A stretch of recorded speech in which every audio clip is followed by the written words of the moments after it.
This is the South Bank in London. 2,000 years ago, if you'd heard a human voice around here, the language would have been incomprehensible. 1,000 years ago, the English language had established its first base camp. Today, English circles the globe. It inhabits the air we breathe.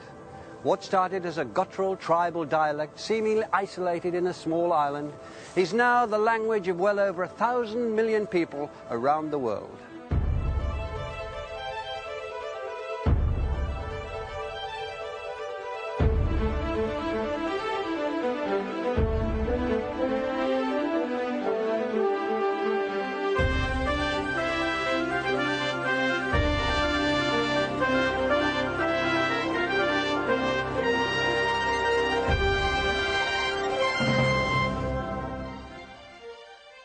The story of the English language is an extraordinary one.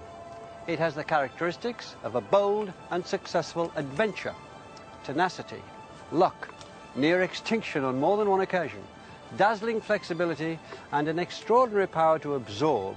And it's still going on. New dialects, new Englishes are evolving all the time, all over the world. Successive invasions introduced, then threatened to destroy our language. Our first program tells that story. For 300 years, English was forced underground. Our second program tells how it survived and how it fought back.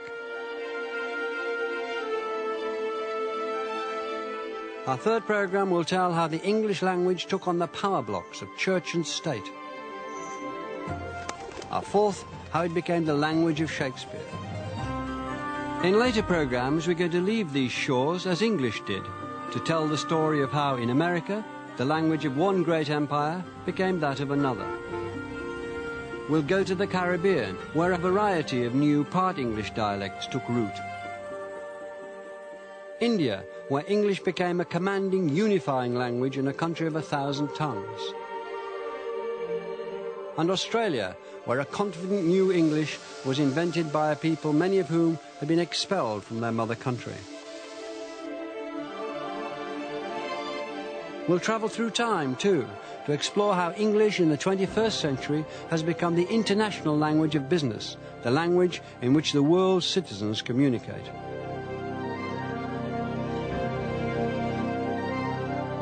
Over the last 1,500 years, these small islands have achieved much that is remarkable. But in my view, England's greatest success story of all is the English language. These programs are about the words we think in, talk in, write in, sing in, the words that describe the life we live.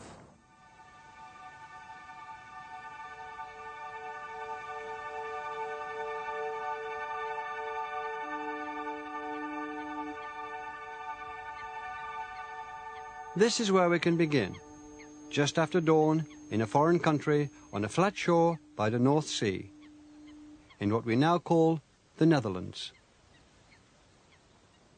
This is Friesland, and it's in this part of the world that we can still hear the modern language that we believe sounds closest to what the ancestor of English sounded like 1,500 years ago. En als we dan maart nog even bezoeken, maart hebben we toch wel een aantal dagen rond met frost. Ja, Friese die het op zijn 9 dagen, dat vooral ondergroen. In Friesland, many people start their day listening to the weather forecast from popular weatherman Piet Palusma. En dan mandje, tiesje en waasje. Het worden dagen... Some of his words might sound familiar, like 3 and 4, frost and freeze. Een temperatuur zomer bij de 3 of de 4 graden, geen frost, het zal net vriezen. Mist and blue.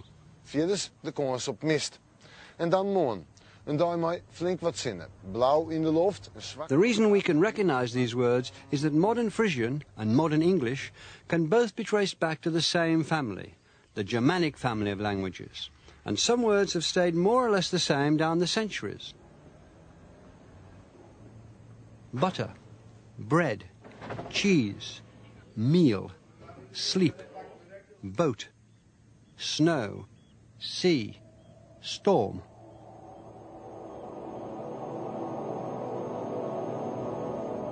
The West Germanic tribes who invented these words were a warlike, adventurous people.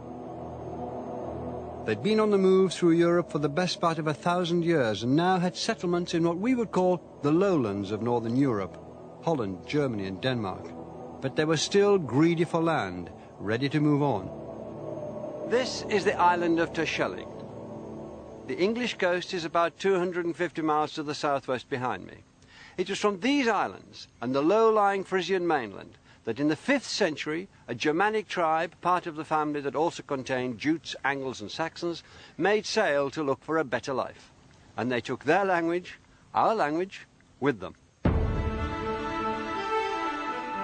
Us mid flodabar, on ranrada hiak stefnaka, snelletje semiark, snude bewunden. Uth hat with this leoda land gesokten, ware berekna, swires wind for draf. The Germanic tribes weren't the first to invade our shores. More than 500 years before, the Romans had also come by sea to impose their will. Now their empire had crumbled, and they'd abandoned these islands, leaving the native tribes, the Britons or Celts, to their fate. This is Pevensey Castle, an ancient Roman fort that used to stand on the very shoreline of the south coast. The chronicle of the period reports that in the year 491, Germanic invaders laid siege and slaughtered the Celts who'd taken refuge here. Not one of them was left alive. Other Celts did survive the invasion, 1 million or more of them in England, but they were a broken people. The clue to their fate lies in the word the Germanic tribes used to describe them. It was Wilas, a name that lives on in our modern language as Welsh. 1,500 years ago, it meant both foreigner and slave. The Celts became servants and followers, second-class citizens. The only way up was to become part of the invaders' tribes, to adopt their culture and their language. The Celts and their language were pushed to the margins. Only a handful of words from the Celtic languages survive into modern English. In the north, where I come from, we have crag, meaning rock, coombe, meaning deep valley, and dialect words like brat and brock for badger.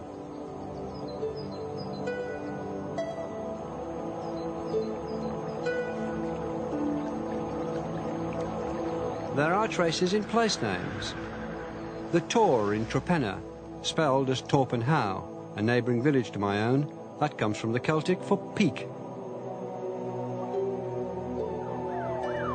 The Car of Carlisle means a fortified place. In the south, they left us the names of Thames and Avon, Dover and London. But these were fragments. The language that prevailed was that of the victors.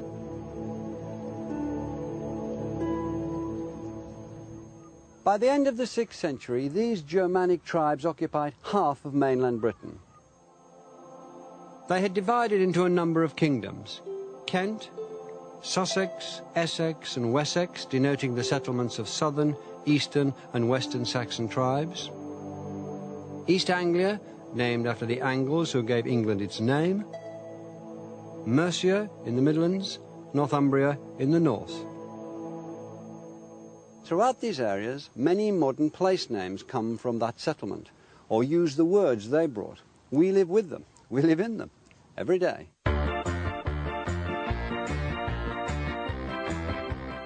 The ing in modern place names means the people of. Ton, as in Wicton where I come from, means enclosure or village.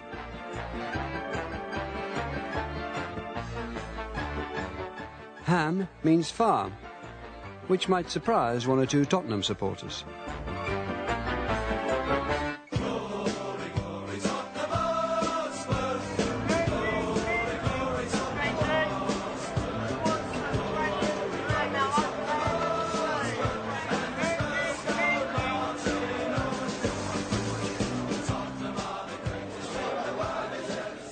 The Germanic tribes now settled around the country all spoke their own dialects. From among them would emerge one language, Anglo-Saxon or Old English, and we all speak it every day.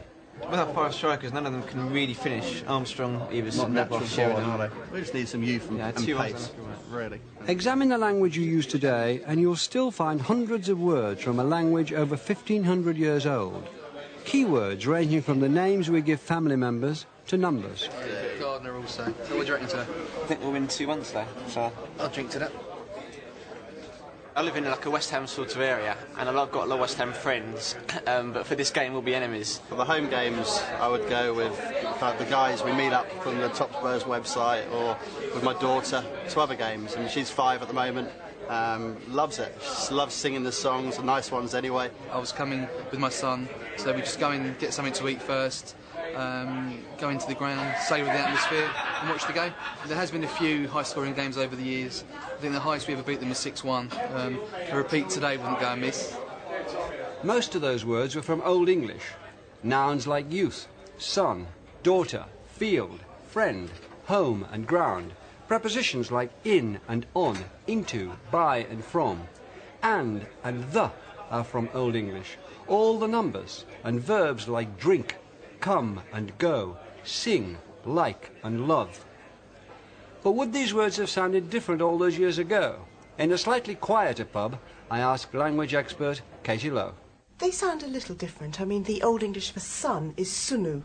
That's not so very different. Game is garmen. Ground is grund. I noticed that Steve says his daughter loves singing songs. If you said that in Old English, it would be his dochter loveth a sangas singen. And you can see that that sounds pretty much like modern English.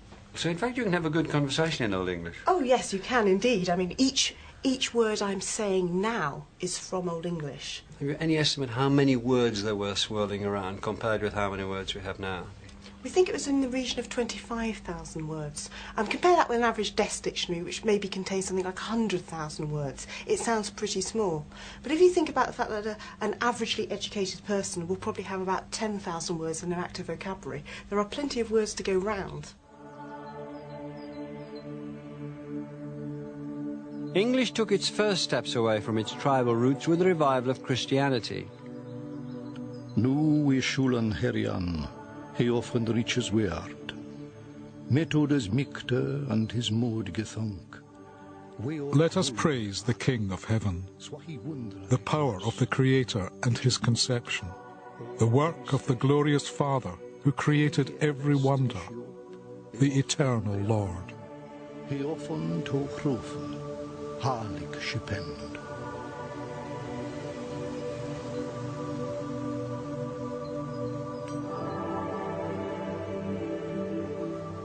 In 597, the monk and prior Augustine led a mission from Rome to Kent. Around the same time, Irish monks of the Celtic Church were establishing a presence in the north. Within a century, Christians built churches and monasteries. This is St. Paul's in Jarrow, parts of which date from the 7th century.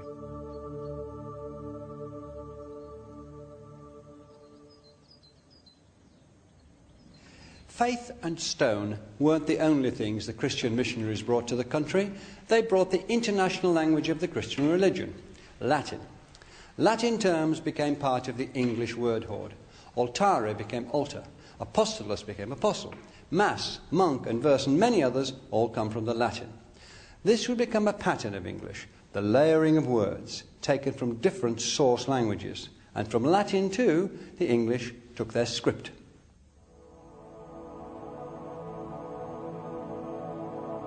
The Angles, Saxons, Frisians and Jutes, who had become the English, hadn't brought script as we know it with them, but runes.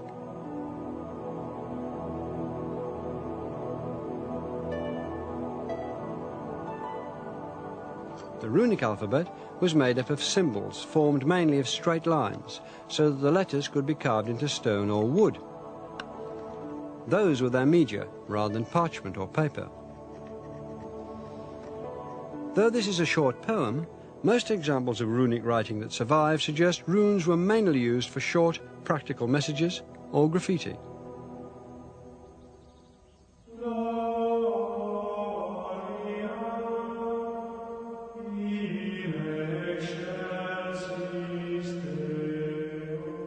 The Latin alphabet was different. With its curves and bows, it allowed words to be easily written using pen and ink onto pages of parchment or vellum, which, gathered together into a book, could be widely circulated.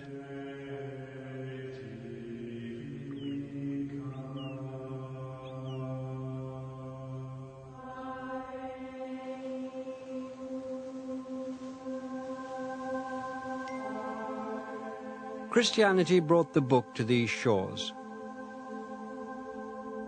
Verbum, the word.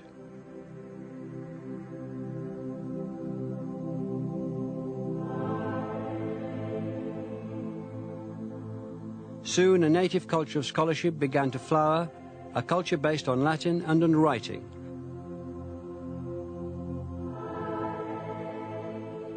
The magnificent Lindisfarne Gospels were created in the 8th century on the island of Lindisfarne, just off the northeast coast. A few miles south, at the monastery of St. Paul's in Jarrow, the great English monk and scholar Bede, born and educated in Northumbria, began writing the first ever history of the English-speaking people. He wrote, of course, in Latin, the language of scholarship. The prevailing language among the people was still Old English, but Latin, this powerful medium, was now amongst them.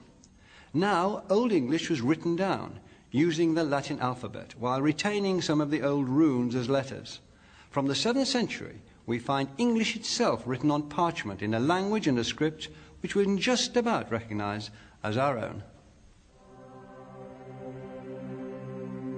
Father úser þú art in hiofnu, siga halgad noma þín, tokumath richa þín, si willow þín swa is in hiofne and in eortho. Chlaf úserne of wislich selos today, and forgifus schulda usra, swa we forgifon schuldgem usem, and inled usi in custom. With writing, Old English stole a march on other languages spoken in Europe at the time. Prayers were recorded and books of the Bible translated. The laws of the land were written down, and the language soon became capable of recording and expressing an increasingly wide and subtle range of human experience. And in the right hands, Old English was now powerful and supple enough to take you to imaginary worlds, fire the blood, be poetry. What? We gardena in jardawum, theod kuninga thrumge frunon. So, the Spear Danes in days gone by, and the kings who ruled them, had courage and greatness. We have heard of those princes' heroic campaigns. No one knows who composed the epic Beowulf sometime between the mid-7th and end of the 10th century. It's the first great poem in the English language, the beginning of a glorious tradition which will lead to Chaucer, Shakespeare and beyond. The poem celebrates the glory days of the Germanic tribes, epitomized in the heroic warrior who gives the poem its name. The power of the language can be heard in this passage, which introduces Beowulf's archenemy, the monster Grendel. The comb of Mora, under Misleodum, Grendel Gungan. In off the moors, down through the mist bands, God-cursed Grendel came greedily loping. The bane of the race of men roamed forth, hunting for a prey in the high hall. Spurned and joyless, he journeyed on ahead and arrived at the bawn. Then his rage boiled over. He ripped open the mouth of the building, maddening for blood. He grabbed and mauled a man on his bench, bit into his bone lappings, bolted down his blood, and gorged on him in lumps, leaving the body utterly lifeless, eaten up hand and foot. What does that tell us about English at that time, Seamus? What sort of language was it when you came to it? Do you think this is a fully developed poetic language? It's certainly a fully developed poetic language. It's capable of great elaboration. But what struck me generally about Old English from the moment I read the bits of the Anglo-Saxon Chronicle right through to Beowulf is it's terrific for telling what happened. It's a wonderful sense of the indicative mood all through it. It's terrific for action, terrific for description. There's a wonderful forthright capacity to make up extra language in Anglo-Saxon. The words are very clear and direct. Bone and house, for example. Bone house, there you have the house for the body, a word for the body. Beautiful words for instruments. The harp is called gleobeam, the glee beam, the happy wood, or else the joy wood, I think so, goman wudu.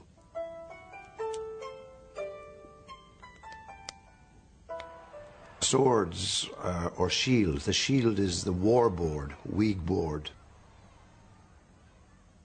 That is a specific poetic energy that's in the language. The ability to make compounds, which is still in German, I guess, that gives it a great beauty. How extensive is the vocabulary? I think there are 40,000 words recorded in Beowulf. But a lot of the words repeat themselves probably this is in poetry more than in the prose. If we heard an Anglo-Saxon speaker speaking under his roof to his companion, we'd probably hear a quicker, a different, less elaborate language from Beowulf. Would you say it is very clearly written to be read aloud?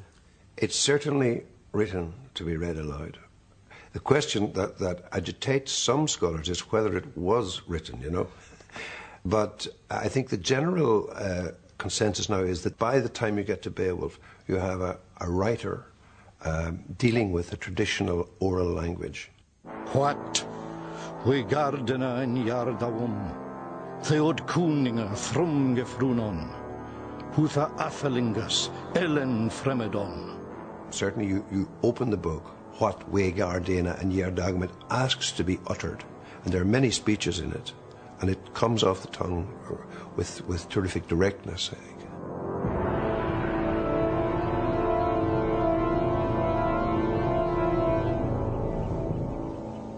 Latin and Greek had created great bodies of literature in the classical past. In the East, Arabic and Chinese were being used in the 8th and 9th century as languages of poetry. But at that time, no other language in the Christian world could match the achievement of the Beowulf poet and his anonymous contemporaries. Old English was flourishing. The adventure was underway. But while the seeds of English had come from these Frisian shores in the 5th century, so now, in the late 8th century, a potential destroyer was preparing his battle fleet 500 miles or so to the north.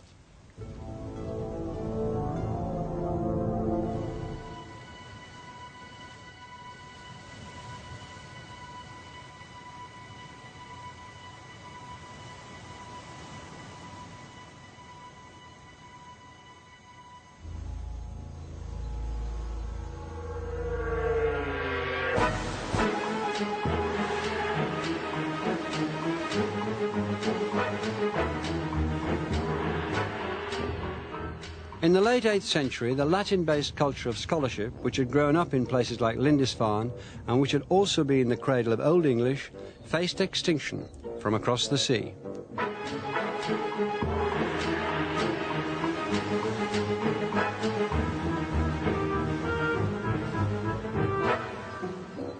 These ruins are of the medieval monastery that stood on the island of Lindisfarne. It was the Vikings who sacked and burned the religious centre that stood here before. To these pagan pirates rampaging out of their longships in 793, this great centre of Christian piety and scholarship, a pivotal place in the survival of the Word and the Gospels, was no more than an undefended treasure house.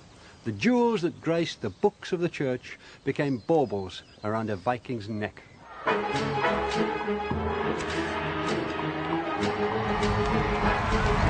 Today, the Vikings may seem romantic, reenacting their rituals a good day out.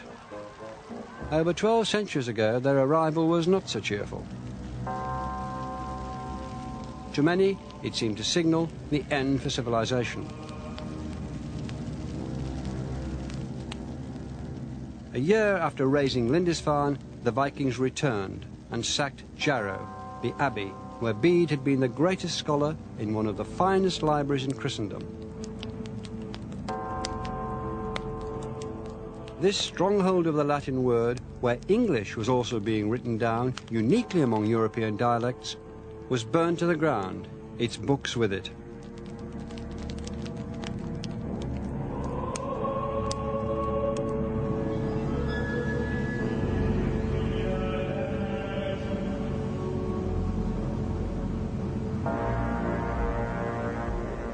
It was the start of 70 years of attack, during which the Vikings savaged this eastern half of the country. Few stories survive of exactly where and when they attacked, perhaps chillingly because few were left to tell the tale. At first, the raiders went home with their plunder. Then they decided to take the land itself. In 865, the Vikings landed a great army south of here in East Anglia. Within 5 years, the Viking invaders, who were now called Danes, controlled the north and east of the country. Of the old Anglo-Saxon kingdoms, only Wessex still held out. Old Norse, the language of the conquerors, was spreading throughout the land. Old English potentially faced the same fate as the Celtic language it had supplanted, virtual oblivion. English was in need of a champion, and it found one.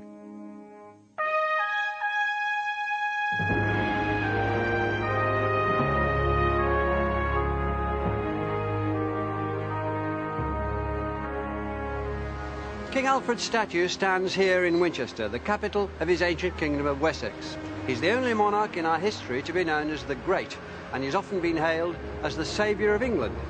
That may be debatable, as the idea of a single unified England didn't really exist in Alfred's day. What is certain is that he was a great defender of the English language. It was the Victorians who dubbed Alfred the Great.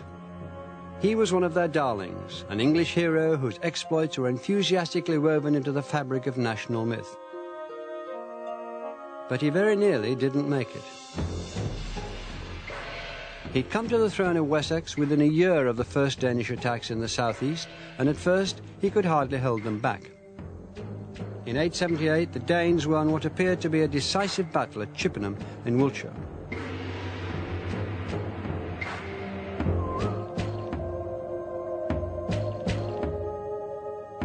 Alfred, with only a few followers, went on the run into the marshes of Somerset, moving, as a contemporary wrote, under difficulties, through woods, and into inaccessible places.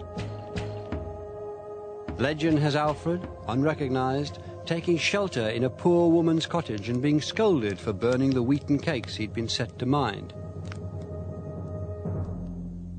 But the reality was less cosy.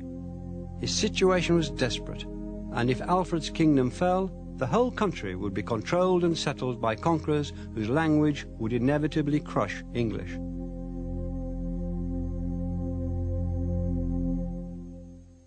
But Alfred proved to be an enterprising warrior and strategist. Running free in the Somerset levels, he discovered the arts of irregular warfare and mounted guerrilla attacks against the occupying forces of Guthrun, the Danish invader. But he knew that wasn't going to be enough. For Wessex to be regained, the Danes had to be brought to battle and defeated. The fighting men of Wessex had been scattered, but in the spring of 878, Alfred sent out a call for the men of the Shire Fyrds, the county armies, to join him. Around 4,000 men, mainly from Wiltshire and Somerset, armed only with battle axes and throwing spears, responded to the call. They mustered at Egbert's Stone, where trackways and ridgeways met. 48 hours later, they advanced, shields drumming, against the Danish army of 5,000, holding high ground at Ethandune on the western edge of Salisbury Plain. Contemporary English accounts describe the battle that followed as a slaughter and a rout of the Danes by the West Saxons. Modern historians question that, but there's no doubt that Alfred prevailed. His crown and his kingdom were secured, and more importantly for our story, so was the English language.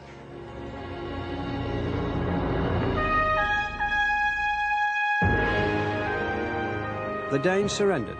Their leader was baptized as a Christian, and Alfred's crucial victory was memorialized here in Wiltshire in an earlier version of a great white horse carved into the land he'd saved.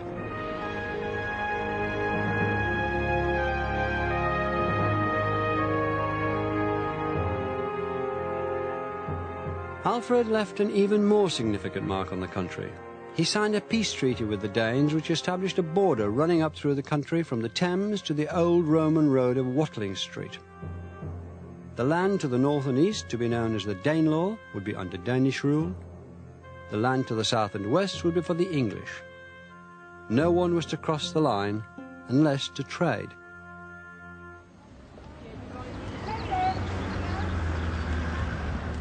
In the course of time, because of Alfred's peace treaty, when Danes and English met, they didn't do so to fight, but to do business, even to intermarry. Communities mixed, and so did the languages. And English, rather than being engulfed by the Danes' language, began to absorb it. I'm in the market town of Hexham in the northeast of England. Maps of the area show just how widespread the Danish settlement was. Place names ending in "by" reveal the Danish name for farm. Thorpe denotes a village, Thwaite a portion of land.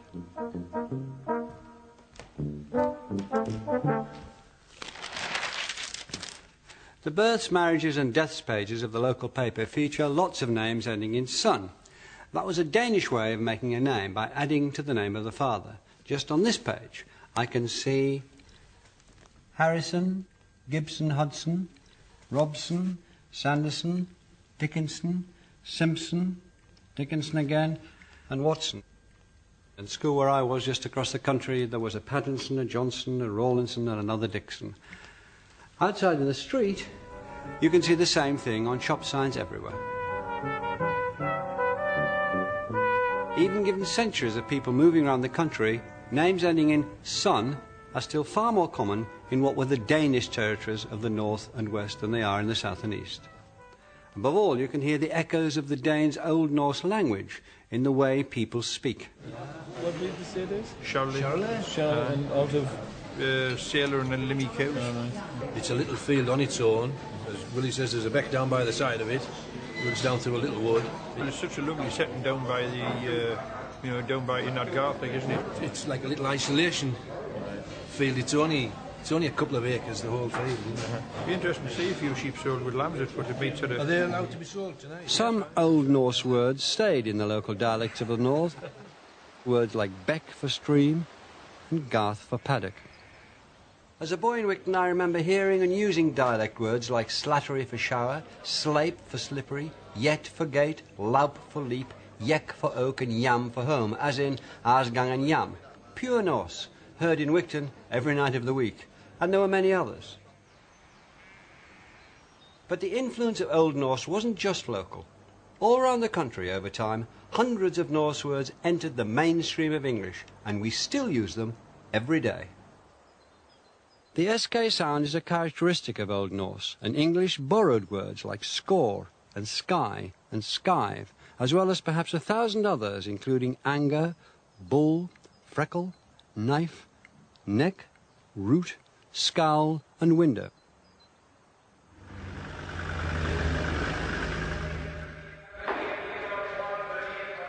Sometimes, where both Old Norse and Old English had a word for the same thing, both words lived on in English, each taking on a slightly different meaning.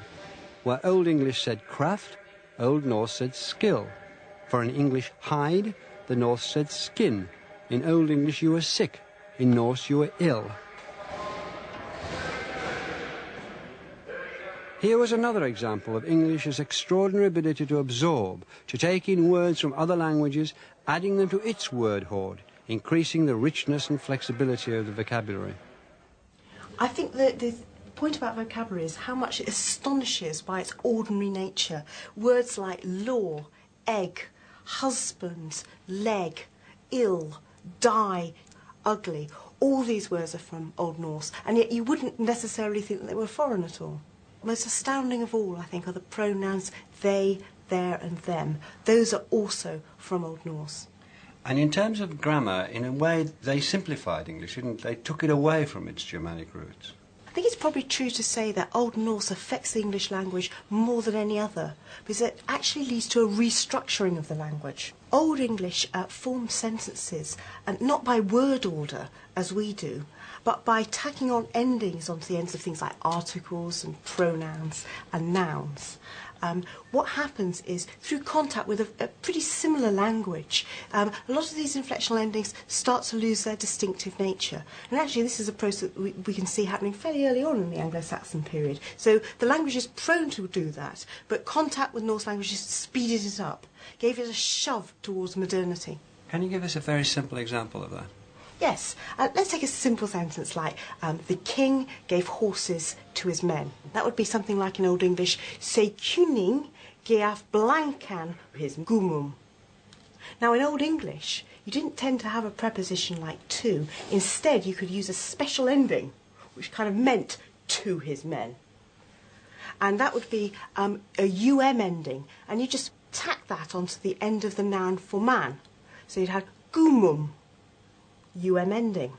Now, the plural for the word for horse, if you want to say gave horses to his men, would be have an N on it, so it would be blankan. Unfortunately, towards the end of the Old English period, we start to see that ending becoming more and more indistinct.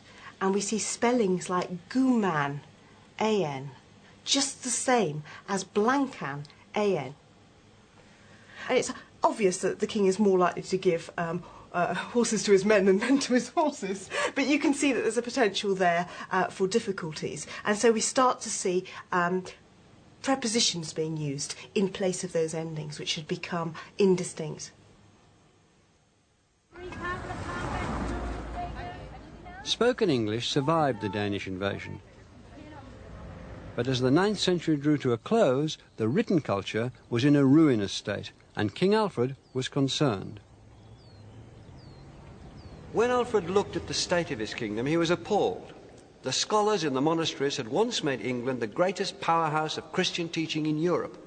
But 150 years had passed since the high days of Bede, and the scholarly tradition had declined, hastened on its way by a century of Viking raids.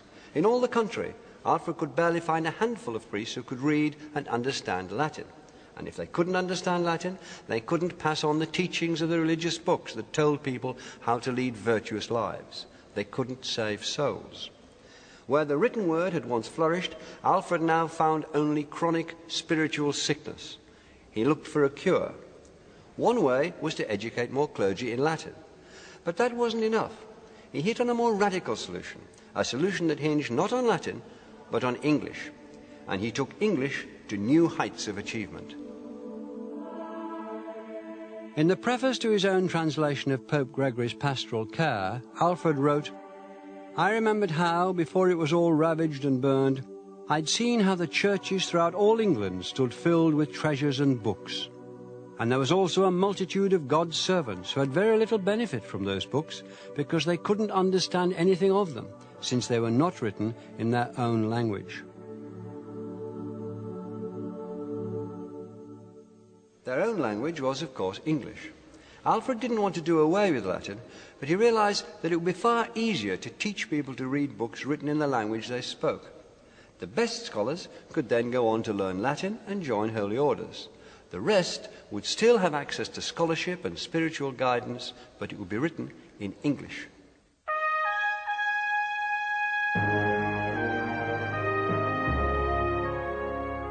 Here, in his capital city of Winchester, Alfred drew up a plan.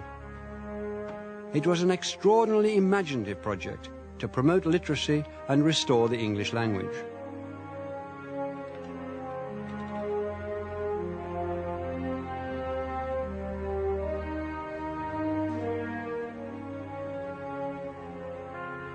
We should, he wrote, translate certain books which are most necessary for all men to know into the language that we can all understand, and also arrange it, as with God's help we very easily can if we have peace, so that all the youth of free men now among the English people, who have the means to be able to devote themselves to it, may be set to study, for as long as they're of no other use, until the time they're able to read English writing well. Alfred had 5 books of religious instruction, philosophy and history translated from Latin into English, a laborious and costly undertaking. Copies were sent out to the 12 bishops of his kingdom for their wisdom to be spread as widely as possible.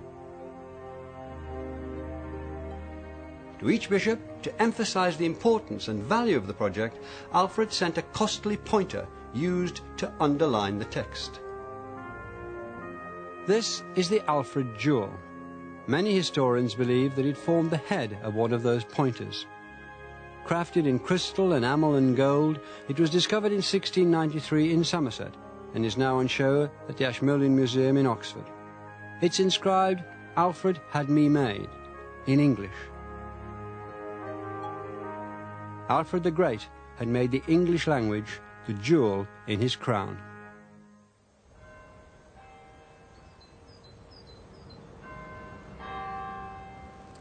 Here in Winchester, Alfred had established what was effectively a publishing house.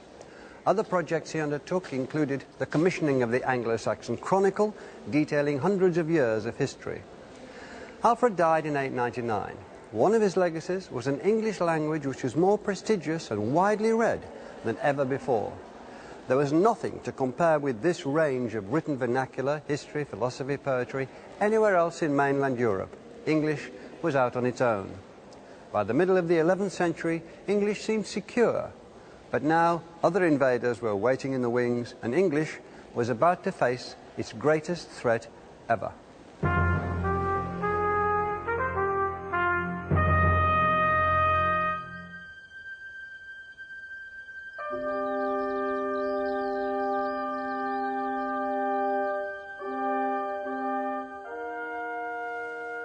This place, the old Roman fort at Pevensey, was a fateful one for the English language. It was here, among other places, that the Frisians and other Germanic tribes had made landfall in the 5th century and introduced their own language. Now, in 1066, another wave of invaders was landing, the Normans. When in 1066 William, Duke of Normandy, sailed with his army to claim the English throne, he was sure he had right on his side. The English king, Edward the Confessor, had spent many years in Normandy, and in that time, contemporary sources say, had come to regard William as a brother or even a son, and had named him as his successor. Sensing his impending death and fearing rebellion at home, the childless Edward had dispatched Harold Godwinson, his wife's brother, and as Earl of Essex the richest and most powerful of the English lords, to Normandy to pledge loyalty to William. This Harold did, swearing on 2 caskets of holy relics. But when Edward did die, Harold, supported by the English nobility, had himself crowned in Westminster Abbey on the very day that Edward was laid to rest there. To the truculent and ruthless William, this was an affront. Invasion with maximum force, the only possible response.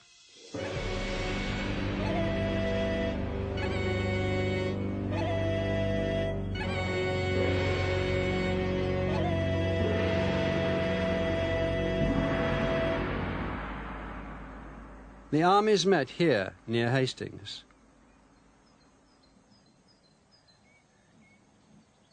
This is the spot where, traditionally, Harold fell, fatally pierced through the eye with an arrow.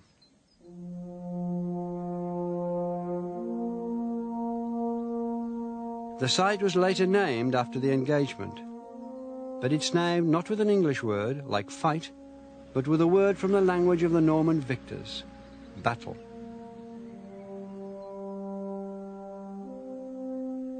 Harold would be the last English-speaking king of England for 3 centuries. On Christmas Day, 1066, William was crowned in Westminster Abbey, in a service conducted in English and Latin. William spoke French throughout. A new king and a new language were in authority in England. Enemy. Castle. Castle was one of the first French words to enter the English language. The Normans built a chain of them to impose their rule on the country. This magnificent castle at Rochester was one of the first to be fortified in stone.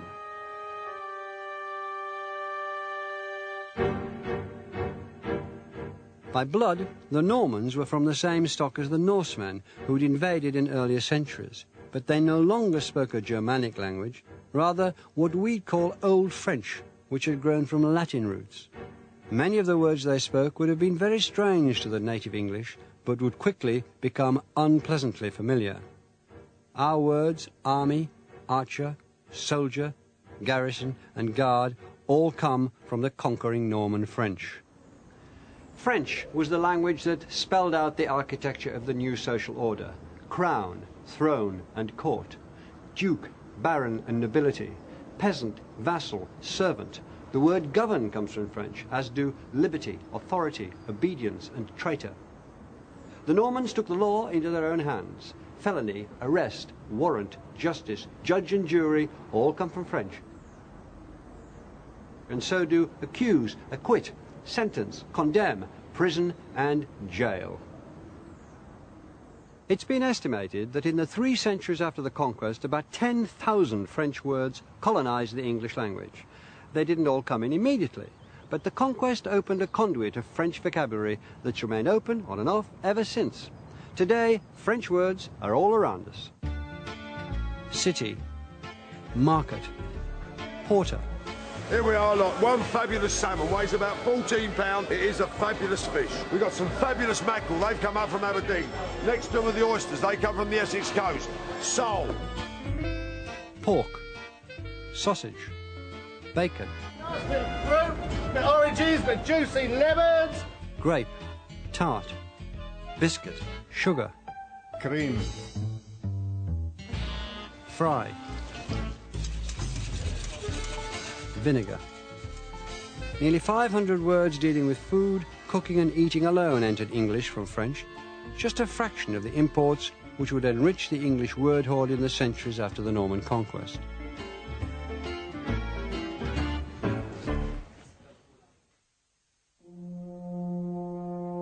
Within 20 years of taking control of the country, William sent his officers out to take stock of his kingdom.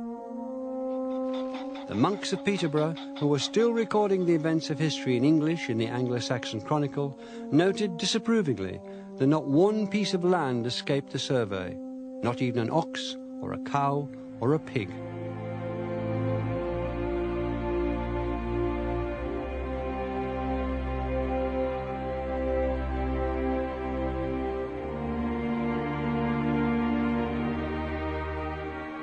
The Domesday Book, there are in fact 2 volumes, show us how complete the Norman takeover of English land was and how widespread their influence and their language. The Norman settlement had concentrated the wealth of England more than ever before or since. The native ruling class from before the conquest had been slaughtered, banished or disinherited in favour of William's followers. Half of the country was in the hands of just 190 men. Half of that was held by just 11 men. And not one of these great landowners spoke English. Gilberti de Gond, Raoul d'Insula. When this record of the country was drawn up, it was written in Latin, not Norman French, David d'Argent, and certainly not English. Ranulph Fitzalgris. Between them, French and Latin had become the languages of state, law, the church, and history itself in England.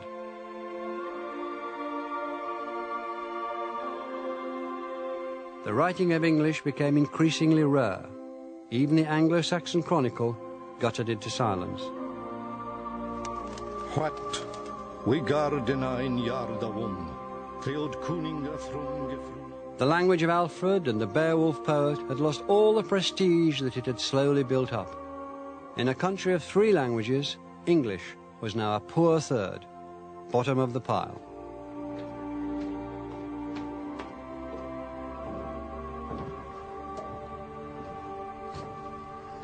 The English language had been forced underground.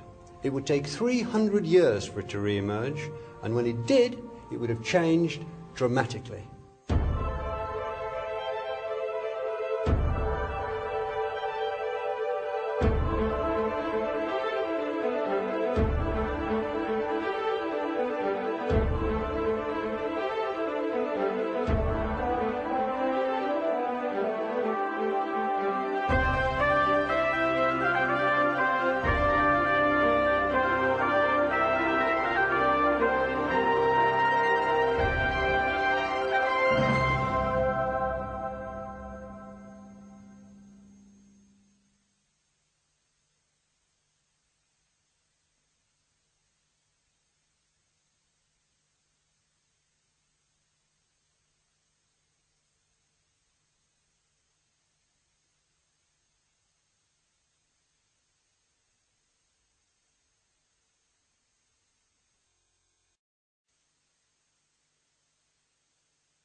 In 1077, William the Conqueror, ruler of Normandy and England, ordered the construction of a special building. It was to be part palace, part treasury, part prison, and part fortress. It was the White Tower on the banks of the Thames in London, and it was a powerful symbol of the way that the Normans were imposing themselves on this conquered country. They hadn't just brought armies and architecture to mark their authority, they'd also brought their language. The French vocabulary of power forced its way into the English language. Crown and court were both French words, so were castle and tower, and the barons who built them, and so were obedience and justice, treason and prison. The Anglo-Saxon kings had governed using the Old English language. Now the Normans used French and Latin. English had become the third language in its own country. It would take over 300 years to emerge from the shadows.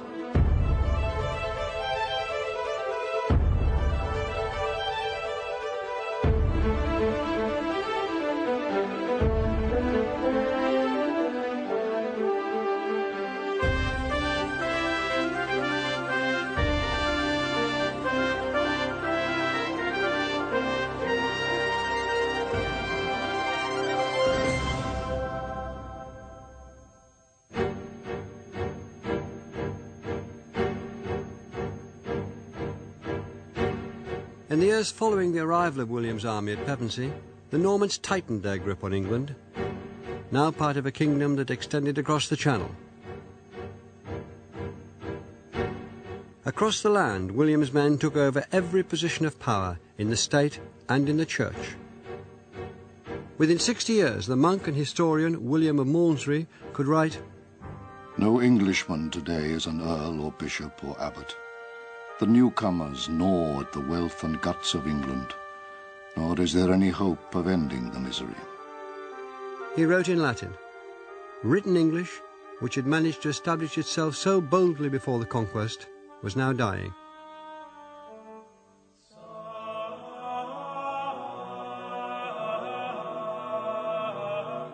It breathed its last here. Now Peterborough Cathedral, in the mid-12th century, part of Peterborough Abbey. And to Monikes mit him, to Oxenford, to the king, and he gaf him that abbotridge. Around the country, monks had been recording the great events of the last 650 years in books known as the Anglo-Saxon Chronicles. They were written in the language of the people, English, and there was nothing like them anywhere in mainland Europe. He was also at Ramsey, and at Tourne, and at Spal, and knew his abbot. Since the Norman conquest of 1066, these unique accounts had been abandoned one by one. The Peterborough Chronicle was the last survivor. In 1154, a monk recorded that the abbey had a new abbot, a man with the very French name of William de Watteville. Chosen author of himself. Willem de Watteville is gehaten, good clerk and good man, and fair have it begun. He has made a good beginning, the monk writes. Christus him ure. Christ grant that he may end as well. With this last entry, 6.5 centuries of written history came to an end. Old English had ceased to be the language of record in the land, but that didn't mean that it was going to go away.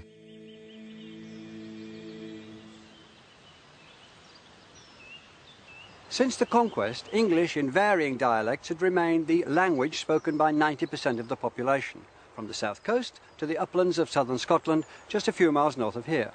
Even further north in Scotland and west in Wales, the culture and language were still Celtic. Old English had continued to develop and change, partly as a result of contact with the language of the Danes, particularly here in the north. The grammar was becoming simpler. More plurals were being formed by adding an S. Naman, for example, the Old English plural of name, became names, which would become our names. Prepositions were performing more of the functions of the old word endings, and word order was becoming more fixed. Despite being the officially ignored language, English would continue to evolve and change, and it would endure, resisting and absorbing the invaders' language until the time came for it to resume centre stage as a nation's language.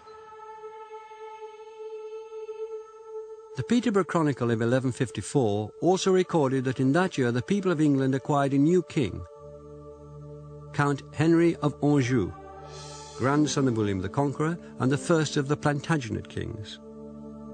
A lover of learning, he spoke fluent Latin as well as French, but no English. And the English acquired a new queen, Eleanor of Aquitaine, the daughter of William X of Aquitaine. Henry II was crowned here in Westminster Abbey in a lavish ceremony.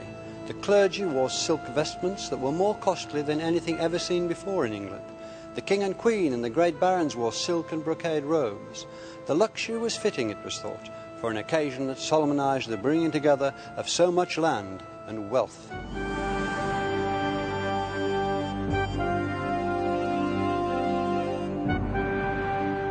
Henry brought his inheritance of William the Conqueror's land in England and northern France. Eleanor, the greatest heiress in the Western world, brought with her a great swathe of what is now France, from the Loire to the Pyrenees, from the Rhone to the Atlantic. This was a huge kingdom, the greater part of it made up of French-speaking lands across the Channel. As it grew, the English lands and the English language became an ever less significant part of it. French and Latin were even more firmly entrenched as the languages of the court and government of the country. Yet after their coronation, Henry and Eleanor rode in procession along the Strand, and it's reported that the people shouted "Was Hail" and "Vivat Rex," wishing them long life in English and in Latin. English was still alive in the streets.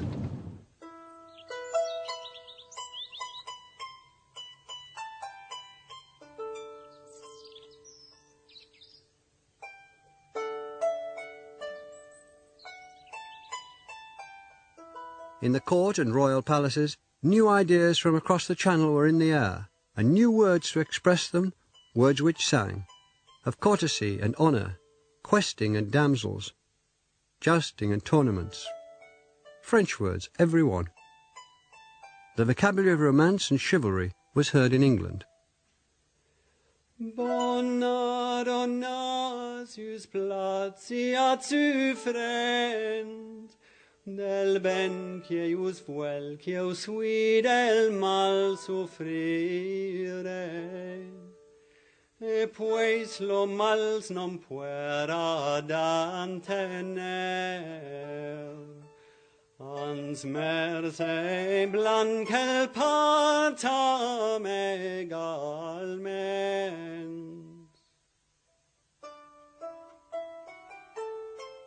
Eleanor, England's new queen, was considered the most cultured woman in Europe.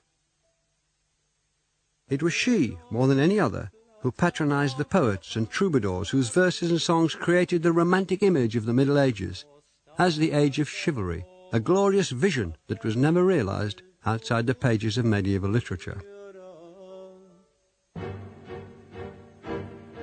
100 years before, the word chivalry, formed round the word for horse, had simply meant cavalry. It was the fierceness of the mounted warriors that had carried the day for the Normans at Hastings. And since then, many English peasants had come to know the mounted Norman soldiers as little more than thugs and bullies who ran the country by force.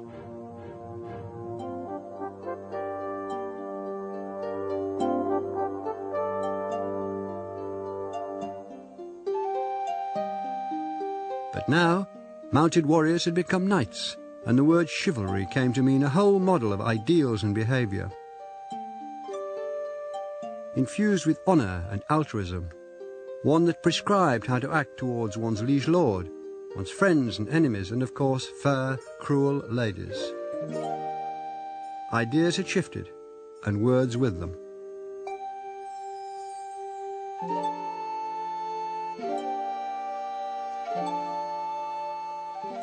It was in Eleanor's reign that French writers brought the stories of Arthur and his knights out of the history books and into poetry, cultivating a language far richer and subtler than the one that the first Norman settlers had spoken and written.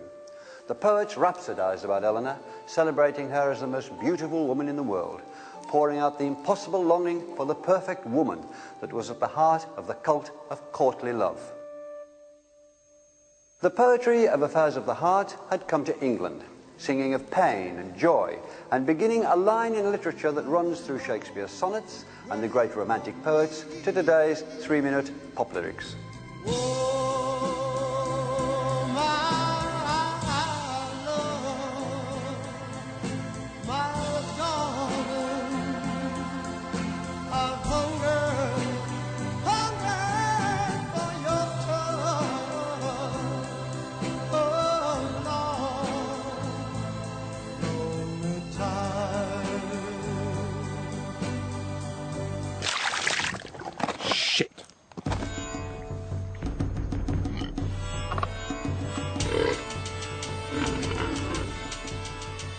Meanwhile, England's native inhabitants were singing their own songs about things in their less exalted condition, things that concern them every day.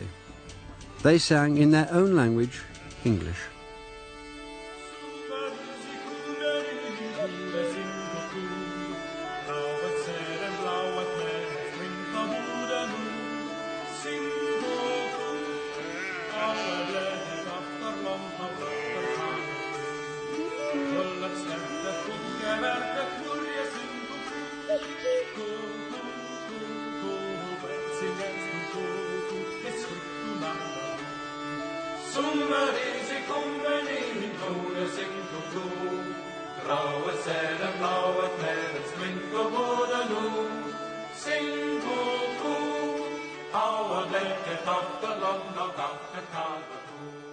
That song was first recorded in 1225, making it one of the earliest pieces of English that's still recognisable today.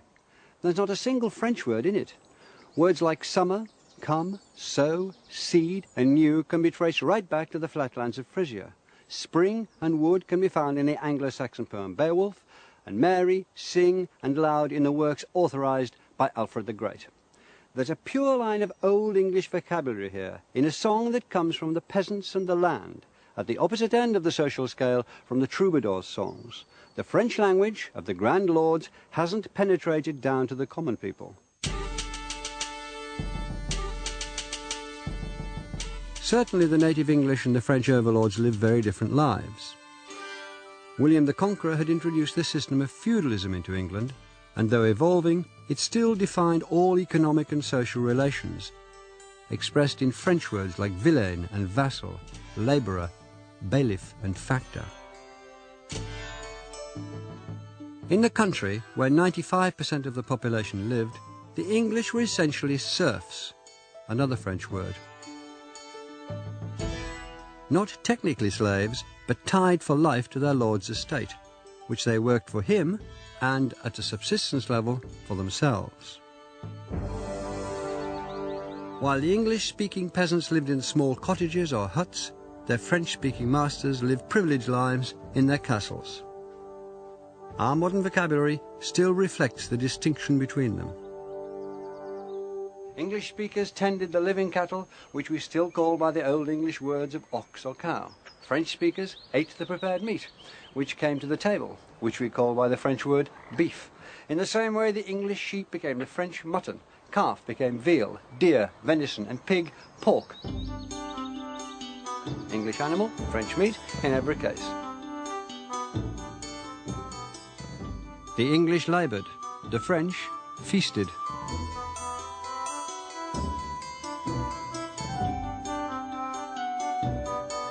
Where English underlings and French masters lived and worked together, the boundaries between their languages inevitably wore away, and the vocabularies of court and countryside mingled. For example, local men would have been involved in the training and flying of a nobleman's hawks. And some now common words have come to us from falconry. The word falcon itself comes from French, as does leash, which referred to the strip of material used to secure the bird, and block on which the bird stood. Our word codger comes from the often elderly man who assisted the falconer by carrying the hawks on a cadge or cage. Bait described the bird beating its wings and trying to fly away. Check meant at first refusing to come to the fist.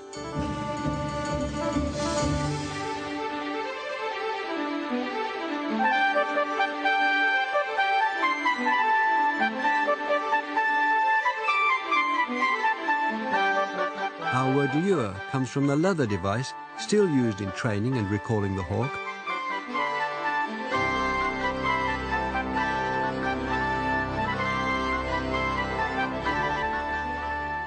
Quarry was the reward given to the falcon for making a kill. When a bird molted, she was said to mew, and from that came the name of the buildings where hawks were kept, mews. Today, that name can still be seen attached to streets where estate agents rather than hawks hunt their quarry. We've just heard 9 French words that came into English from one activity alone. Steadily, French vocabulary was pouring over English. The French influence on the English language as a whole is enormous in terms of vocabulary, not in terms of grammar, but in terms of vocabulary it's unmatched by any other language. For example, fruit replaces the Old English wastum pretty quickly. Within a space of about 40 or 50 years, wastum simply isn't used. But the majority of words don't replace Old English, they stand side by side with them. So we have a word like apple in Old English meant any kind of fruit. Whereas what happens is because fruit comes in and is basically expresses that, apple starts to mean a very specific sort of a fruit. I think it's not true to say that, generally speaking, French words came into the language and ousted the Old English words out of it. Generally, what seems to happen is that the Old English word simply narrows in meaning.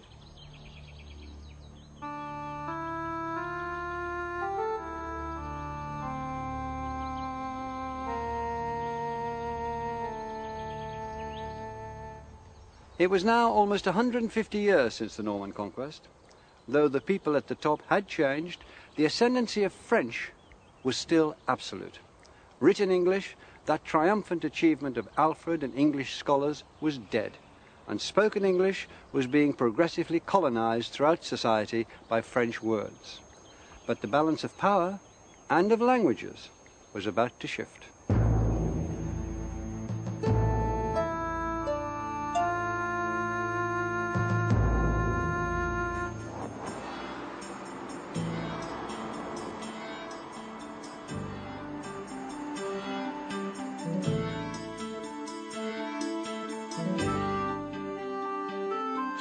Of course, early 13th century English society consisted of more than English peasants grubbing the land and French-speaking nobility lording it in their castles.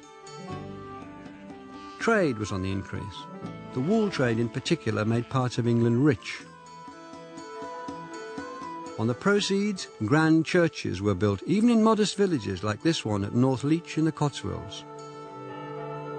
Services would of course be conducted in Latin.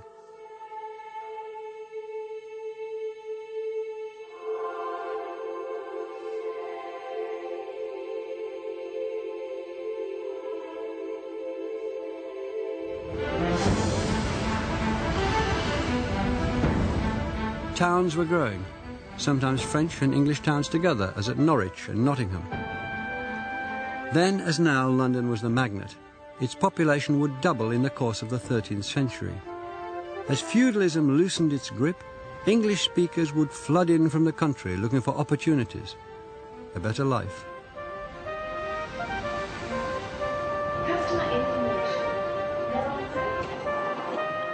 Already established were the French-speaking court officials, administrators, lawyers and merchants, but also craftsmen who gave us the French names for some tools of the trade. Measure, mallet, chisel, pulley, bucket, trowel.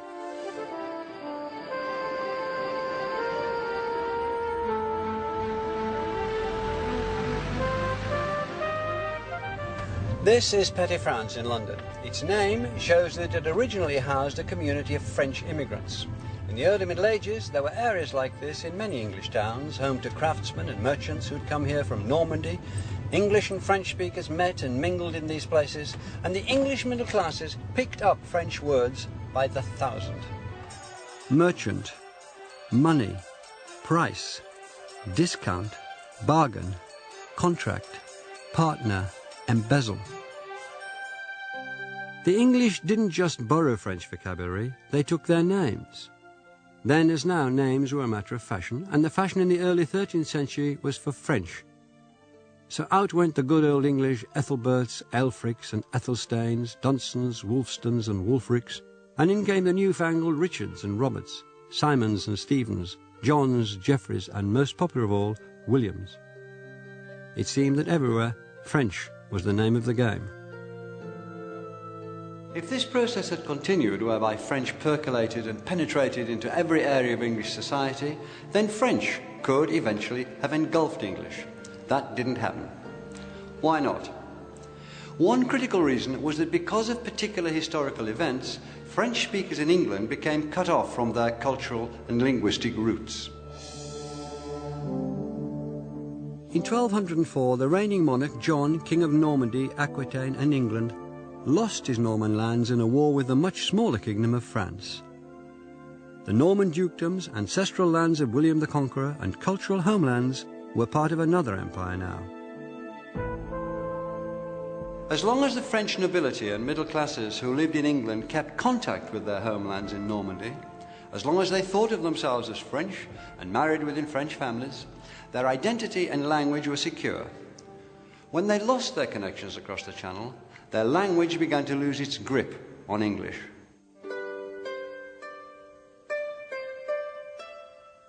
One thing that happened was that French speakers, even within the noblest families, began to look for wives not from across the Channel, but in England. They married English speakers, and in doing so, they married, as it were, into the English language as well.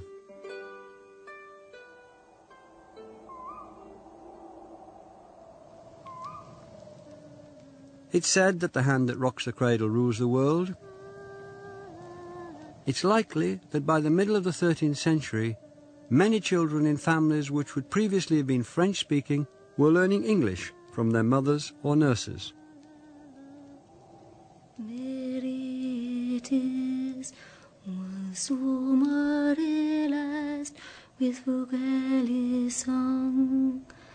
Och, nu netcheth wind is blast, and weather strong.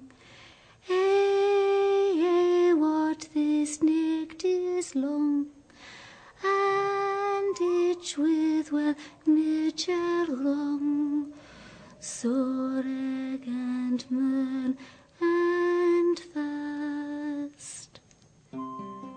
No doubt many of the children of Anglo-French marriages grew up bilingual, perhaps speaking one language to the servants in the castle kitchen and another at dinner in the Great Hall.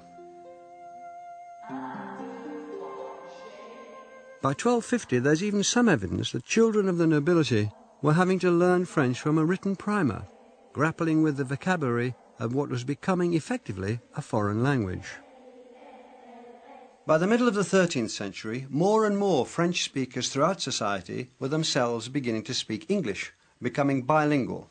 The result was that while French itself became more of a foreign language, French vocabulary, French words, continued to stream into English. Many more words are recorded after 1250 than before. abbey, attire, censor, defend, figure, malady, music, parson, plead, sacrifice, scarlet, spy, stable, virtue, marshal, park, reign, beauty, clergy, cloak, country, fool, heir, pillory. And because French was the international language of trade, it acted as a conduit for words from the markets of the East. Arabic words that gave to the English saffron, mattress, hazard, camphor, alchemy, lute, amber, and syrup.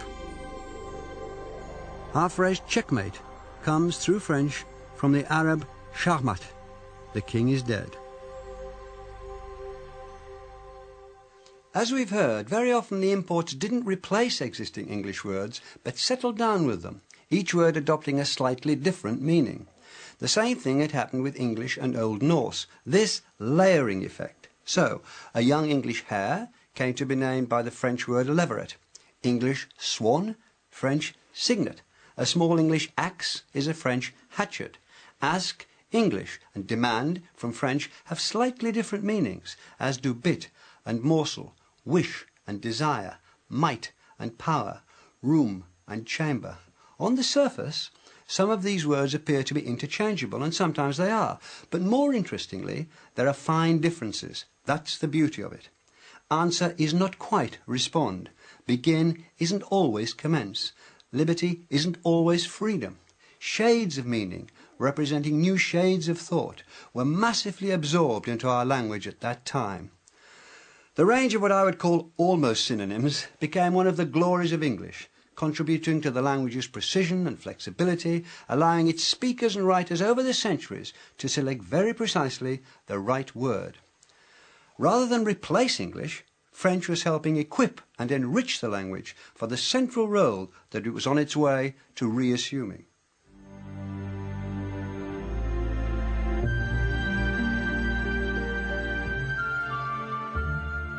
Towards the end of the 13th century, a new idea of the English people was being born. The Norman lands across the Channel were a foreign country now. Even the families who traced their roots back to William the Conqueror's Norman followers, men with French names and French blood, started calling themselves true-born Englishmen.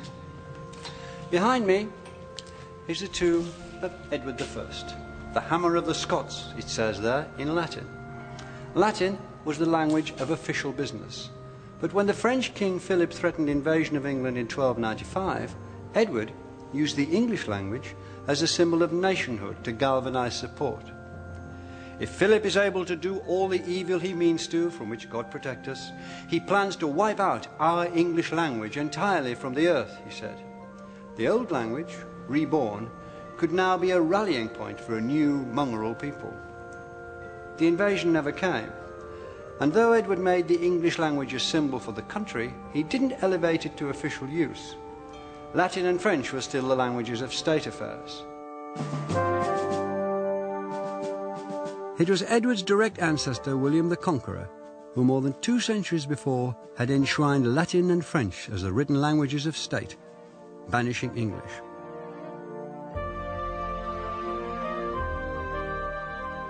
But as the 13th century gave way to the 14th, English was becoming the one language out of the 3 that everyone in the country could be counted on to know.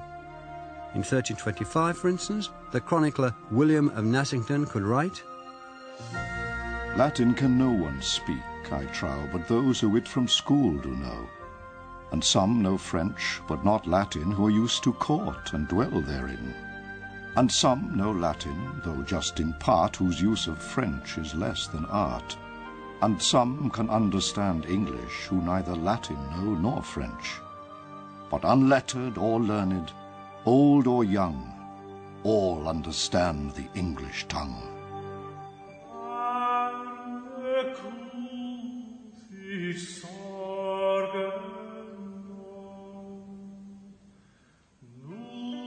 And around the country, written English was emerging from the shadows. Songs in the French troubadour style, but with English words, appeared, as did a few vernacular poems. In some places, the old English religious homilies had continued to be copied and circulated. The bestiary in which birds and animals were portrayed and their behaviour made the basis for lessons in Christian morality was a particular medieval form. They were usually written, as here, in Latin. But in a late 13th century example, the text is not in Latin, but in English. The wild deer has two properties. He draws out the viper from the stone with his nose and swallows it. The venom causes the deer to burn. Then he rushes to the water and drinks it. The devil is like the whale. He tempts men to follow their sinful lusts, and in return they find ruin. It is the weak in faith, the little ones, that he thus beguiles. And it was an animal which, in just a few years' time, would by a cruel twist of fate give English its greatest boost yet, a small black rodent with a Latin name. Ratus ratus, the black rat. In 1348, ancestors of these black rats deserted a ship that, coming from the continent, had docked near Weymouth. They carried a deadly cargo, a germ that modern science calls Pasteurella pestis, that the 14th century named the Great Pestilence, and that we know as the Black Death. Plague had come to Britain. Infected rats carried the deadly germ east, then north. They sought out human habitations, building nests in the floors, climbing the wattle and door walls, shedding the infected fleas that fed on their blood and transmitted bubonic plague.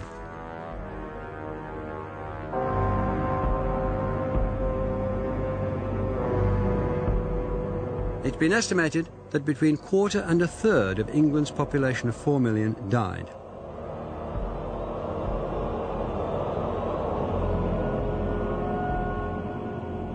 In some places, whole communities were wiped out.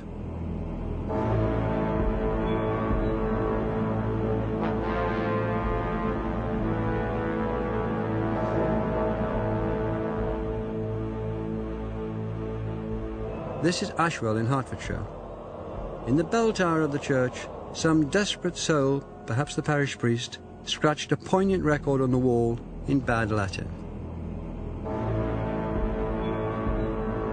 The first pestilence was in 1350-1. 1350. Pitiless, wild, violent. Only the dregs of the people live to tell the tale. The dregs were those of the English-speaking peasantry who'd survived. Though the Black Death was a human catastrophe, it set in train a series of social upheavals which would speed the English language along the road to full restoration as the real and recognised language of the nation.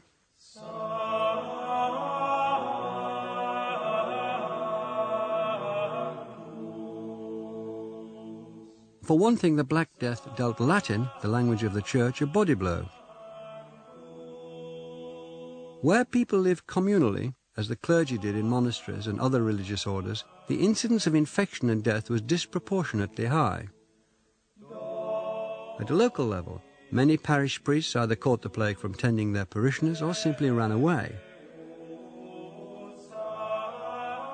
As a result of the plague, the Latin-speaking clergy in some parts of England were reduced by almost a half. Many of their replacements were barely literate laymen, whose only language was English.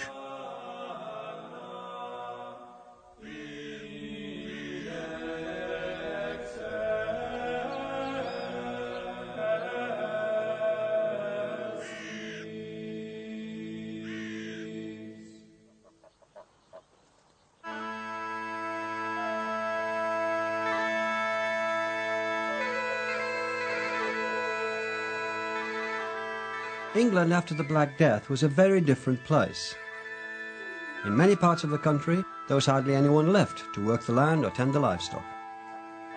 The acute shortage of labour meant that those who did the work had the power to break from their feudal past and demand better conditions, higher wages. Times were changing.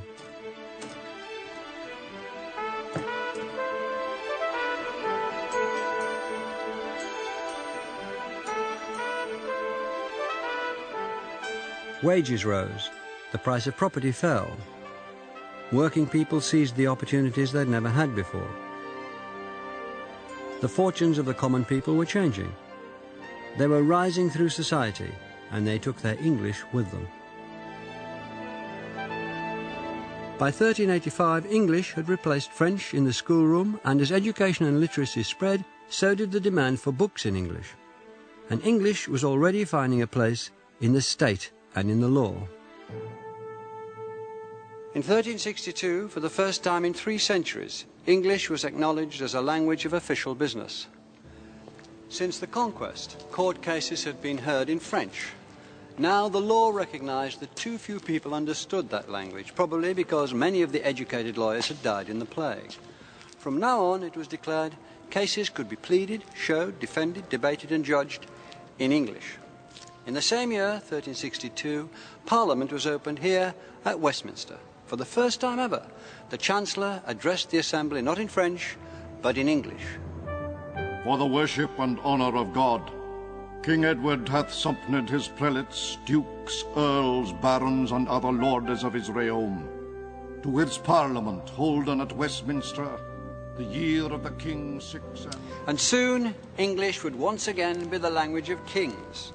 The country hadn't had an English-speaking monarch since Harold had been hacked to death at Hastings in 1066.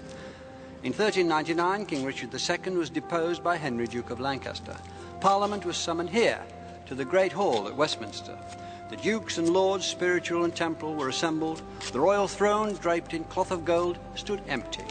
Then Henry stepped forward, crossed himself, and claimed the crown.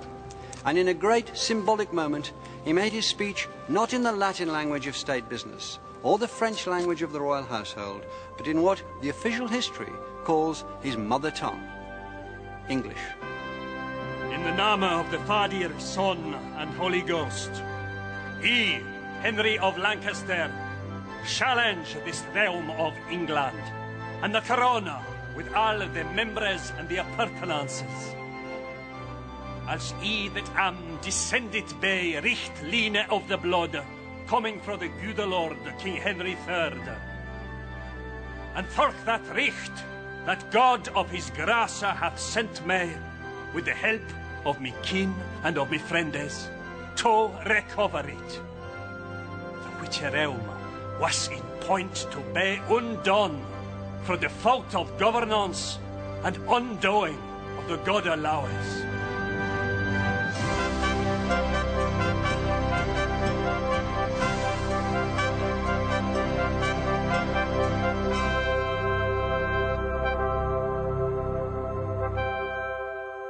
And so Henry, Duke of Lancaster, became King Henry IV, and English was once again a royal language.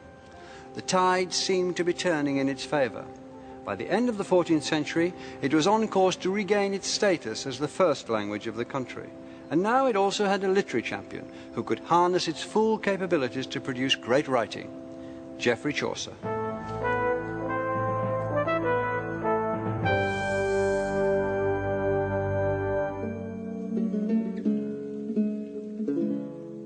When that April with his sure as soot the drocht of March hath persed to the root, and bathed every vine in such liquor, of which virtue engendered is the floor. When Zephyrus eke with his sweeter breath inspired hath in every holt and heath the tender crops, and the young sun hath in the ram his healthy course run, and smale fooles maken melodie that slepen al de nicht with open ye, so pricketh hem natur in her courage, than longen folk to goen on pilgrimage. Chaucer wrote those opening showery lines to the Canterbury Tales more than 6 centuries ago, in 1387. For millions of people since, the Canterbury Tales have been the flowering of the medieval English language, and also a great staging post for English literature.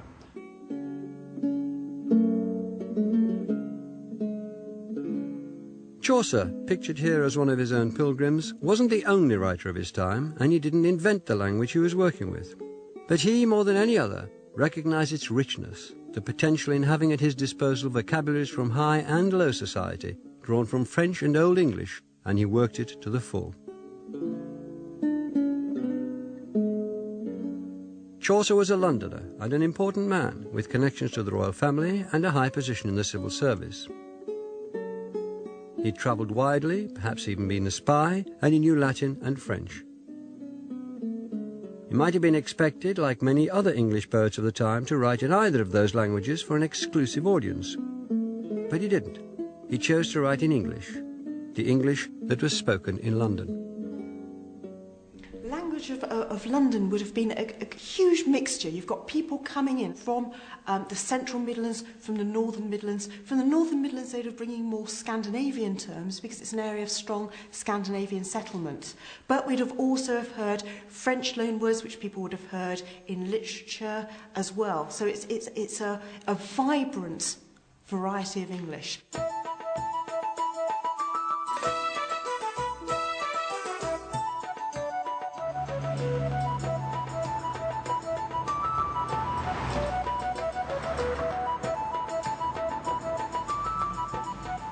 Befell that in that season on a day, in Southwark at the Tabard as he lay ready to wenden on me pilgrimage to Canterbury with full devout courage, at night was come into that hostelry well 29 in a compagnie of Sombry.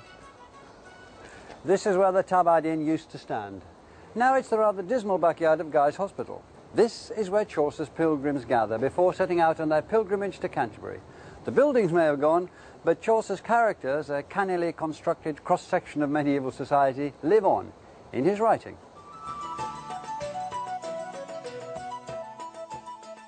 A knicht there was, and that a worthy man, that fro the team that he first began to read out, he loved chivalry, truth, and honor. There was also a nun, a prioress, that of her smiling was full simple and coy.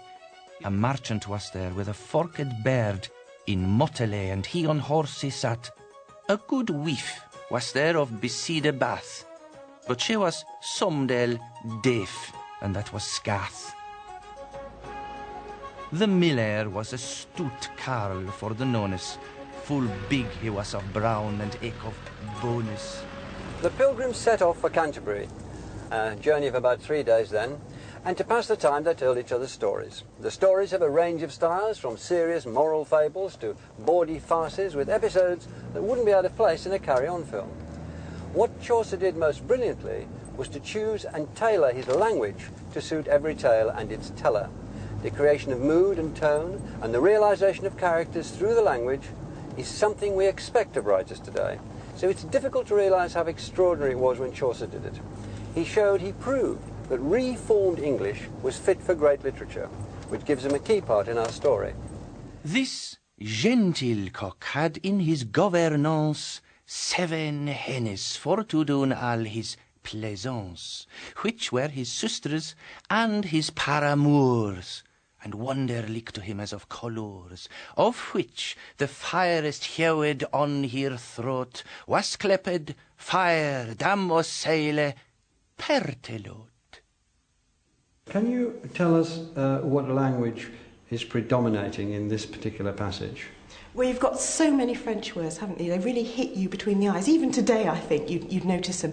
Gouvernance, plaisance, paramour. In fact, Chaucer is thought to be the person who introduced paramour into the English language himself. And those words, plaisance, gouvernance, all appear from about the 1350s, so they're quite new at a time when Chaucer used them in Nun's Priest's Tale. The question, of course, is why is he doing this? Well, it's odd, really, isn't it? Because this is a story about chickens. It's a story about a cock and his hens. And you'd have thought that perhaps a less refined language might be in order. But Chaucer is playing with the whole idea of an exalted style. And so he's investing these hens and cocks with a feeling of great literary quality. You know, it becomes almost a mock epic. Chaucer not only used existing French words for poetic effect, he also introduced his own elevated synonyms, sometimes bypassing an English word in favour of a more stylish French borrowing. So, English had the perfectly good hard as a noun. Chaucer borrowed the French word difficulté. In place of unhap, he gave us disadventure. For shenship, dishonesty. For building, edifice. For unconning, ignorant. And for meaning, signifiance. But Chaucer wasn't just ensnared with the elegance of French, he also cherished the directness and earthiness of English, and used it, for example, in The Miller's Tale, where the student Absalon's midnight assignation with a neighbour's wife doesn't go quite according to plan. This Absalon gan weep his mouthful dree. Dirk was the nicht as pitch or as the coal, and at the window would she put her hole. And Absalon him fill ne bet ne worse, but with his mouth he kissed her naked airs. The language, of course, is predominantly Old English, and again, Chaucer is aware of what linguists would call register. He knows that you have to have a particular style for a particular purpose. With The Miller's Tale, we have both the miller himself, who is a man of extraordinary qualities, so he opens doors simply by running at them with his head, which is a clever trick. And the story itself is, as you know, about bottoms out of windows and other such thing. And of course, in that case, it's appropriate to have a simple, earthy style. He knows that if he's talking about basic, earthy stuff, he might as well use good Old English words. And I think it's actually marked that use by not using many French words. I think people would have picked up on that. We certainly do. The style seems very direct, almost colloquial. Of course, that's literary artifice. But it does seem direct and colloquial, and that's as a complete result of the way in which he's using the language. The language he'd have heard on the streets. Words like ass, meaning arse, I'm afraid, and other such rude words. Scholars dispute how much vocabulary Chaucer actually introduced into English. With Old English, he certainly reintroduced words which hadn't been written down since before 1100, probably because they weren't considered important or seemly enough. Words like churlish, farting, friendly, learning, loving, restless, swiven, wasp, wifely, and willingly.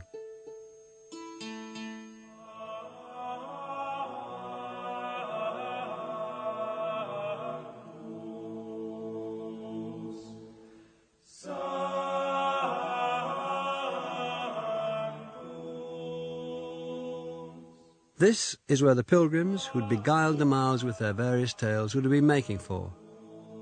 The shrine of Thomas à Becket in Canterbury Cathedral.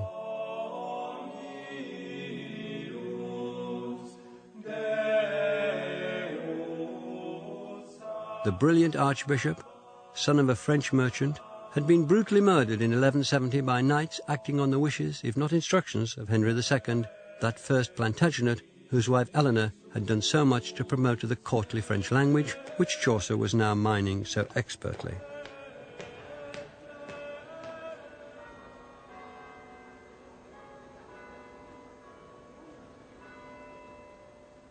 In Chaucer's day, this area around the cathedral and the nearby streets would have been thronged with pilgrims from all over the country. Well, the thronging hasn't changed, but they would have been speaking in the dialect of their homes. English wasn't uniform in the way it was spoken, and Chaucer himself in the Reeve's Tale gives us literature's first fully northerner, who speaks with flat vowels. He says him for home, na for no, gan for gone, and nan for none, all pronunciations that will be quite understandable in the northeast of England today. Chaucer himself worried about whether his work would be mispronounced or wrongly copied or just misunderstood in other parts of the country.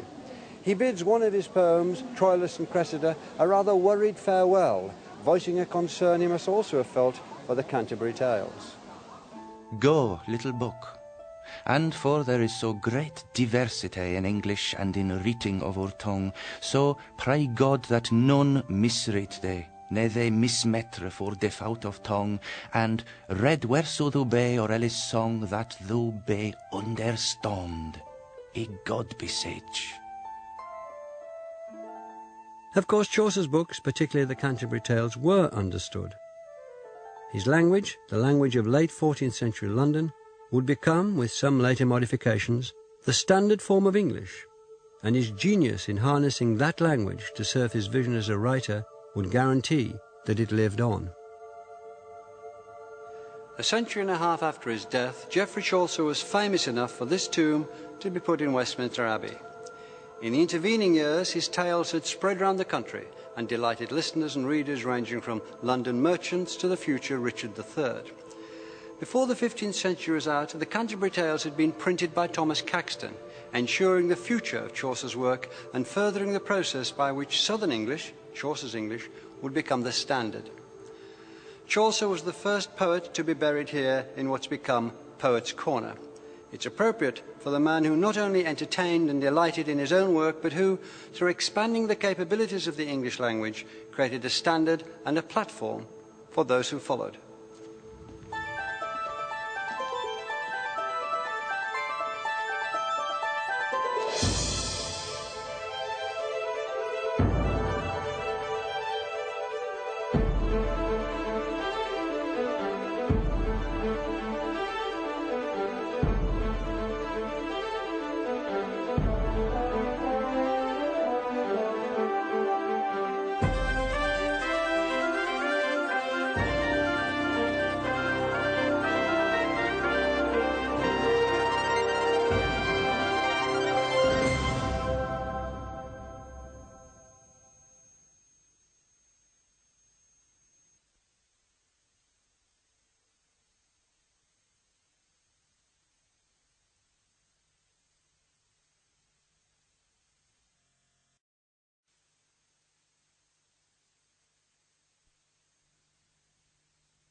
In the last programme, we looked at the way in which English had begun to oust French as the language of law and government, and how there was a new confidence in English literature. Father, we are fulfilling your bidding to fulfil.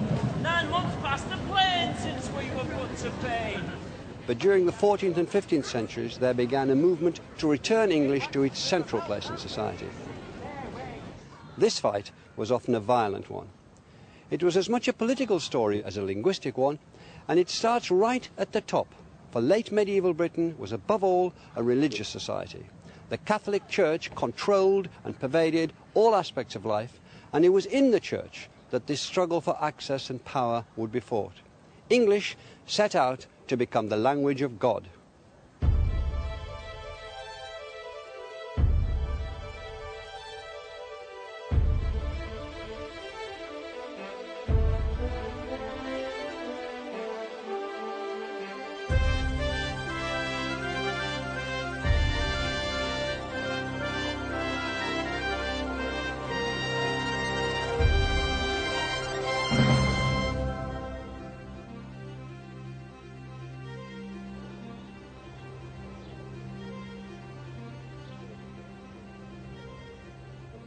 In the beginning was the Word, and the Word was with God, and the Word was God. God created the heavens and the earth. Now the earth was formless and empty. And God said, "Let there be light." And there was light. Through him all things were made. Without him nothing was made that has been made. In him was life, and that life was the light of men. Right, find number 12 in your hymn book and then stand up, ready to really sing as well as you possibly can.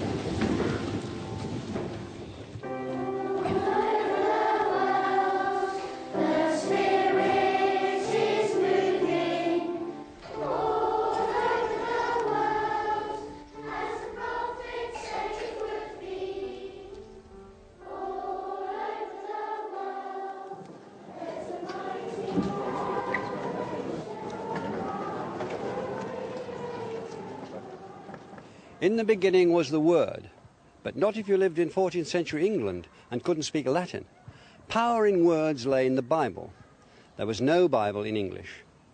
In formal terms, God spoke to the people in Latin.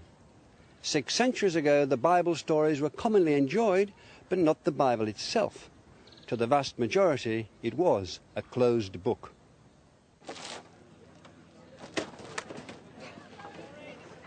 Both osier and easier prayed that a prince with Uten pair should descend down in a lardy, to make mankeen clearly, to leach them that are lorn, and in Bedlam, Herby, shall that psalm barn be born. These are the mystery plays, first performed in York around 1376 and still being performed today.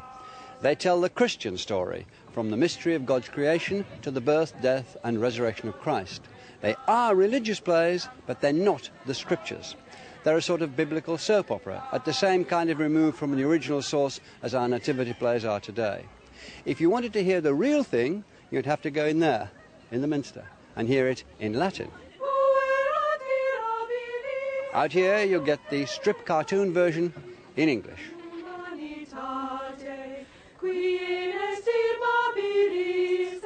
Only one play each year is now performed in the original language, the language of the time of Chaucer. It meaneth some marvellous a man. If fully you be hit. What it should mean, that what not ye, for all you can gap and gone.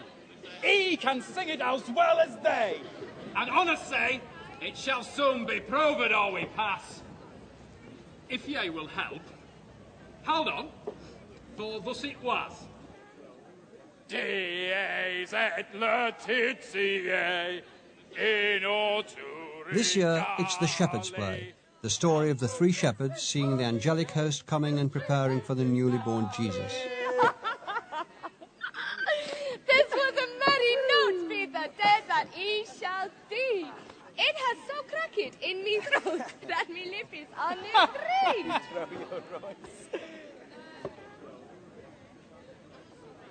An angel brocht us Tivendys new.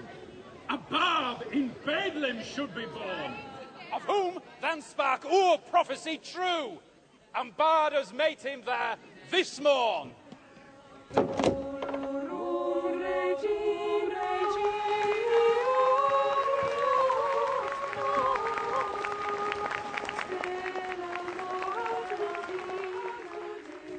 That was the language of the streets, immediate and direct. But in God's house, Latin ruled.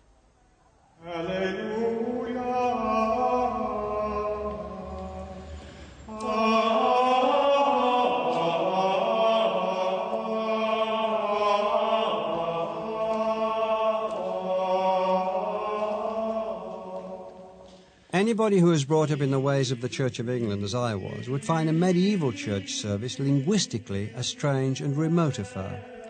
When you went to church then, and everybody had to, it was compulsory, there was no familiar English hymnal, hymns ancient and modern, or even the Book of Common Prayer. Everything was in Latin, and at best you'd only have understood the odd word of it.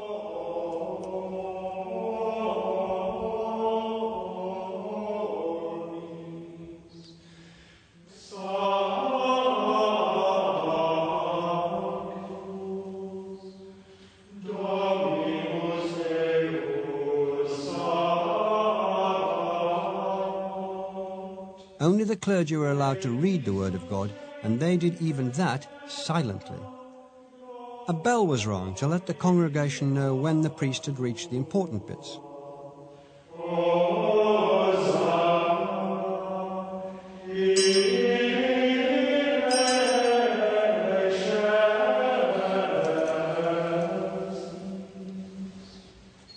For the authority of the Catholic Church, it was vital that a priest and a language stood between a believer and the Bible.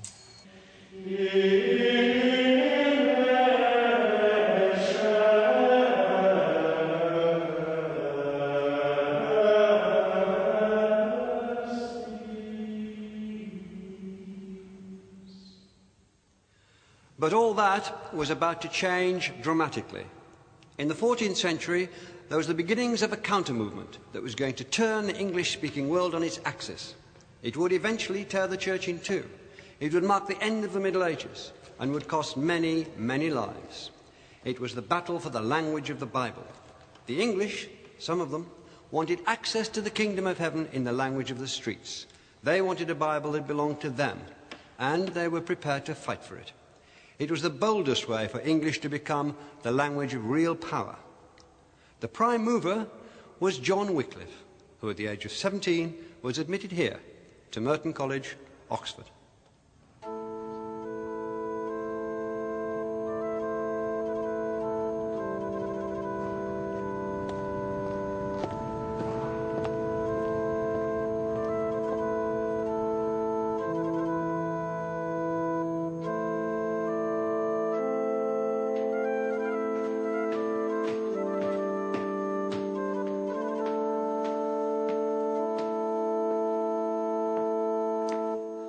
Wycliffe was a charismatic scholar, fluent in Latin and therefore familiar with the Bible. He was a major philosopher and theologian who believed passionately that his knowledge should be shared by everyone. And he was fiercely opposed to the power and wealth of the church. When men speak of the church, he said, they usually mean priests, monks, canons and friars. But it should not be so. Were there 100 popes, he wrote, and all the friars turned to cardinals, their opinions in matters of faith should not be accepted, except insofar as they're founded on the Scripture itself. The church in Wycliffe's time was often lazy and corrupt. Bible reading, even among the clergy, was surprisingly rare, for often they didn't have the Latin. When the Bishop of Gloucester surveyed 311 deacons, archdeacons and priests of the diocese, he discovered that 168 were unable to repeat the 10 Commandments, 31 didn't know where those commandments came from, and 40 couldn't repeat the Lord's Prayer. Wycliffe railed at the corruption and complacency of the church. His overriding thought was summed up in his passionate belief in the right of every man, whether cleric or layman, to examine the Bible for himself. This meant a full English Bible, but it wasn't an easy task. It was unauthorized by the church and so potentially heretical, even seditious. It had to be done in secrecy, for its aim was to overthrow the powerful with words. We know that by the beginning of 1380, Wycliffe had organized the translation from the Latin of the first English Bible. The work took place here, in Oxford, probably with a number of translators. And it wasn't only the mammoth task of translation that faced them, their Bible had to be disseminated too.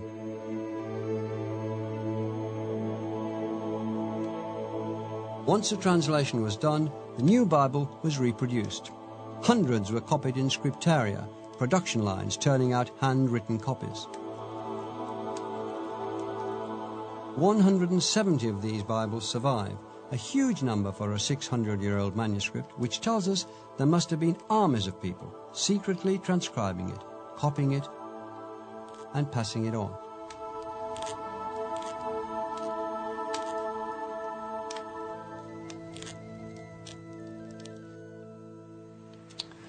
And here it is, the first English Bible, laboriously copied out in perfect script. Look at it. The first thing that strikes me is how like the Lindisfarne Gospels it is. The tradition went on. Of this book you can fairly say it literally changed the world, and later, for the sake of this book, hundreds would be martyred, dying the most horrible deaths. But this was the most radical cause of its day, one, some sort, worth dying for. God's Word in English. Here it is in modern speech. In the beginning, God made of naught heaven and earth. Forsooth, the earth was idle and void, and darkness were on the face of depth, and the Spirit of God was born on the waters. And God said, Light be made, and light was made. And God saw the light that it was good, and he departed the light through darkness. And he kept the light day, and the darkness night. And the eventide and morrowtide was made one day. There was a problem with Wycliffe's Bible. It wasn't an easy translation. Many familiar phrases do have their origin here.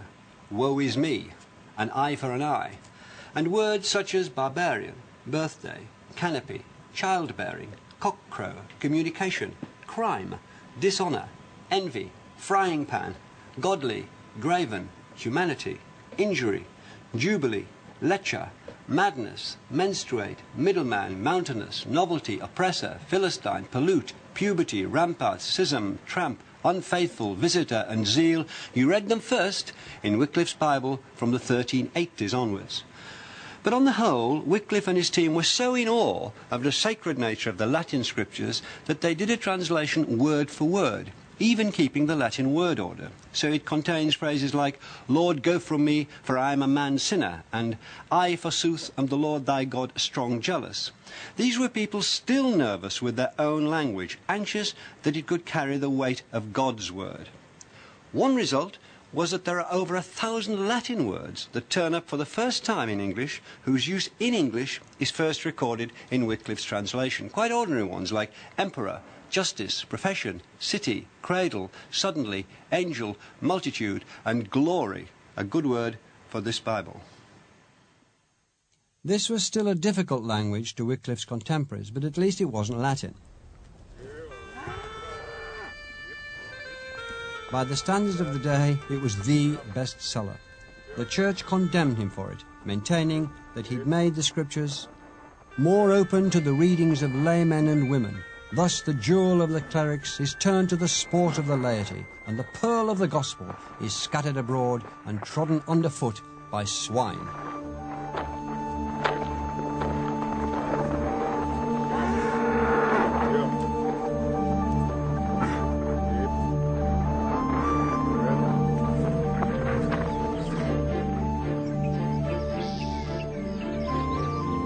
Wycliffe had begun to organise and train what amounted to a new religious order of itinerant preachers, whom he dispatched around England.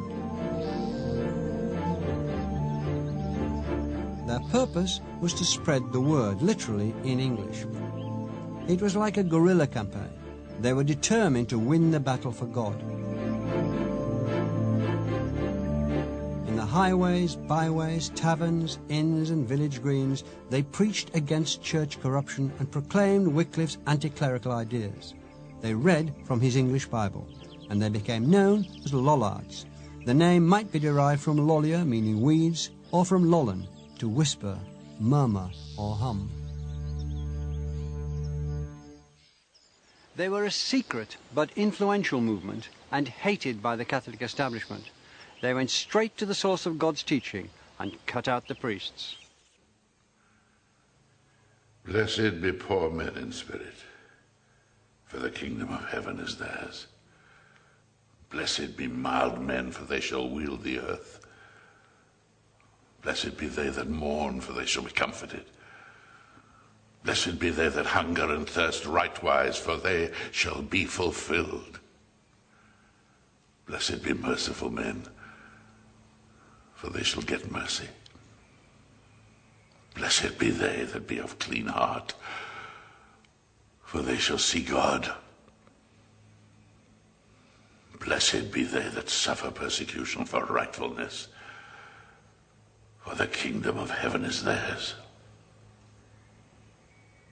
So shine your light before men, that they see your good works and glorify your Father that is in heaven.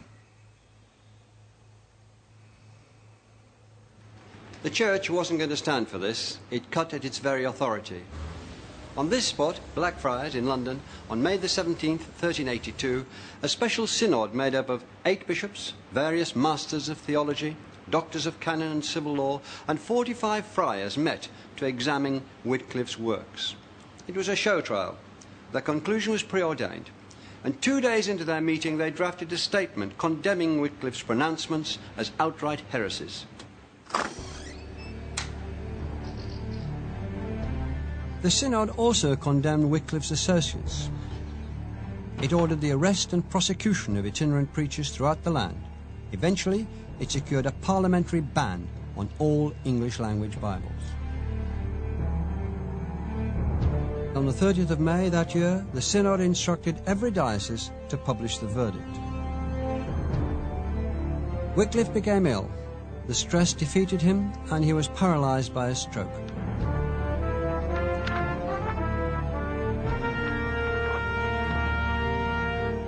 Two years later, he died.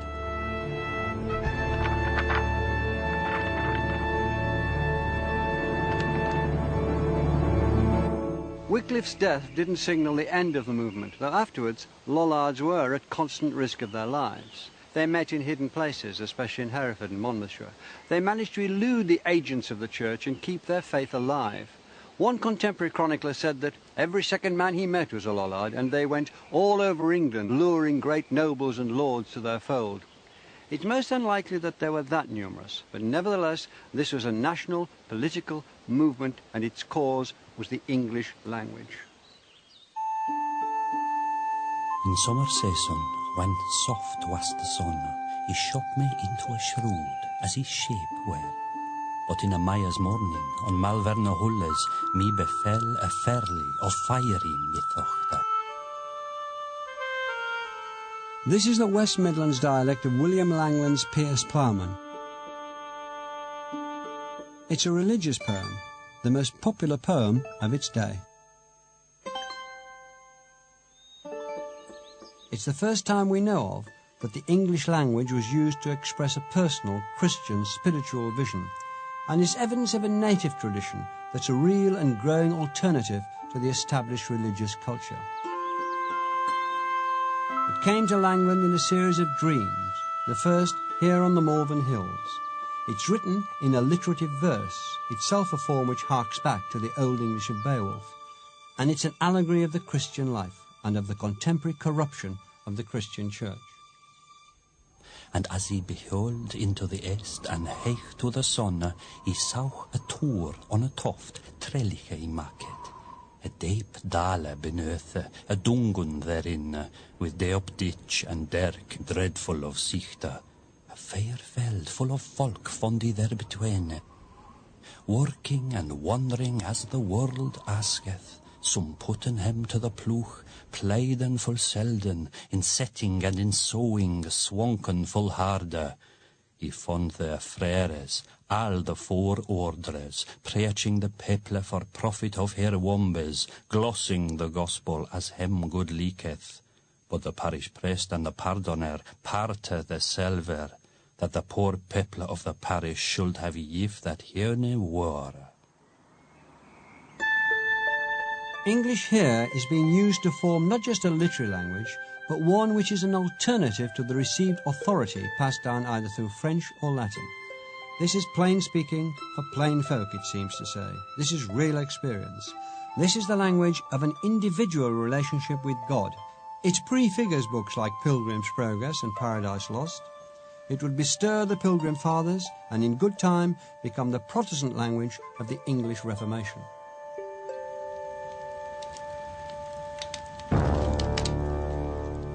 But meanwhile, the church was not satisfied with Wycliffe's death. It continued to burn Bibles, it burned people, and it ordered Wycliffe to be posthumously burned.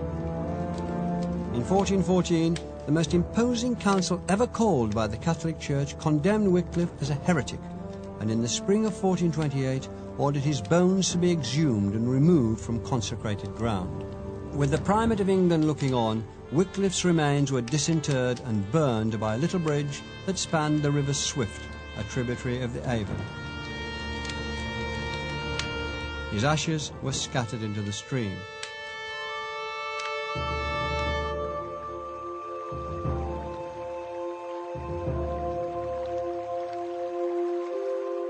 So, officially, the Bible remained in Latin.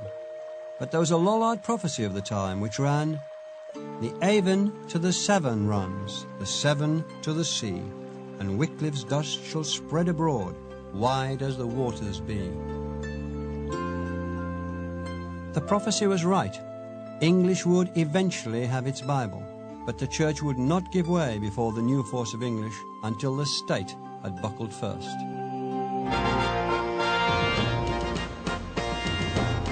The battle for an English Bible was a battle literally for the soul of England. But before it could be won, the heart and mind of the country had to be persuaded too. And that process began here in 1417 in France with Henry V.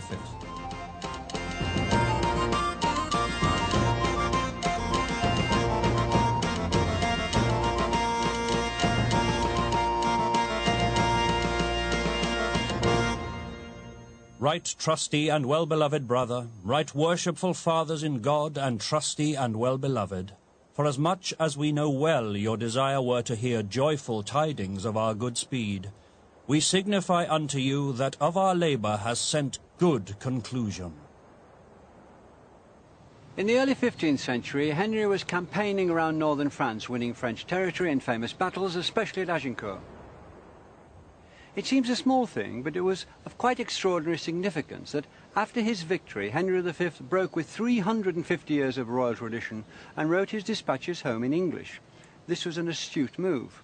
English kings had begun to speak English under his father, Henry IV, but all court documents had hitherto been written in French, as they had been since the Norman conquest. Henry's English letters are deliberate pieces of propaganda to be spread throughout the land. Here's his letter announcing peace. Upon Monday, the 20th day of May, we arrived in this town, Troyes, and the accord of the Peace Perpetuelle was here sworn by the Duke of Burgundy, and semblably by us in our own name. The letters forthwith sealed under the Great Seal, copies of which we send to be proclaimed in our city of London, and through all our realm, that our people may have knowledge thereof for their consolation. Signed, Henry, by the grace of God, King of England. Henry's motives may have been the exploitation of anti-French fervour, but once he returned from the campaigns, he continued to write in English. And in doing so, he made the first major step towards the creation of an official, standardised English that everybody could read. The Houses of Parliament, where I am now, are also called the Palace of Westminster. That's a reminder that on this site, the kings of England once had their principal London residence. This hall is all that survived the Great Fire, and somewhere round here, when the king was in residence, would have been the first circle of his government. This was called the Signet Office. It wrote personal letters on behalf of the monarch, which carried the royal seal, and, in ways familiar to us today, once Henry decreed that the Signet Office should use English, it was inevitable that the rest of the country would come to do the same. The problem was, which English? Across the country, people still spoke a mass of different dialects and would have had trouble understanding one another. For instance, the word stien or stain in the north was stone in the south. The ing participle, as in running, was said as and in the north, end in the East Midlands, and ind in the West Midlands. So, running could also be said as runand, runind, and runend. But that was nothing compared to the variety of spellings in use. Because England had traditionally used French or Latin as its written languages, there had never been any need to agree on a common linguistic standard or even how to spell particular words. But now, there was. Take the word church, for instance, one of the most common and important in the language. In the north of England, it was commonly called a kirk, while the south used church. However, kirk could be spelt K-Y-R-K, K-Y-R-K-E, K-I-R-K-E, K-E-R-K, K-I-R-C, and K-E-R-K-E. Church was variously C-H-U-R-C-H-E, C-H-E-R-C-H-E, C-H-I-R-C-H-E, C-H-E-R-C-H, C-H-Y-R-C-H, C-H-E-R-G-E, C-H-Y-R-C-H-E, and S-C-H-Y-R-C-H-E. Fortunately, from the language's point of view, there was a big engine of state that could deal with this unruly tongue. It was the Chancellery, reduced to Chancery, the civil service of the day, because it was crucial that a document produced in London could be read in Carlisle. We needed a common written language.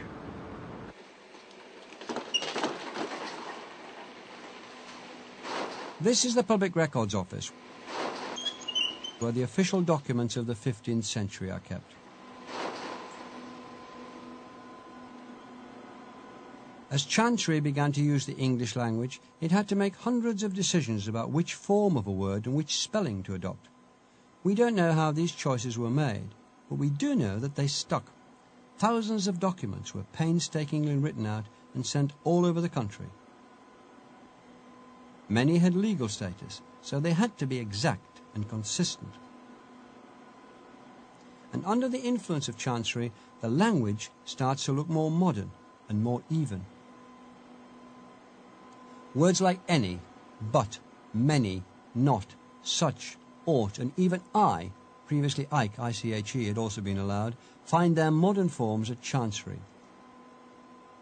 Lond becomes land, and church, kirk, and all the others become church. During the decade 1469 to 1479 alone, for instance, the modern word shall starts as xal, then shall, and finally settles into its modern form, shall. The word writhe becomes right, hath and doth become has and does. By 1500, under the influence of Chancery, the language is becoming recognisable to us. Is there anything else in common with the plurals? Some end in S, some end in ES, some end in IES. Anyone know why? Is there a reason why they all end in different endings? Is it because it's just the English language? It's just the English language. That's a very good answer. Okay. But just because everyone began to spell the same way, it didn't mean the language became any more logical. Look at this. Why English is so hard. We'll begin with a box, and the plural is boxes. But the plural of ox is oxen, not oxes. Then one fowl is goose, but two are called geese. Yet the plural of moose should never be meese. You may find a lone mouse or a whole load of mice, but the plural of house is houses, not heis. If the plural of man is always called men, and why shouldn't the plural of pan be called pen? And it goes on, and it goes on, and it goes on. What's the poet trying to tell us? The English is confusing. Hands up if you agree with Ola. Okay, hands down. Ask any foreigner, in fact ask any pupil about mastering English spelling and its inconsistencies, and they'll say, what have we done to deserve this? A lot of it is just to do with the mongrel nature of English, and a lot of it is to do with accidents of usage from centuries ago. But some of it was deliberate. Hands up if you think that English is so hard to learn. Around the time English was being standardised by Chancery, there was much debate about the best way to spell things. Broadly, there were reformers who wanted to spell words according to the way they were pronounced, and traditionalists who wanted to spell them in one of the ways they'd always been. When it's something like anchor, you don't know if it's a H or a K. The traditionalists won. It is confusing. How are you going to know? Because the silent letter is silent. They couldn't help tampering, though. In a desire to make the roots of the language more evident, words that had entered English from French, for instance, were given a Latin look. The letter B was inserted into debt and doubt. The letter C into victuals. Words that were thought to be of Greek origin sometimes had their spelling adjusted, so that throne and theatre acquired their H. Rhyme, on the other hand, was given an H just because rhythm had one, even though it's etymologically absurd. On a similar principle, an L was inserted in could because it had become silent, but it was still present in should and would. The same with H in words like whole, were, and welk. And like anybody who tries to rationalise English, they really messed it up. You feel confused, and who do you blame? Me. Okay. Let's carry on. Let's have another look at the second verse, okay? The cow is a plural, making cows or kine. But the plural of vow is vows, not thine. And I speak of foot, and you show me your feet. But I give you a boot, would a fair be called beat? Stay here, beyond television, divide it quite, okay? Right. You can all stand there. They've got the point, let's go. As if to prove the folly of trying to bring reason into the language, the English promptly decided to pronounce everything differently anyway. Around this time, and nobody really knows why, a sea change took place in the way English sounds. This is called the Great Vowel Shift, and it happened comparatively quickly. We think over a generation or two. Before it, English was pronounced in a way that sounds foreign to us now. Might used to sound rather like today's meat, which in turn was said something like mit. So the sentence, I might go and buy some meat, once sounded like, I meet, go and buy some mit. That was the Great Vowel Shift. It made 15th century English recognisable to the modern ear, but it didn't change the spelling. What really gives all languages their uniformity is, of course, writing. And what gives writing its huge modern power is the invention and spread of printing. Printing was invented in Gutenberg, Germany, around 1435. It's often regarded as the most seismic technological change Western culture has gone through. Printing marks the beginning of the information age.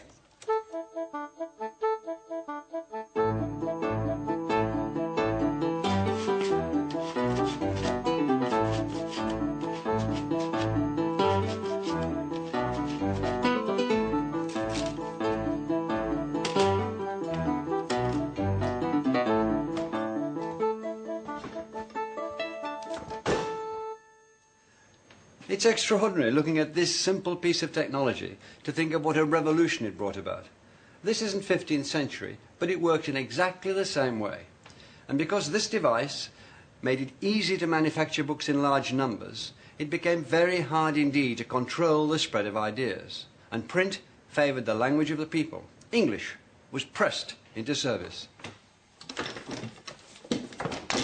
And although Latin was still the language of religion and scholarship, when Caxton introduced printing to England, he got straight on with making books in English. Chaucer's Canterbury Tales and Malory's Tales of King Arthur were his best sellers.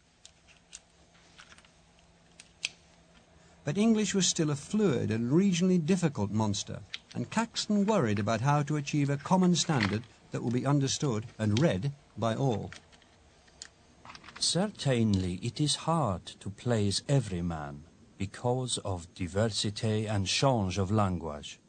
For in these days, every man will utter his communication in such terms that few men shall understand them. But in my judgment, the common terms that be daily used ben lighter to be understood than the older and ancient English. Caxton tells us that he is translating Virgil from a French version, but he doesn't know which English word to use for eggs. He tells a story of some merchants from Northumberland who are away from home and visit a house in Kent to buy food. One asks the woman for eggies. She tells him she doesn't speak French. Another asks for the same thing with a different plural, eieren, which means eggs in the dialect of Kent, and he gets them. So which word should Caxton choose for his translation? He settles for eggies, and so now do we.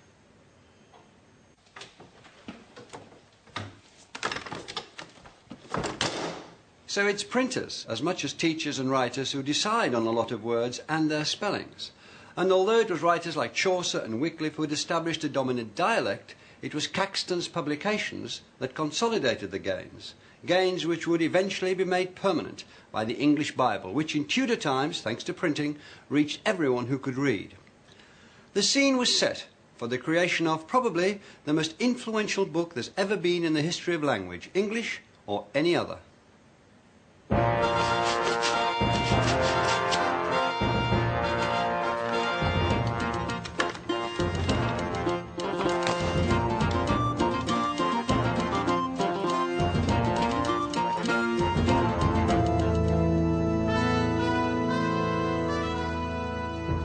Early in the reign of Henry VIII, the new king was still promising the Pope to burn any untrue translations. He meant Wycliffe's Bible, relentlessly circulating in hand-copied editions, and he set his Lord Chancellor, Cardinal Wolsey, to hunt down and burn all heretical books. On the 12th of May 1521, a huge bonfire of confiscated heretical works was made outside the original St. Paul's Cathedral. It was said that the flames burned for 2 days. That same year, a young man who was Oxford educated and an ordained priest became tutor to a large household in Little Sodbury, Gloucestershire, where he started to preach in the common place called St. Austin's Green in front of the church. His name was William Tyndale, and his Bible was to bring about a radical change both in the English language and in English society. He's had more influence on the way we speak than anyone except Shakespeare, and he had to leave the country to do it. Tyndale was in the mould of Wycliffe 100 years on. To a cleric who challenged him, he answered, "Ere many years I will cause a boy that driveth a plough to know more of the Scriptures than thou dost. You may say he finished Wycliffe's business. He believed passionately in an English Bible.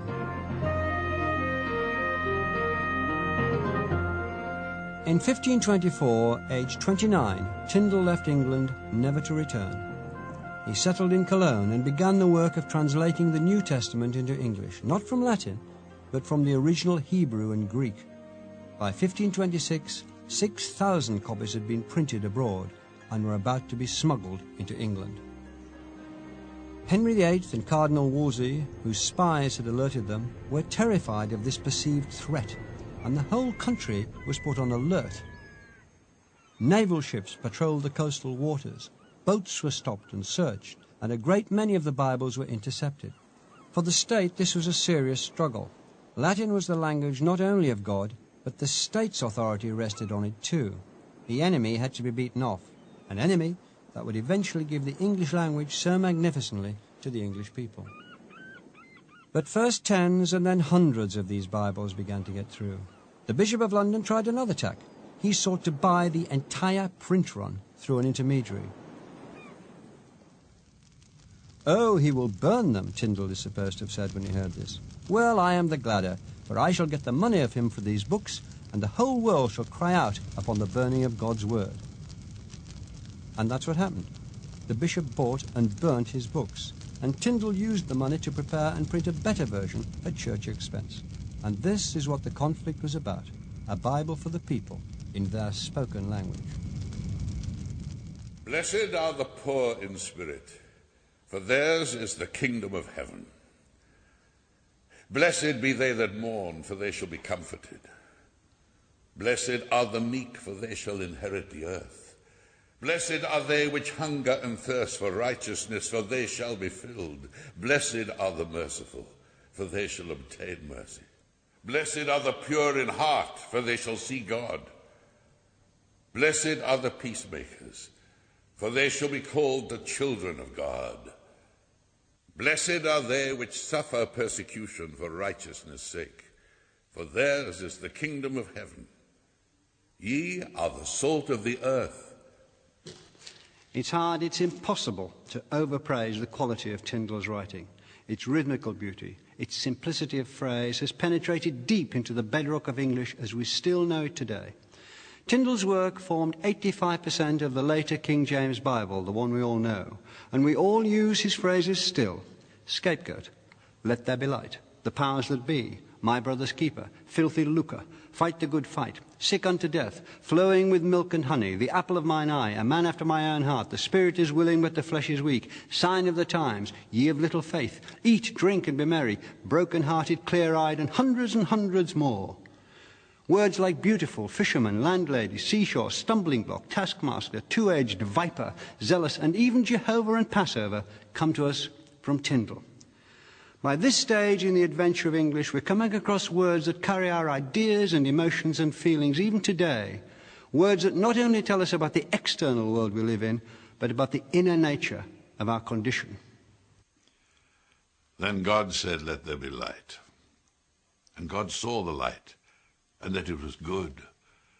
And he divided the light from the darkness, and called the light day, and the darkness night.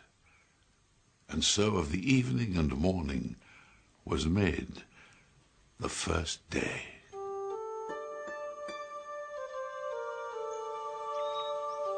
Before long, there were thousands of copies of Tyndale's Bible in England. In his happy phrase, the noise of the new Bible echoed throughout the country. Produced in a small, pocket-sized edition that was easily concealed, it passed through the cities and universities into the hands of even the humblest men and women. The authorities, especially Thomas More, still railed against him for putting the fire of Scripture into the language of ploughboys. But the damage was done. The English had their English Bible, legal or not. The hunt for Tyndale continued, however. In 1535, 2 hired assassins entrapped him in Antwerp and smuggled him out of the city to Vilvoorde Castle, where he was imprisoned. In his last letter, Tyndale asked that he might have a warmer cap for I suffer greatly from the cold. A warmer coat also, for what I have is very thin, a piece of cloth with which to patch my leggings. And I ask to be allowed to have a lamp in the evening, for it is wearisome to sit alone in the dark. But most of all, I beg and beseech your clemency that the commissary will kindly permit me to have my Hebrew Bible, grammar and dictionary, that I may continue with my work.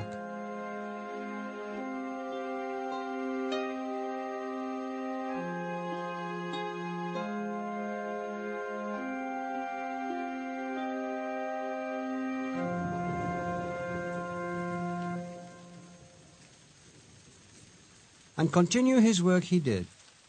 Phrases like, a prophet has no honour in his own country, a stranger in a strange land, a law unto themselves, we live and move and have our being, and let my people go, all come from Tyndall's pen.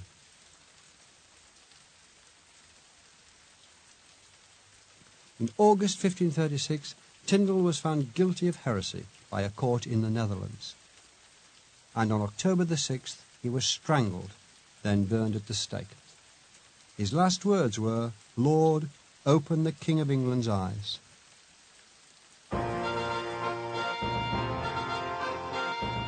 In fact, events had already opened the King's eyes. Henry VIII had tried to divorce Catherine of Aragon, and that had brought him into confrontation with the Pope.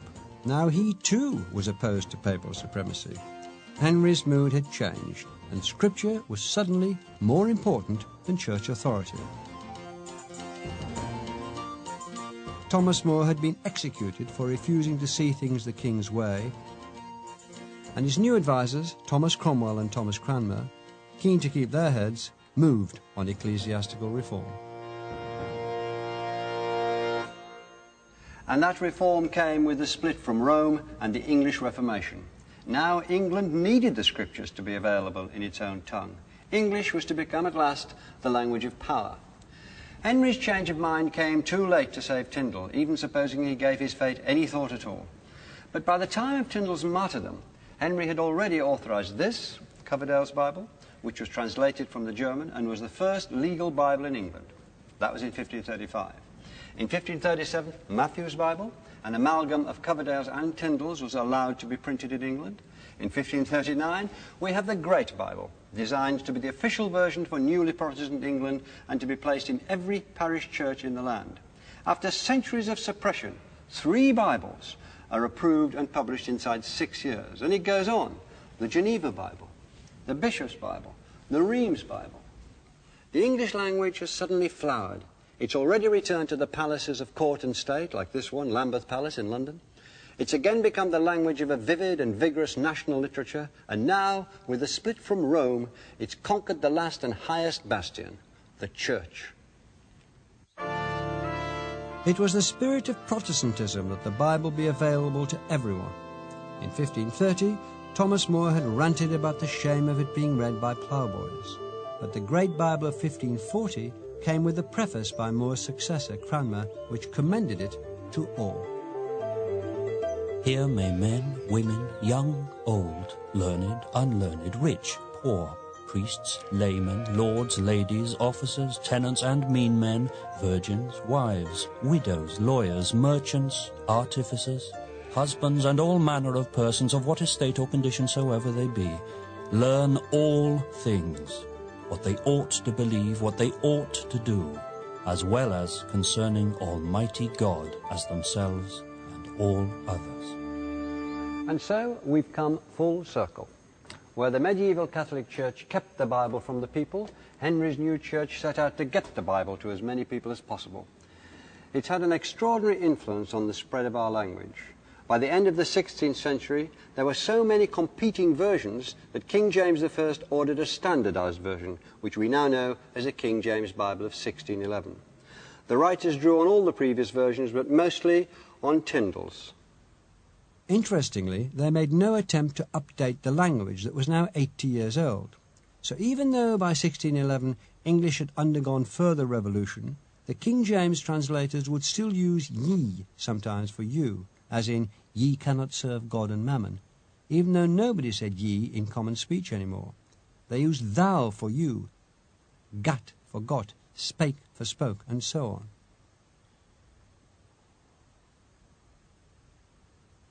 In other words, the King James Version was deliberately archaic, even then, and that's part of its extraordinary power. It was designed to feel as if it had the authority and resonance of speech from the past. It was meant to sound ancient, antique, like the very words of God.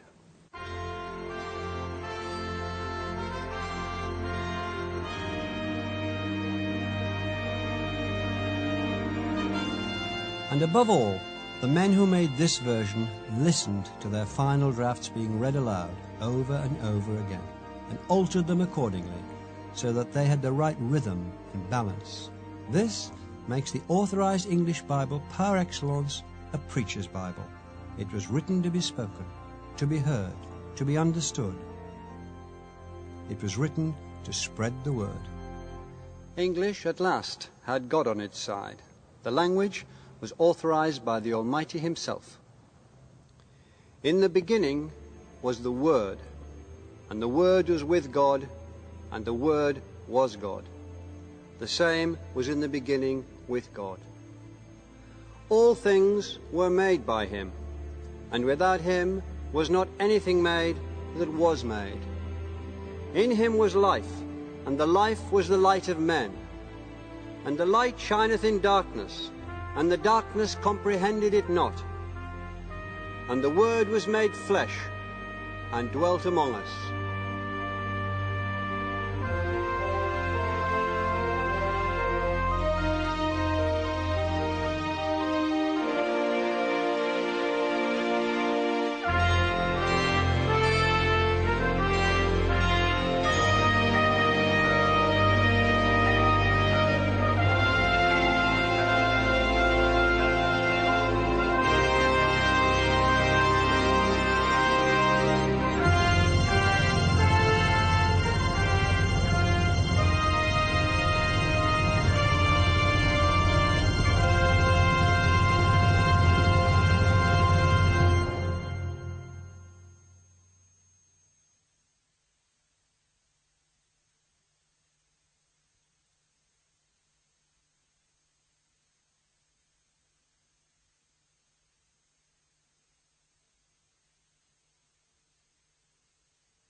In the first 3 programs in this series, we've seen the English language grow from a rough, though wonderfully expressive dialect, to Chaucer's English and a language fit for Tyndall's Bible.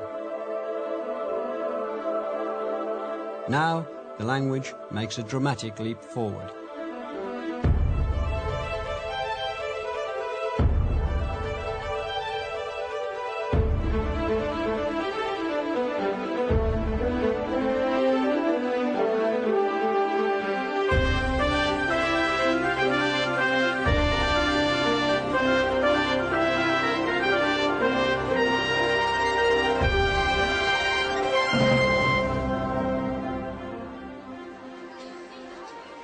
Over 400 years ago, here on London's South Bank, lived and worked the man who was to become the greatest English writer, the greatest master of language of all time, William Shakespeare.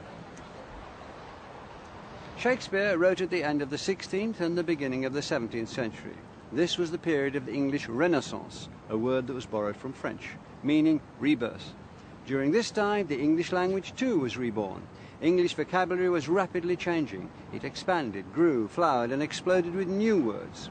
This is the story of the growth of Shakespeare's English. And it's an adventure that starts on water.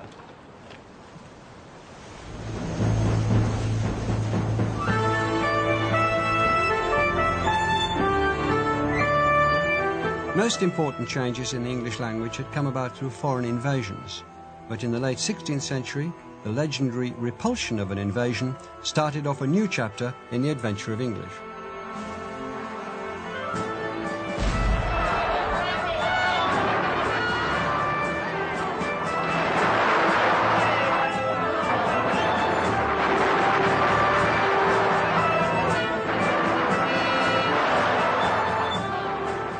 In 1588, English ships were battling it out with the Spanish Armada. Elizabeth I was queen of 3.5 million subjects and determined not to surrender to a much stronger and much bigger enemy. She appeared before a crowd at the port of Tilbury, and using all her skill with rhetoric, together with the power of an English language growing rapidly in richness and eloquence, she delivered her rallying cry.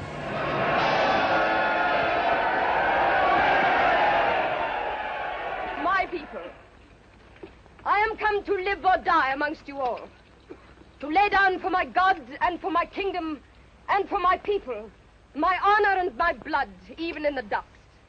I know I have the body of a weak and feeble woman, but I have the heart and valor of a king, and of a king of England, too. Not Spain, nor any prince of Europe shall dare to invade the borders of realm. Pluck up your hearts.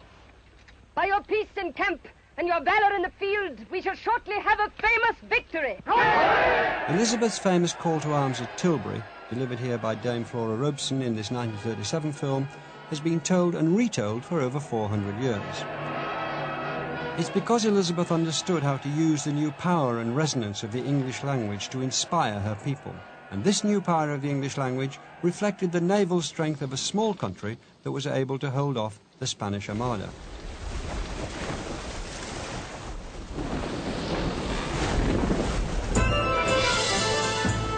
But Elizabethan ships were doing something far more important still as far as language was concerned. Naval supremacy opened up the world to trade. As England imported a huge cargo of goods, the English language imported a cargo of vocabulary alongside. A stunning 10,000 to 12,000 new words entered English in this period, bringing with them new ideas. By the time of the Spanish Armada, English was still lagging behind other European languages in the influence it exerted in the newly conquered territories abroad. Portuguese had already made its mark in Brazil, and Spanish had been spoken in Cuba and Mexico for more than half a century. Elsewhere, Arabic had spread through the Middle East over 800 years earlier, and Hindi was comfortably establishing itself as a vernacular, if not a literary language, throughout the Indian region. But on a very much smaller scale, English was at least beginning to make its mark. During the 16th century, it had begun to spread to parts of Wales, Scotland and Ireland.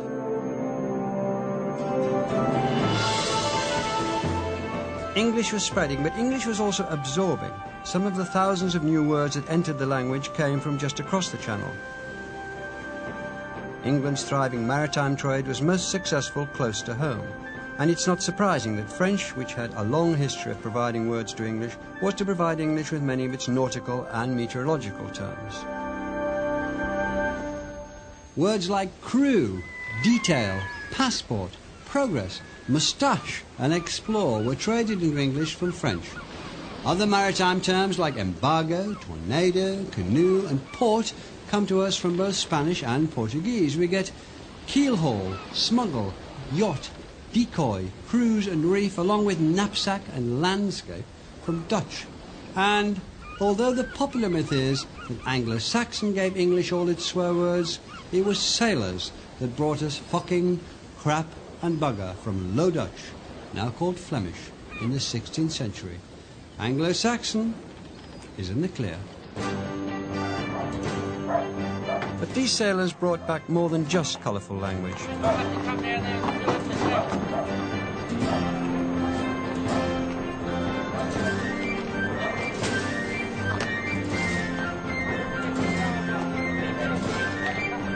Their trading expeditions to Europe and the Spanish Main literally bore fruit and barrel loads of other goods that was to affect the English language at the most domestic of levels.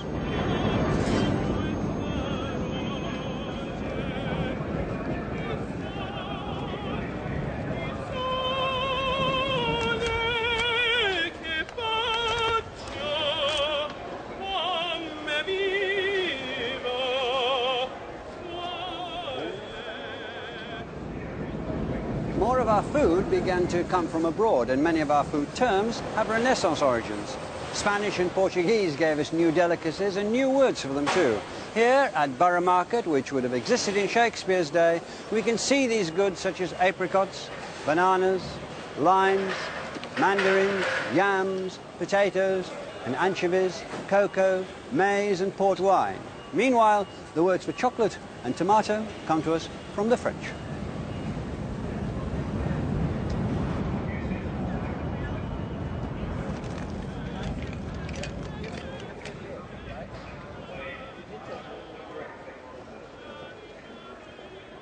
And as sailors and traders told tales of the New World, words from a total of 50 other languages joined the cargo of new words that were integrated into English. English now bristled with newly imported terms from overseas: lychee from Chinese, bamboo and ketchup from Malay, and curry from Tamil. During the 16th century, English also imported yogurt and hoard from Turkish, bazaar and turban from Persia, and coffee, magazine and alcohol from Arabic.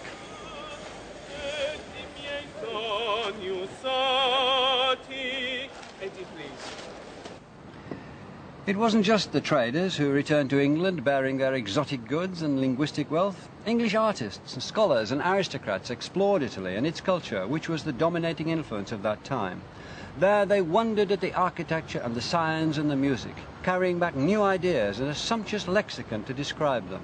So, balcony, still pronounced at that time in the Italian manner, balconi, as well as fresco, villa, cupola, portico, piazza, miniature and design are all from Italian, as are opera, violin, solo, sonata, soprano, trill, cameo and carnival.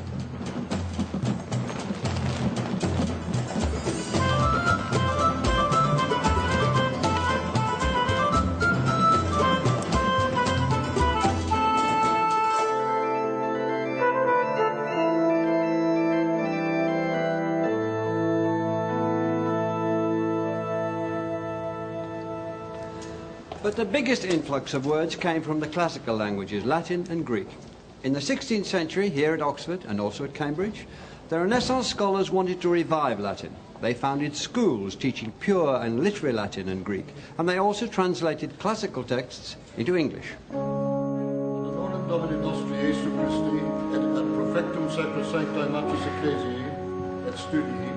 Latin is still used ceremonially today at Oxford University.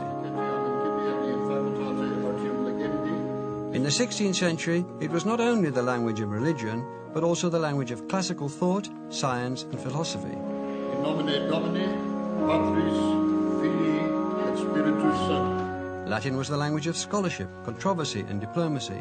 English scholars spoke and wrote in Latin so that they could communicate and debate with other European scholars.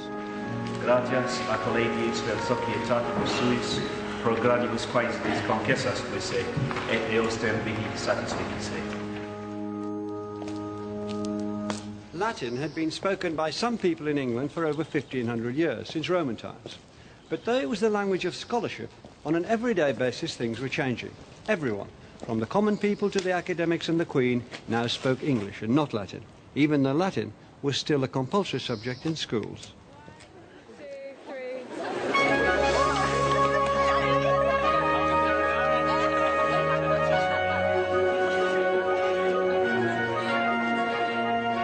There was a great ransacking fervour in the English language, which was at its peak for 20 years. The decade on either side of the year 1600 saw thousands of Latin words come into the English vocabulary of educated people. Words like excavate, horrid, radius, cautionary, pathetic, pungent, frugal, dislocate, submerged, antipathy, premium, specimen, and even the words manuscript and lexicon were absorbed into English during these 2 decades.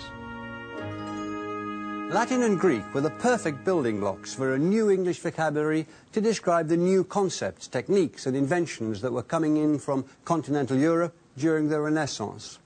This was a period of great intellectual and scientific fervour. During this time were invented both the ideas and the words for atmosphere, chaos, critic, strenuous and explain, along with the other Latin and Greek inspired words such as paradox, eternal and chronology. In fact, concepts and inventions are themselves words borrowed from Latin, and technique is of Greek origin.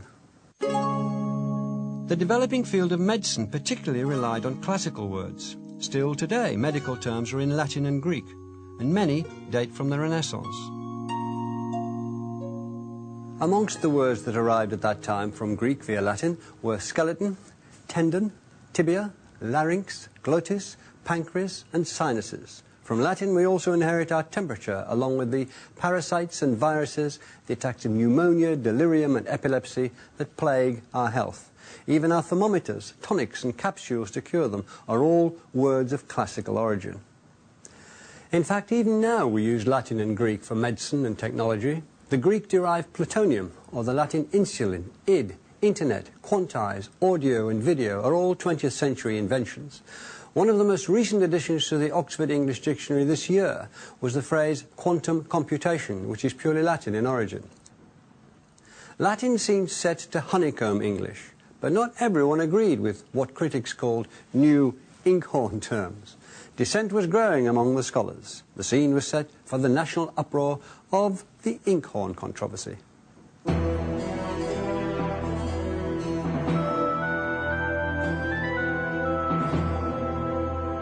inkhorn controversy, named after the horned pot which held ink for quills, was the first formal dispute about the English language.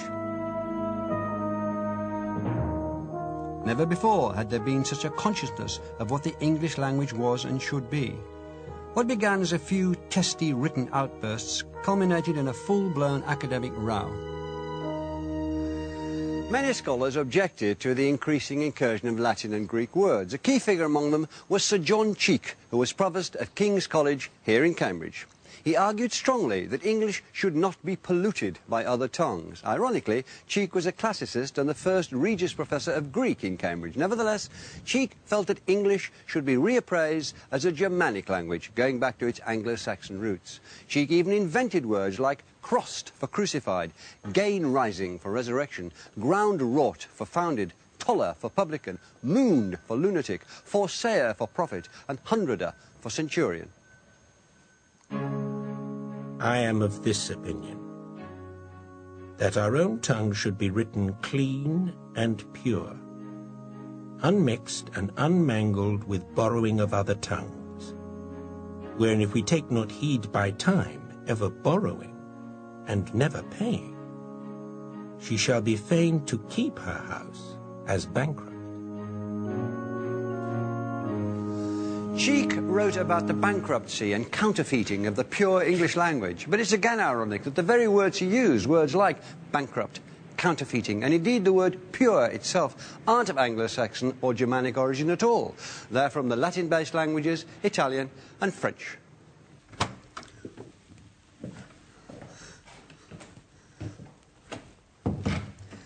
But Cheek's enthusiasm for English brought about something else which is significant. Here, in the Protocollum book, are the records of admission to King's College. The name of the book is Latin, and it's written in Latin. But written beneath Cheek's entry, for the very first time in this book, is a text in English. This short English note was the first chink in the classical armour that had protected scholarship and isolated it from everyday people. Look, it starts off in Latin, if we can decipher it. Egregius vir magistre Johannes Cheek admissus fuit in verum et perpetuum prepositum collegii regalis predicti. Which means that this worthy man, John Cheek, was admitted into the true and perpetual provostship of the aforesaid King's College. But underneath it is a short passage, and this is the Quiet Revolution, which is in English. It says, "First of all, I do protest and declare that otherwise I do not swear or promise anything thereby that should bind me contrary to the true doctrine of the Church of England." But however hard he tried to promote a pure English, Cheek and his supporters couldn't stem the huge influx of Latinate words that people had started using. No one could control the English language. By the end of the 16th century, over a period of some 60 or so years, the building blocks had been laid to create a language that we can still understand today, that we call modern English. In the modern English that we read and speak today, we hear some of these Latinate words that seemed oddest at the time, But some of these have survived. 16th and early 17th century words like industrial, exaggerate, mundane, commit, transmit, capacity, disagree, disabuse, necessitate and expectation, external, celebrate and extol. Curious at the time, but we use them today. However, Cheek may have taken some comfort in the fact that some of the thousands of Latin and Greek words coined during the Great Inkhorn controversy didn't survive. Through a process of natural selection, optastate to bear witness and fatigate to make tired have been lost, as have electrobus, meaning delicate, or deruncinate to weed. Abstergify to cleanse, eruption, a sudden removal, and subsessive, remaining over, have all slipped out of use. Nidulate to build a nest, latrate to bark like a dog, pity about that, and suppeditate to supply have also disappeared. Whilst a word like impede survived, its opposite, expede, didn't. As we explored the globe, so at home we explored the world of words. It's fun to poke fun at these creations, but they demonstrate the intense interest the English language inspired. People from the Queen to a young grammar school boy from Stratford, William Shakespeare of course, were reading an English language that was flush with thousands of new words and ideas. It was an English that could be used as a tool of power to rally spirits against foreign invasions.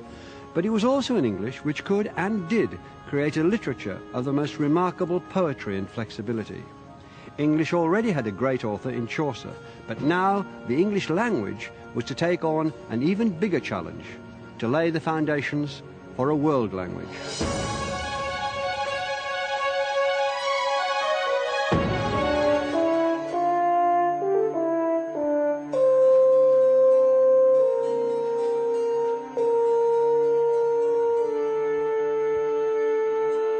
In the 16th century, English was a delicate, flowering language that needed to be protected. It had long been in the shadow of other European languages. There was such an interest in these languages that glossaries were compiled in the form of bilingual Italian to English, French to English, and Spanish to English dictionaries.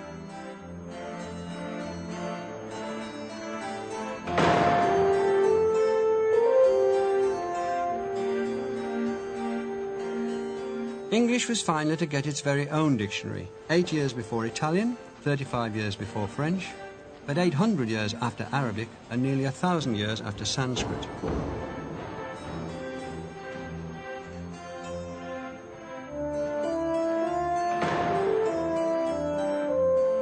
The word dictionary is first used in its Latin form Dictionarius in 1225 by an English scholar. And in many ways a dictionary is particularly suited to the English language, a language which has absorbed so many others. The very first English dictionary was put together in 1604 by Robert Cordery. He called it a table alphabetical, and this is it. It's a list of English words, mainly of Latinate origin, with a brief explanation. So we can see that the very first word in this only surviving copy of this tiny dictionary is abandon, cast away or yield up, to leave or forsake. We see that malady is a disease, or that summarily is briefly or in few words. Argue is to reason, and geometry is the art of measuring the earth. Elegance is finesse of speech, and empire is government or kingdom. Quadrangle is four-cornered, and radiant is shining bright. There are only 2,543 words in this very first English dictionary. It was a meagre word hoard, but a first attempt at a collection. It's by no means exhaustive. You don't find everyday words like shoe, cold, food or house, cow, wet, rain, dress, fish or love. More than anything, this little book was a recognition of the new status of the English language, as it declared on its first page, full of hard, usual English words borrowed from the Hebrew, Greek, Latin or French. Cordery intended his dictionary to be used by those who might not understand words which they shall hear or read in scriptures, sermons or elsewhere. This wasn't a book for scholars. It was a book for the ordinary people to catalogue new words and to explain the new ideas associated with these words. This was because the English population was growing more and more educated. One estimate is that by 1600, half of the 3.5 million population, at least in cities and towns, had some minimal literacy. But it was the good education of those brought up around the world of the Elizabethan court in grand homes like this one, Penshurst Place in Kent, that was to contribute strikingly to the adventure of English. In Tudor England, thousands of new words were absorbed into the English language. With these words came an intense interest in how to use them. The study of rhetoric, the art of public speaking, and composition became part of a good education. And rhetoric had a fine spokeswoman and speechwriter in Queen Elizabeth I, who excelled at it. She was a literary and educated monarch. She had private tutors. She spoke 6 languages and translated French and Latin texts. Furthermore, Elizabeth enjoyed writing poetry. I grieve and dare not show my discontent. I love, and yet am forced to seem to hate. I do, yet dare not say I ever meant. I seem stark mute, but inwardly do prate. English was looking for a literature to reflect its newly enriched status, and it was to the courtiers, the knights of Elizabeth's entourage, that the role fell to turn the English language into literature. The gentleman poet, who handled the pen with as much skill as the sword, he was called up to play his part in the adventure of English.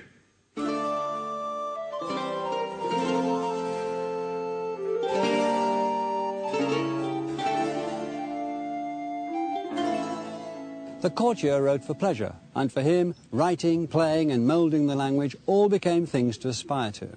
There even existed manuals of rhetoric that advised would-be courtier poets on the best composing techniques.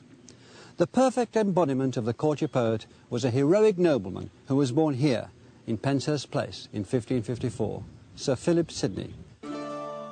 By his mid-20s, Sidney had already worked as Elizabeth's ambassador abroad and had written the finest collection of love poems of his age. He died in battle when he was only 31 and achieved lasting fame for giving his water bottle to another wounded soldier with the words, "Thy need is greater than mine." Above all, he had the leisure, education and wit to make English the subject of both his poetry and his treatise about language, an apology for poetry. Sidney composed music and songs he wrote for pleasure and for art's sake, not for a living. Fly, fly, my friends. I have my death's wound. Fly. See there, that boy, that murdering boy, I say, who like a thief, hid in a bush doth lie, till bloody bullet get him wrongful prey.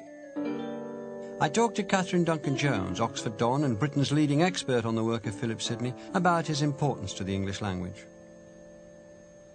What was new about that poem? I think what was new was the application of very bold, still very fresh, immediate words to what might be called a very trite, cliched situation. Words like bloody bullet and thief, who like a thief hid in dark bush doth lie, and that murdering boy, which make it sound as if the speaker has just been mugged and fatally wounded by one of these juvenile criminals who were very common in Elizabethan towns and villages, and I'm afraid are still very common now.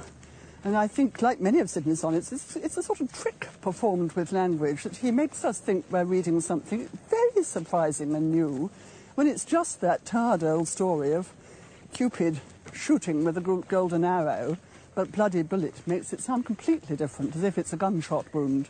So what else, what in general do you think Sidney did with the language that was given him, this sort of courtier, this man penning what could be a new English? What was he doing? Well, he was enormously expanding it. If you look at the Oxford English Dictionary online, look up Philip Sidney, there were 2,225 quotations from Sidney in the Oxford Dictionary. He was expanding it enormously, both the usages and the actual words, with foreign words, probably some words that were oral, some words that hadn't been used in literary language before, words that he had made up, essentially, by turning nouns into verbs and creating new adverbs and new forms of speech, like describing a cat, saying the cat is moving scratchingly, and nobody had ever thought of describing a cat moving scratchingly before. Numerous first usages are attributed to Philip Sidney. Bugbear, scummy as a term of abuse, dumb-stricken, miniature for a small picture. He was fond of adding words together to form evocative images ranging from milk-white horses, eye-pleasing flowers, well-shading trees, to more unusual ones like honey-flowing eloquence, hang-worthy necks, or even long with love-acquainted eyes. Would you say that around the time of Sidney, English was becoming a modern language? I think it was, because I think there was this sense that very modern things of the absolutely present moment could be done with it, as of course happens now with the new words we have with almost every month new words enter our language. I think that was that exciting sense that it was a language which was both very historical and carried many relics of Latin and Greek and Saxon, and yet was absolutely streetwise. What ideas were Sidney bringing that had not been expressed or as well expressed before? English and English culture could be as rich as French, Italian, even to name the enemy, Spanish culture. Sidney was very well informed about Spanish literature and culture too. It was actually Philip of Spain's godson, named after him. So confidence in the English language as a medium in which great works of art could be produced, and everyday transactions could be carried on. They didn't have to be in Latin or in the kind of French used by diplomats. The English language could actually be used for important matters of state. Where be the roses gone, which sweeten so our eyes? Where were those red cheeks, which oft with fair increase did frame the height of honour in the kindly badge of shame? Who hath the crimson weed stolen from my morning skies? Which words linger then? Which words do we still use a lot?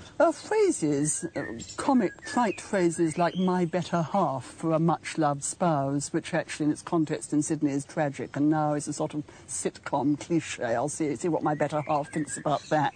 But I think when that rather cliched phrase is used, people have no idea it goes back to Sydney's Arcadia. This is in the Oxford Dictionary, a word like far-fetched as applied to a narrative, or even what we're doing now, Melvin, having a conversation, meaning exchanging speech. Sidney brought that into the language. Conversation used to mean just having dealings of an undefined kind with other people, but the specific application to having dealings through language was Sidney's.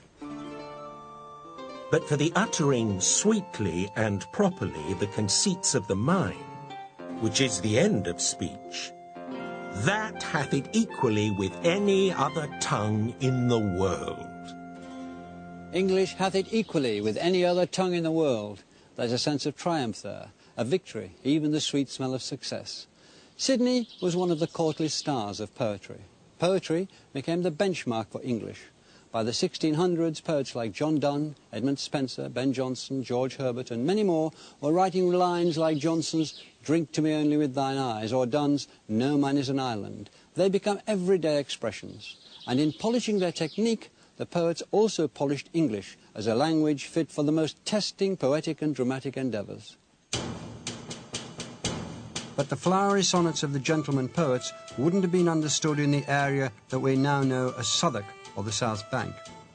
Just outside the City of London's jurisdiction, it was an area of disrepute, with thieves and vagabonds, taverns and brothels. It was the red light district of London in the 1590s. The prostitutes and thieves who prowled around this area had their own street slang, much as local gangs today have their own argot. We know that cove meant man, fumbles meant hands, gan was mouth, panam was bread, and skipper was a barn. Not many of these words have survived, but even today, cove is a slang word for a man. Most importantly, though, the language of the streets was a simple and direct communication, using single-syllable words and plain speech. By the end of the 16th century, theatres were a main feature in this dubious area. And the most famous was the Globe.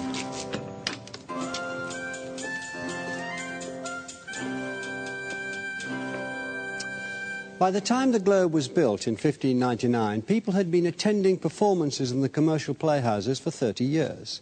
And it was on these hugely popular stages that something extraordinary happened.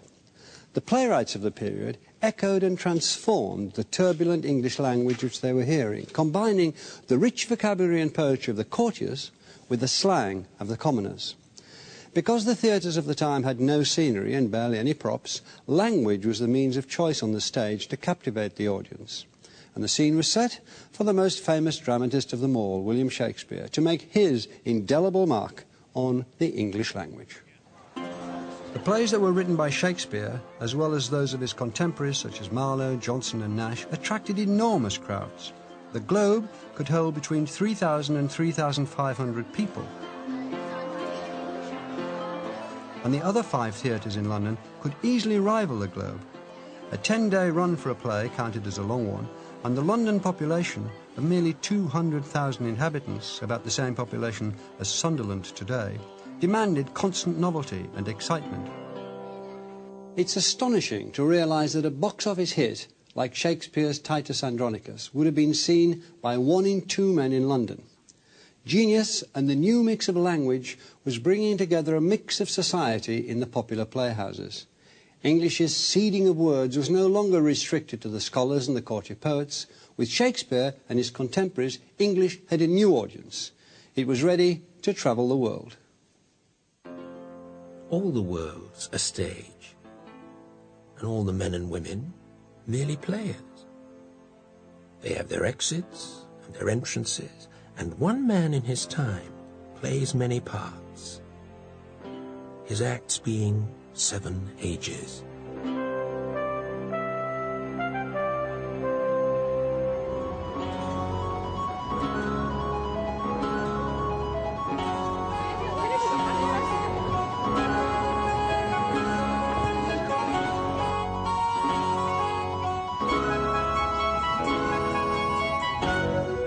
This is Stratford-upon-Avon, Shakespeare's birthplace. English's best-selling author has served the town well. 3 million tourists visit every year, making Shakespeare English's biggest export. The beauty of Shakespeare's language is that we can still understand it today.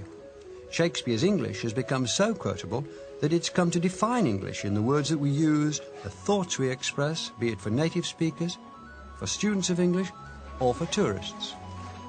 For example, Julius Caesar, French Roman's countryman, lend me your ears. To be or not to be? Most important, to be and not to be, that's the question. To be or not to be? To be or not to be, that is the question, isn't it? Do thou'st hear a mouse? To be or not to be? It's a good read. To be or not to be? Oh, yeah. That is the question. The quality of mercy is not strain. Bottle of toil and trouble, that's about it. He's my friend, come from China, and Shakespeare is a very famous person in Chinese. Romeo, Romeo, wherefore art thou, Romeo?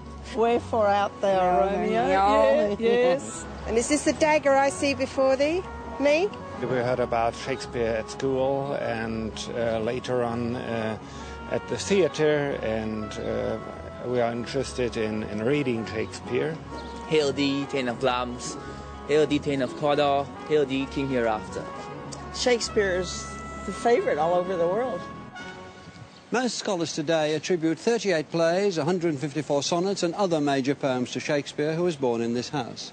But his biggest contribution to English might be the vocabulary that we find in his work. Well over 2,000 of our words, for instance, today are first recorded there. Words which broaden the way we look at life, tell us how we act, tell us how we think, tell us what we value.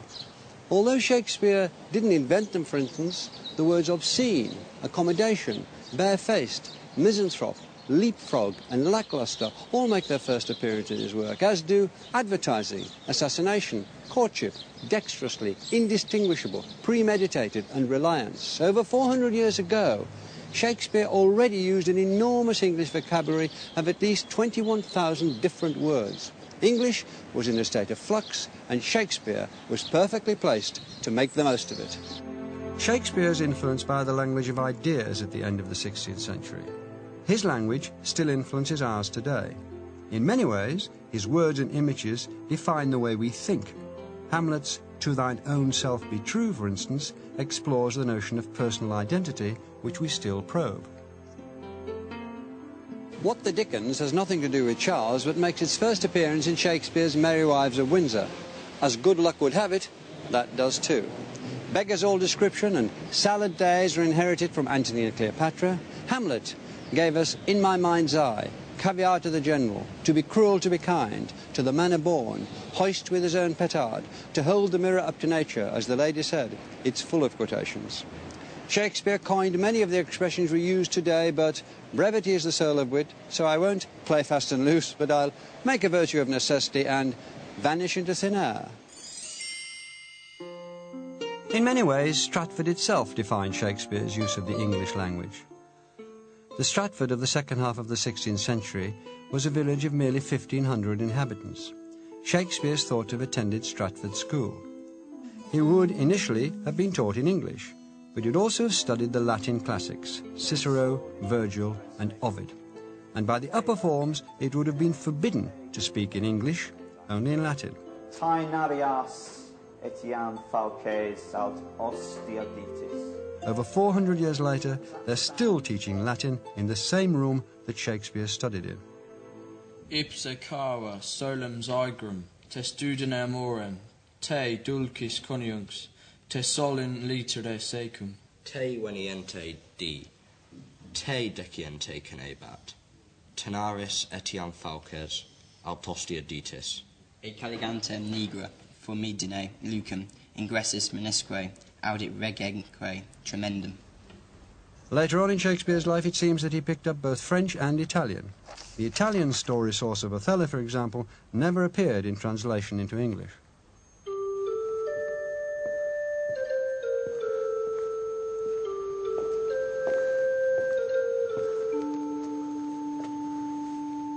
But Shakespeare's English education would have been completed at church. This church, Holy Trinity Church in Stratford, in which he was later buried. This is his grave. At church, as an adolescent, he would have had to read texts in English, especially Tyndall's English Bible. Shakespeare didn't go to university, and early on he was mocked for that by the London wits who'd benefited from university tutoring. But just a church and a grammar school education were to provide the young William Shakespeare with the language base that he needed to become English's greatest playwright. Shakespeare also knew about the inkhorn controversy and used both Latin words and plain terms in his own writing. He used new words which had just appeared towards the end of the 16th century, like multitudinous, emulate, demonstrate, dislocate, initiate, meditate, or allurement, eventful, horrid, modest, and vast. He invented and was also fond of compound words like hugger-mugger, baby eyes, fair play, break vow or pell-mell, smooth-faced, widow comfort, canker sorrow, bare-picked, basilica-like, half-blown and ill-tuned, which are uniquely his. But there are some words which Shakespeare used which don't survive.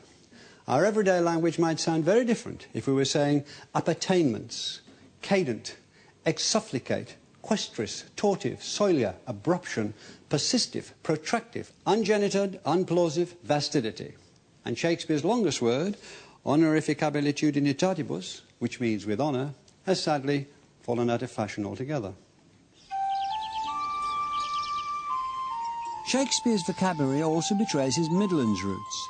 In his work we find regional words like keck for fool's parsley and honeystalks for clover stalks. We find ballow, which means a cudgel, and batlet, which was still used until recently to mean the bat to beat clothes in the wash. We also find the very Warwickshire potch, to thrust, and pash, to smash. We're going to wire it up from the inside and then they can do whatever they want. Keck? Yes, well, it was never called anything Called the else. devil's plaything? I mean, sometimes they call it devil's plaything, but the general name for it, the everyday name for it that we use was keck. They'd say, get a bit of keck for the rabbits. That's right, yes.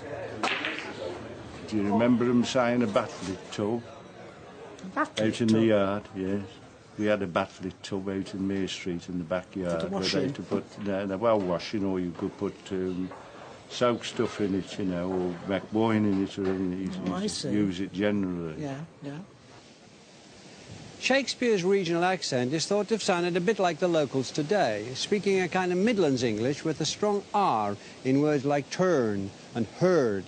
Cider becomes cider, and farmer becomes varmer. Right and time become right and time. Although nowadays the Stratford accent is more influenced by nearby Birmingham, Shakespeare's Midland accent was described as having been a mixture between West Country and Irish. We asked Peter Silver, a Stratford man like Shakespeare, to read us a passage from Henry V. The even mead that erst brought sweetly forth the freckled cowslip, burnet and green clover wanting the scythe, all uncorrected, rank, conceived by idleness, and nothing teems but hateful docks, rough thistles, kexes, burrs, losing both beauty and utility. It's intriguing to think of what Shakespearean verse would have sounded like during the Renaissance. John Barton, an expert on speaking Shakespeare, thinks it would have sounded like this.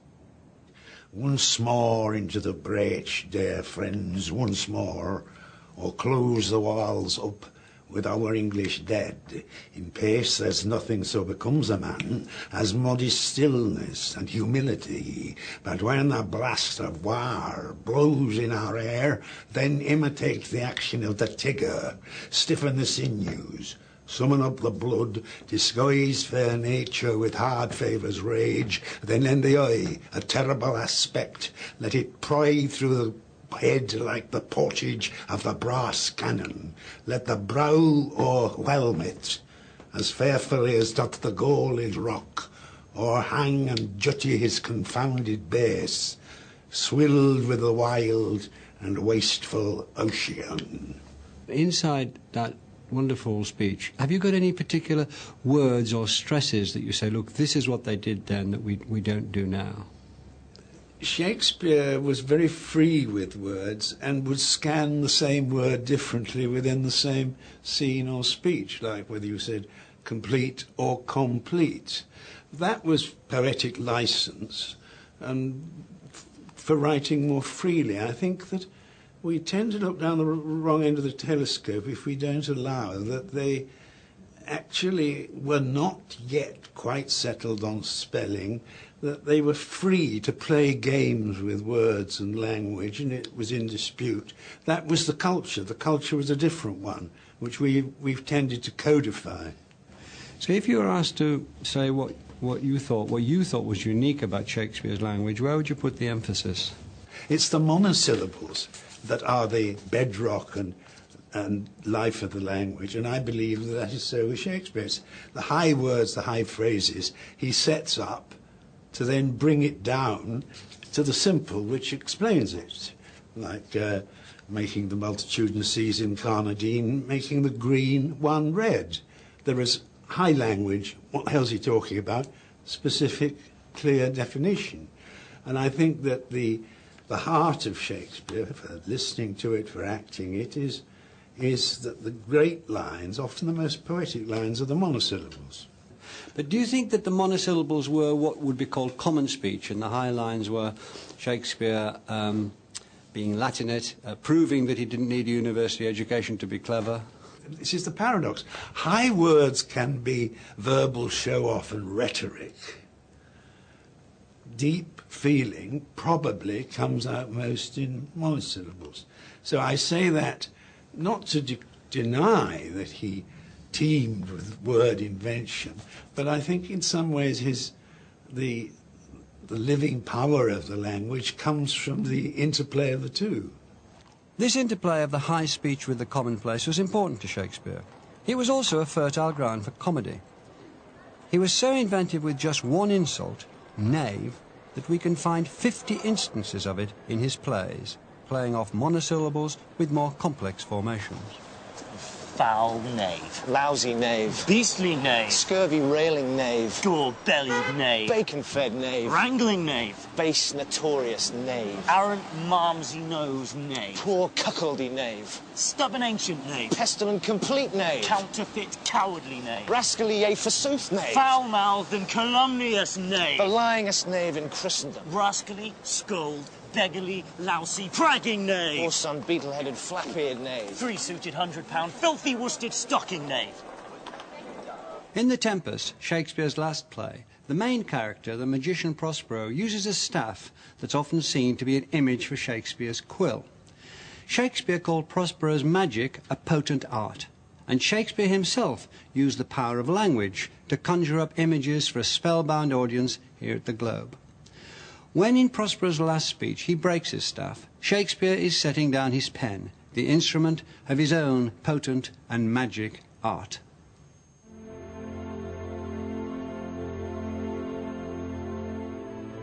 But this rough magic I here abjure, and when I have required some heavenly music, which even now I do, to work mine end upon their senses that this airy charm is for, I'll break my staff, bury it certain fathoms in the earth, and deeper than did ever plummet sound, I'll drown my book. And Shakespeare put down his staff, but his language lives on in print in the editions that have appeared uninterruptedly ever since. Shakespeare's English has spun around the world, and his 38 plays have been translated into 50 languages. To Be or Not to Be, for instance, is understood today by people of dozens of nationalities. The Oxford English Dictionary lists a stunning 33,000 Shakespeare quotations. There have been over 300 film adaptations of Shakespeare, and almost every person brought up in the United Kingdom will have read or seen at least one of Shakespeare's plays. At any given moment, a Shakespeare play is being performed or read somewhere in the world, from London to Broadway to an amateur theatre group in Nepal. Shakespeare's plays and Tyndall's Bible have been the two greatest ambassadors for the English language. And for the first time, with Shakespeare and his fellow playwrights, language supports the professional writer, the man of letters. An English that we understand, that is modern, is in his poetry, prose and drama.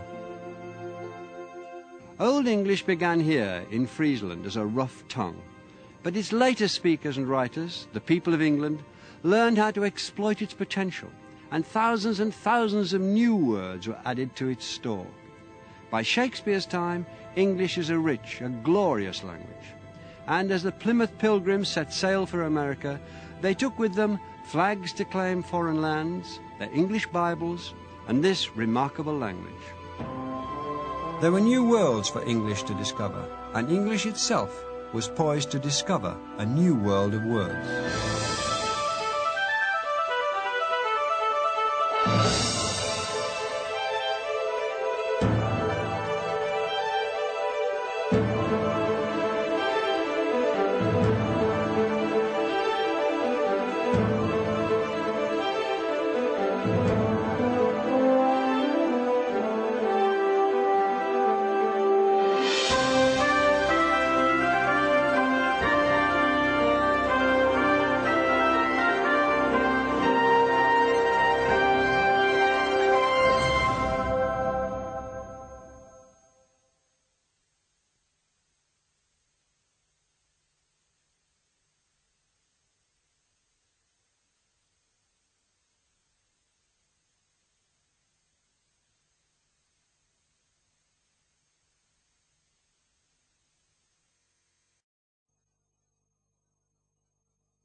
So far in the adventure of English, we've traced the story of the language through its first 1,000 years, from the 5th century to its great flowering at the time of Shakespeare.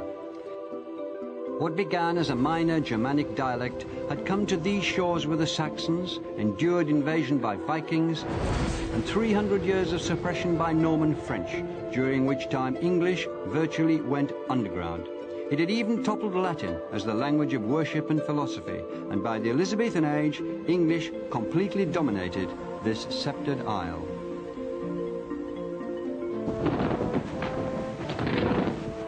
But now the English language was about to leave Britain. In the next 4 programmes we'll tell the story of the way in which English became Britain's greatest export, some would say gift, to the modern world, and how it became a global language. We shall see how English travelled to India, where it encountered scores of other more ancient languages, including Sanskrit, which did much to mother our own tongue. Yet even at the end of our imperial rule in the mid-20th century, English remains in India as a major unifying tongue. We'll follow it to the West Indies, where new English dialects have been spawned, as rich and vigorous as the native ones used by Thomas Hardy and D.H. Lawrence. And to Australia, where once exiled English now reaches back to influence the youth of the mother country. But first to the New World, where 17th century Puritan English stubbornly beat off opposition from native tongues and rival European powers to become the language of what was to grow into the greatest country on earth, America.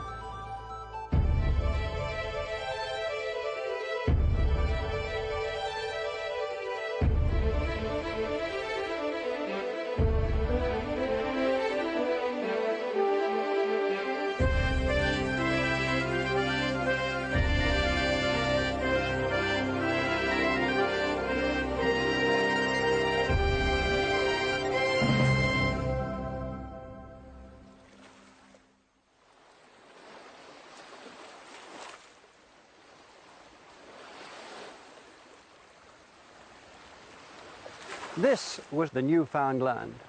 To the first settlers' eyes, this was a vast and it seemed empty space. And yet it's because of their first determined steps onto this soil nearly 400 years ago that English would one day speak for America.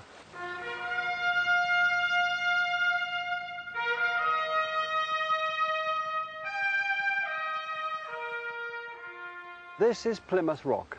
It's literally the foundation stone of modern America. For this is the very spot where the Pilgrim Fathers landed in New England in November 1620. They came on the Mayflower. They were religious separatists, and they were here to create a new community where they could worship as they wished. They bound themselves to an oath, the Mayflower Compact, swearing to found a colony for the glory of God and the advancement of the Christian faith. They were, above all, people who lived by the word of God in English. They came from a hard-line Puritan religious tradition which had been persecuted and reviled. They'd been tortured and murdered for their faith in an English language Bible. And to them, that Bible, that language, meant life itself. They weren't the first people on the continent.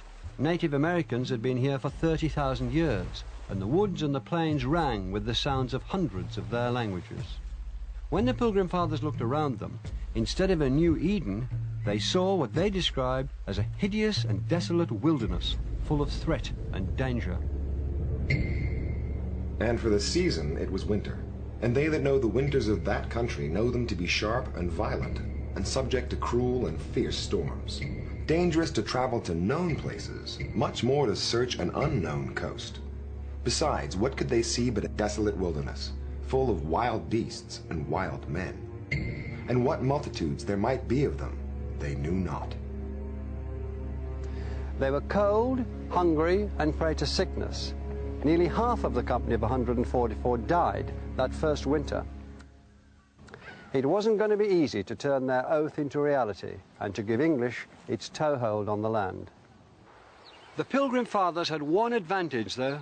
They had come here to stay, and they wanted their settlement to be English. New England, they were to call it, but true England might have been more accurate. Their first move was to build a settlement, recreated here, Plymouth Plantation. They lived in terror of the supposedly wild men in the wilderness outside. But before they could even do that, they were to owe their survival to one of those wild men, and an extraordinary encounter with the English language. And whilst we were busied hereabout, we were interrupted. For there presented himself a savage, which caused an alarm. He very boldly came all alone up to the houses, where we intercepted him, not suffering him to go in, as undoubtedly he would, out of his boldness. He saluted us in English and bade us welcome. So, welcome was the first word spoken by a native that the Pilgrim Fathers understood. The man who'd come out of the wilderness had picked up some words from the English fishermen who worked the coast.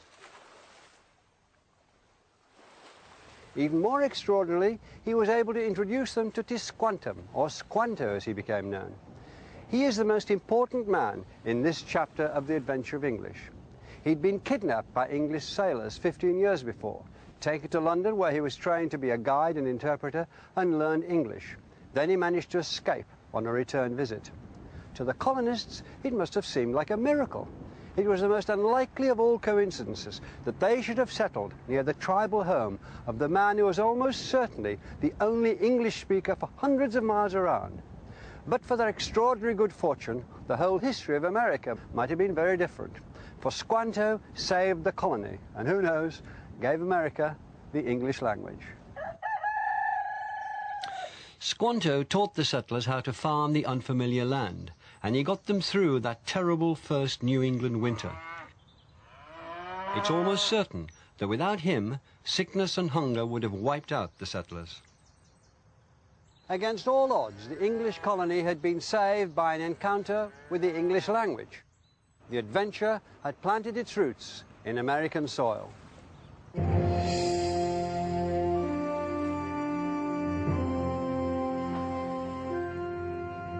The settlers had a new country, full of new places and geographical features, new animals and plants. They needed words to describe them, and occasionally they turned to the native languages.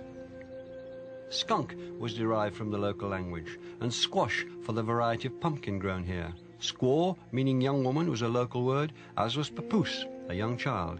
And wigwam was another early borrowing from the local languages. But what's really remarkable is not that these words did enter the English vocabulary, but how few of them there were. For centuries, English had been borrowing words in their thousands from Latin, Danish, French, and every other language it had come into contact with. But here, faced with the richness of an entire continent, the English borrowed words not in thousands, but in handfuls. The writings of the Founding Fathers here run to thousands of pages, but contain less than a dozen borrowed Indian words. So why are there so few? In a strange new country, the English settlers may have taken great comfort in making the objects around them at least sound familiar. Look at the names they gave the local terrain: Falmouth, Yarmouth, Boston, Cambridge, Billericay, Bedford, Taunton. They were trying to recreate the English shires in the American wilderness. And perhaps there was desperation here, as well as determination. But through language, their own, they would survive, as they had in the old country. So they put a wall between themselves and the native world. In the end, we must conclude that they were here to impose their habits and their language on the land, not to be changed by it. Words, God's good English words, were at the heart of the lives of the settlers here. Improper speech was a crime. Blasphemy, slander, cursing, lying, perjury, railing, reviling, scolding, swearing, threatening, treason, and defying authority were all offences. The colonists were trying to control the language, and this set the pattern for their teaching of English. And as New England grew, this was how they did it, with the New England Primer. A. In Adam's fall, sinned all. B. Heaven to find the Bible mind. C. Christ crucified for sinners died. D. The deluge drowned the earth around. E. Elijah. From the very beginning, Americans took immense care over the correct teaching of English. It was taught well and in a way that was highly religious, and this set the tone as English spread. It wasn't all going English's way, though. Other European powers were jostling for influence in the New World. Delaware, where a Swedish settlement had taken root, was conquered in 1655 by the Dutch admiral Peter Stuyvesant. and incorporated into the Dutch New Netherlands. His base, New Amsterdam, was in turn conquered by the British in 1664 and renamed New York. There was rivalry with the French, which turned into war. When it finally ended in 1763, Britain was given sole claim to the east of the continent and took a grip on the north in Canada. Even the Spanish colony of Florida came under British rule. But perhaps the real edge that gave English a stronger presence than the other European languages came not through the gun, but through the ploughshare. The Spanish, on the whole, concentrated on sending armies and priests to the New World and taking gold. The French were interested in sending fur trappers and trading with the natives. It was only the English who continued the spirit of the Pilgrim Fathers and came to stay. Persistence and sheer weight of numbers eventually ensured that English, not Spanish, Dutch or French, would be the language heard from the Atlantic coast to the Appalachian Mountains. But as English spread, it also started to develop a character of its own, to drift away from the language spoken in England. There was already the beginnings of the tomato-tomato problem. In some cases, meaning shifted. The English shop had become an American store. Lumber meant rubbish in the old country. To Americans, lumber was, and still is, cut timber. And haul came to mean to transport in a vehicle, not, as in England, to move by force. American English was also developing its own sound. The first settlers had come from various parts of England, each with its own regional accent. But no single accent dominated. As they talked to each other, the variety very quickly became a blend. To this day, there's only a tiny variation in accents across America compared to Britain, and the further west you go, the more true that becomes. By the middle of the 18th century, the absence of regional pronunciations and dialect words was being noted approvingly by upper-class British visitors, who regarded all such variations as vulgar. In 1764, Lord Gordon wrote, "The propriety of language here surprised me much. The English tongue being spoken by all ranks in a degree of purity and perfection surpassing any but the polite part of London." It's a sentiment that would be repeated again and again, that the Americans didn't just speak good English, they spoke it better than the English themselves.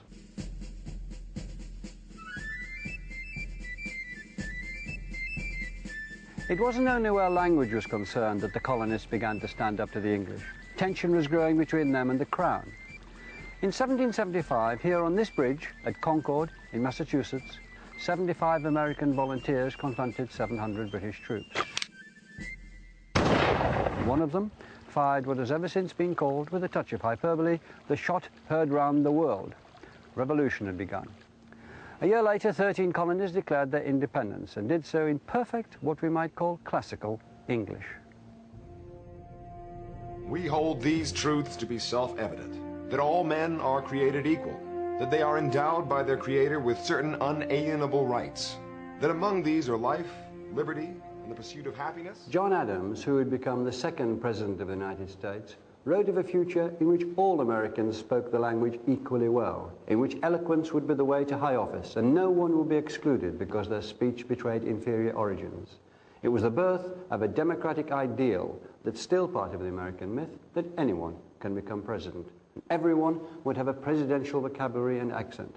This was no longer the King's English, but perhaps the people's English, and they wanted to set it in stone. This is another foundation of America. Not a rock, but a little blue book. It was written by a schoolteacher called Noah Webster. Through the last years of the 18th century and the 19th century, it was sold in countless general stores like this one, stacked among the tins of molasses and sacks of beans, the snake oils, paraffin lamps and shovels. It soon became known as the American Spelling Book, or the Blue-Backed Speller. It sold at 14 cents a copy, and in its first 100 years it sold 60 million copies, more than any other book in American history with the exception of the Bible. This is one of the most influential books in the history of English. The first word is academic. The first sound is A-C. Ac. Perfect. The next part is D-E-M. Dem. I-C. Ick. All together. Academic. Democratic. D-E-M. The hundreds of words and model sentences in Webster's book have been repeated by millions of children on countless occasions. All together? Democratic. Very nice. And the practice is thought to have changed the sound of the language. To this day, Americans tend to pronounce words with a far more even emphasis than the English, and in particular than the clipped vowels of the English aristocracy, whose influence Webster wanted to oppose. Where the English say cemetery, the Americans have cemetery. English laboratory, American laboratory. But pronunciation wasn't all that he influenced. It was from this book that America learned how to spell. Correct spelling came to be seen as a standard of education and civilization throughout America, and it still is today. And the spelling bee became part of the life of every town and village. This morning we're going to start our spelling lesson with practice for the spelling bee that we're going to be doing. The first word is syllable. Sometimes when you study words you might break them into a syllable pattern. Webster's book standardized spelling across America, and he also tried to improve on inconsistent and illogical spellings. The next word is democracy. D-E-M-O-C-R-Y.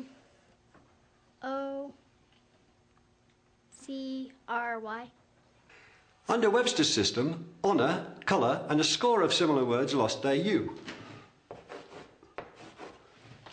Double letters were reduced to single ones, like the L in traveller or the G in wagon.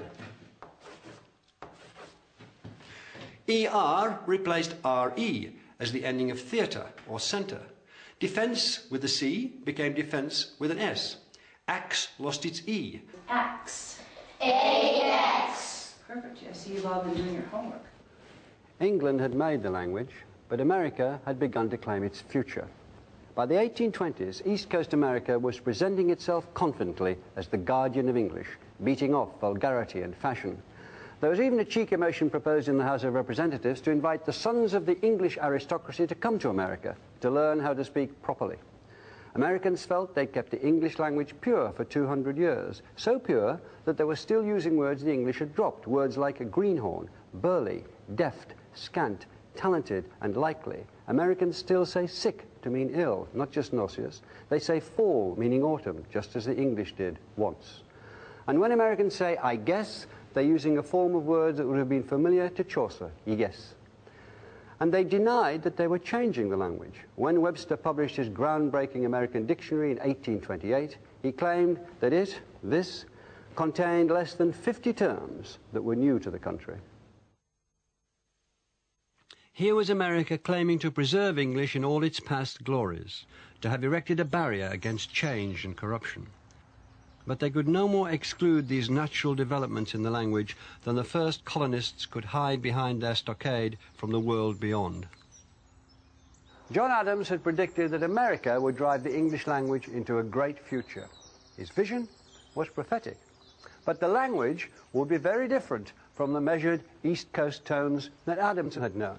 American English was going west and going wild.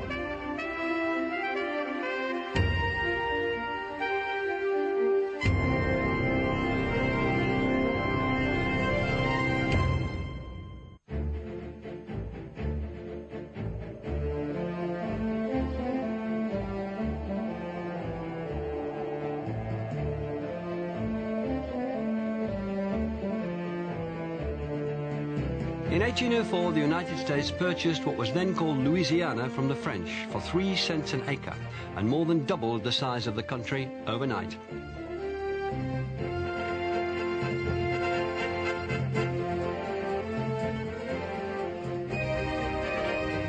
And these lands were nothing less than the whole American heartland, the great plains and prairies drained by the Mississippi River and its tributaries like the Missouri, Ohio, and Tennessee. It stretched all the way from New Orleans in the south to the Rocky Mountains and what is today the Canadian border in the north.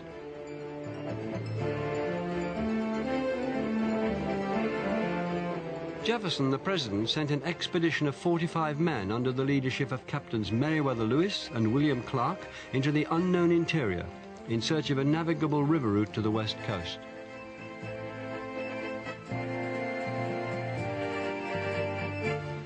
Lewis and Clark's expedition became one of the epic journeys in the history of exploration. It started here in St. Louis, on the great junction where the Mississippi and the Missouri rivers come together. Lewis and Clark were army-trained frontiersmen, backwoods specialists, and because Jefferson insisted on daily journals being kept, their expedition was recorded not in the Puritan language of faith, nor in Webster's urbane prose, but in the practical language of the frontier. And this is crucial, because it marks the beginning not only of the opening of the continent, but of the decline of the East Coast grip on American English.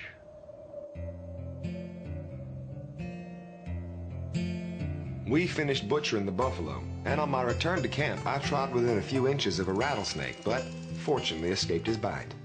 We also passed another creek and a very bad rapid which reached quite across the river. A female elk and its fawn swum down through the waves which ran very high, hence the name of Elk Rapids, which we instantly gave this place. Opposite to these rapids there is a high bluff, and a little above on the larboard, a small cottonwood bottom in which we found sufficient timber for our fires and encampment. These are words peculiar to America, or in a peculiarly American use. In England, a creek is a tidal inlet. In America, it's broadened its meaning to cover all manner of streams. Adjectives turn into nouns, rapid into rapids. And bluff was coined here to describe flat cliffs. Rattlesnake was another of those descriptive combinations of English words, as was cottonwood. And elk is one of the words imported from England and applied to a different beast. Buffalo, though, had been an English word for over 2 centuries, imported from a Portuguese book about China. Lewis and Clark's journals include not Webster's 50 words peculiar to America, but over 2,000 of them. Most are names of objects, a great catalogue of flora and fauna and man-made items that were new to English eyes.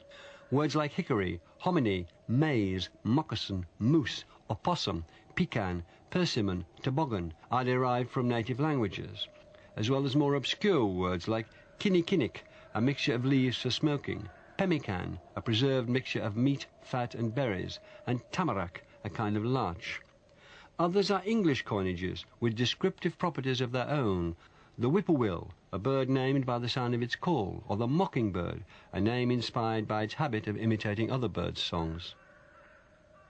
And there are hundreds of names made by combining existing English words from black bear, bluegrass, bottomland, backtrack, box alder, brown thrush, buckeye, bullfrog, bald eagle, and blue jay, to sapsucker, snowberry, snowshoe, sugar maple, whistling swan, timberland, tumblebug, turkey buzzard, and yellowjacket.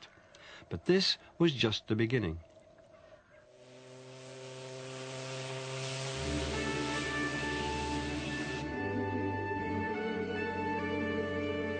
In the wake of Lewis and Clark, the great rivers became America's superhighways. Once, this quayside in St. Louis, the gateway to the west, bustled with scores of paddle steamers taking new settlers to the new lands.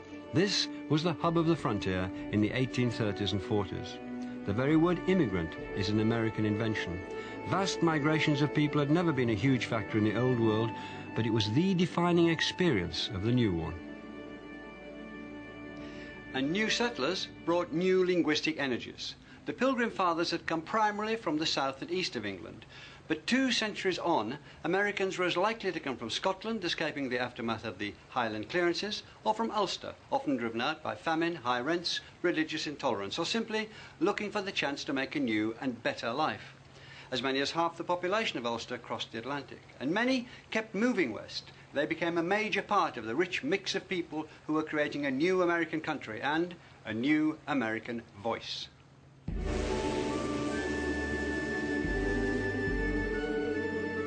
Scots and Irish brought new words and expressions to America. The Scottish verb schoon, meaning to skim over water, took to the sea as a new type of ship, the schooner. The Irish donated the word cabin to name the typical frontier dwelling. They also brought dead, as in dead straight, and the similar use of plumb and right came to America through use by both Scots and Irish, as did the habit of sticking an A on the front of verbs like a-going. The old French presence, too, is apparent everywhere along the Mississippi. It's there in the place names, from New Orleans, Baton Rouge, and Lafayette in the south, to St. Louis, Cape Girardeau, and Belleville further north, and towns ending in the French suffix ville are everywhere. Edwardsville, Greenville, Jacksonville, Clarksville. The French gave us the name of one of the great Western institutions, the hotel. America took a word the French had given to a grand private house or a municipal building and turned it into the name of a new invention, a palace for all the people, far grander in ambition than the inns and taverns that offered rest to travellers in England. And their clients were businessmen. In 18th century England, merchants had been described as businessmen, but now the word took on its modern American meaning, the mover and shaker in the worlds of finance and expansion and opportunity.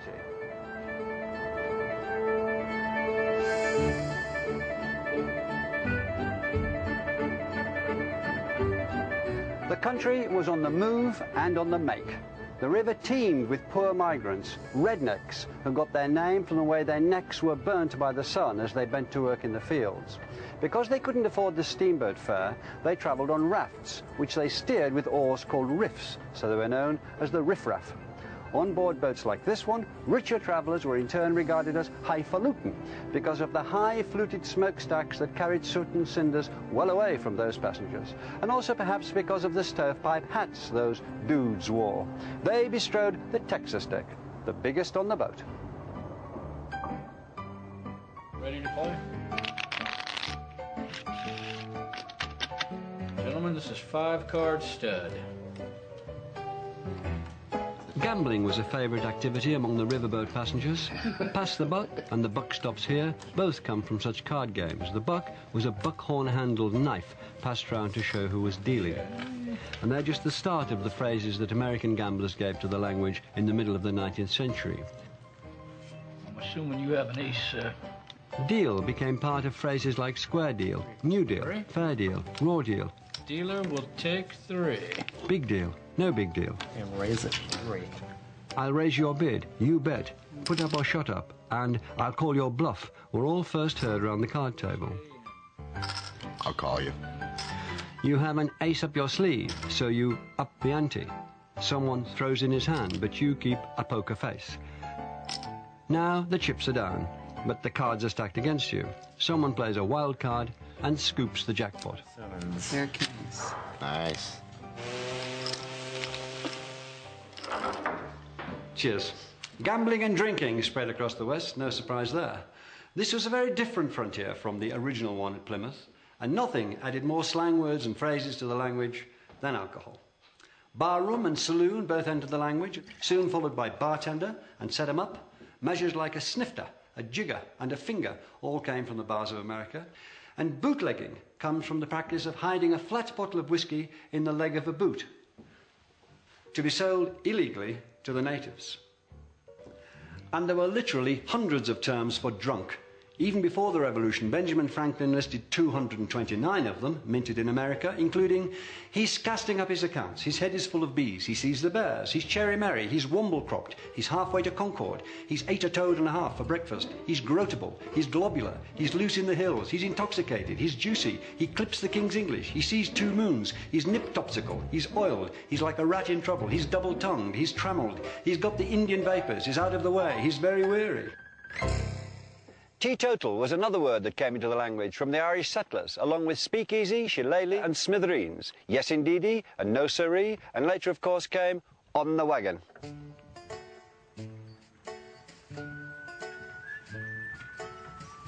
Westward expansion had long been the cause of land disputes between the settlers and the natives, and once they left the great rivers for the wagon routes like the Oregon and the Santa Fe trails, contact and often friction between migrants and Indians increased.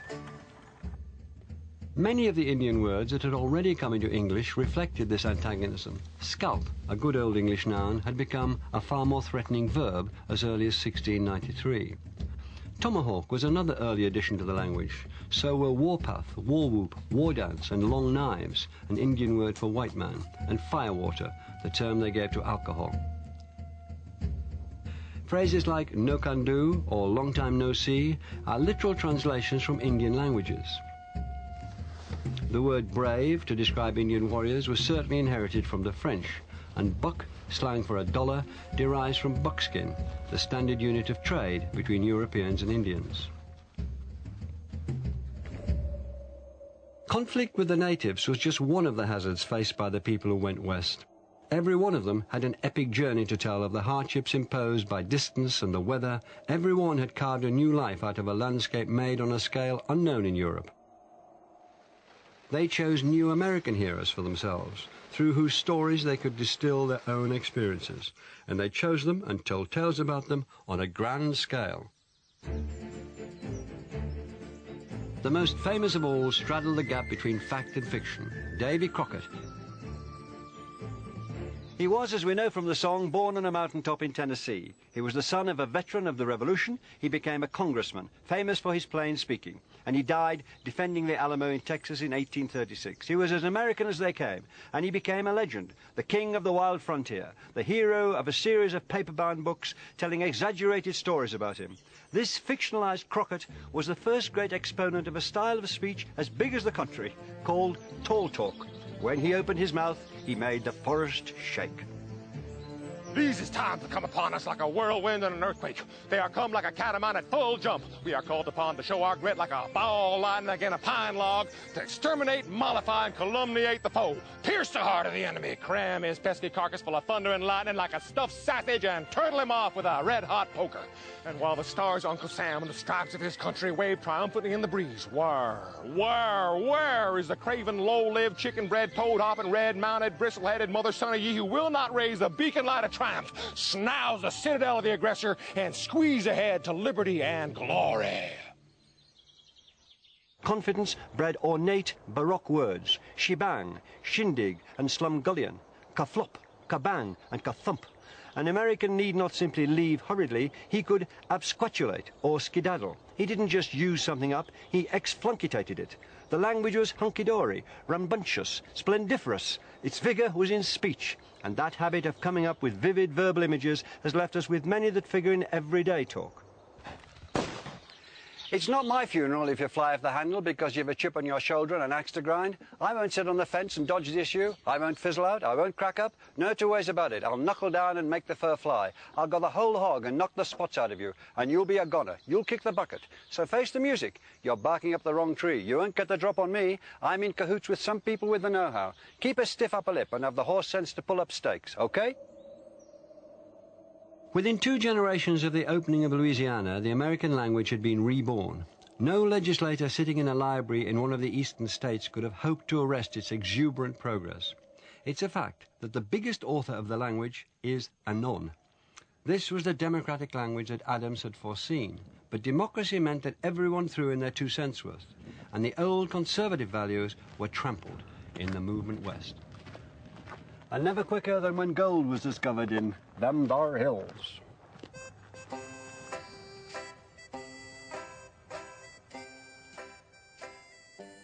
Gold fever brought tens of thousands of people from the eastern states, and their letters home were loaded with new words.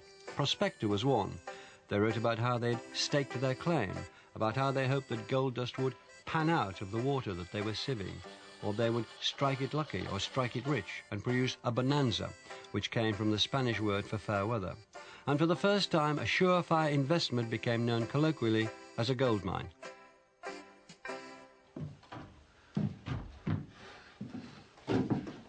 And the gold rush gave us 2 words that became far more famous in the 20th century. When a certain Levi Strauss started to make hard-wearing clothes for miners, he used a cloth called jean fustian, originally made in Genoa. Levi's and jeans have been as American as Stars and Stripes ever since.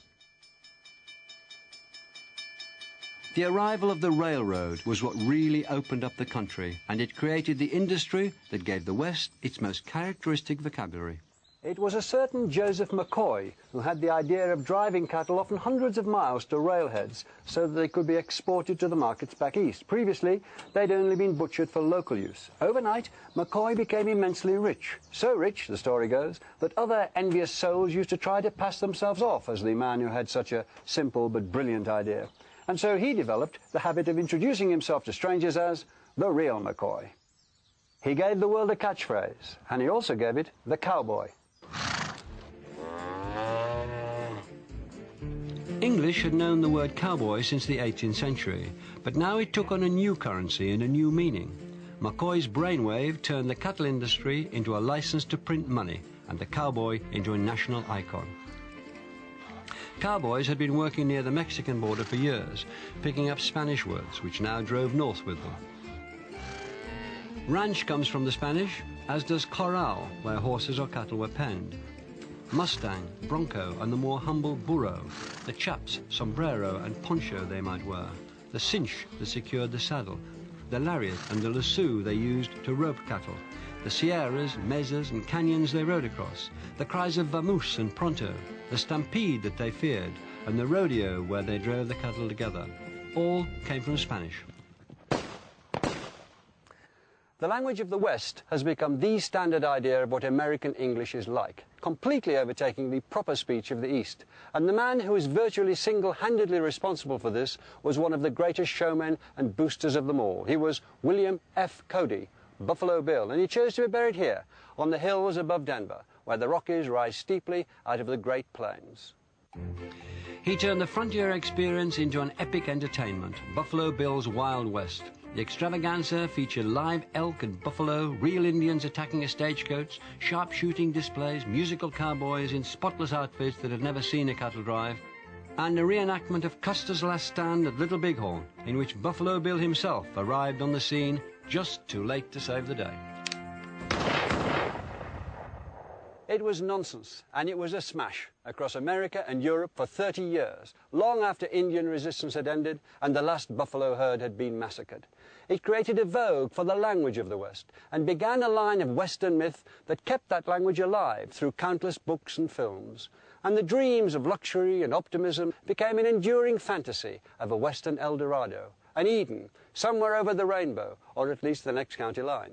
It's all there in a little song about the hobos, another good frontier word, who rode the railways west in search of their own American dream.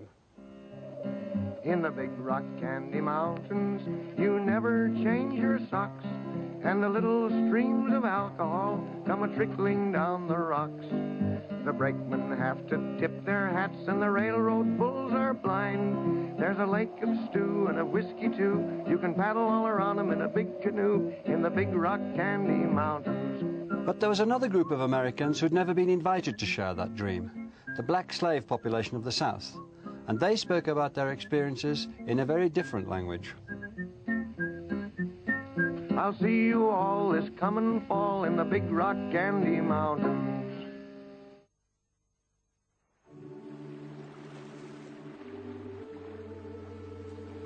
This is Sullivan's Island, a little patch of land in Charleston Harbor off the coast of South Carolina. It was the first taste of America for hundreds of thousands of immigrants in the 18th and 19th centuries. But the immigrants who came through here hadn't chosen the American dream of a better life. They had been sold into slavery. Sullivan's Island was a holding pen for imported slaves. Between half and two-thirds of them entered America here, before being sold on mainly to work on the cotton plantations. There's no Statue of Liberty here, just this plaque, erected in 1999 to commemorate their arrival. They came here from the countries of West Africa and from plantations in the Caribbean.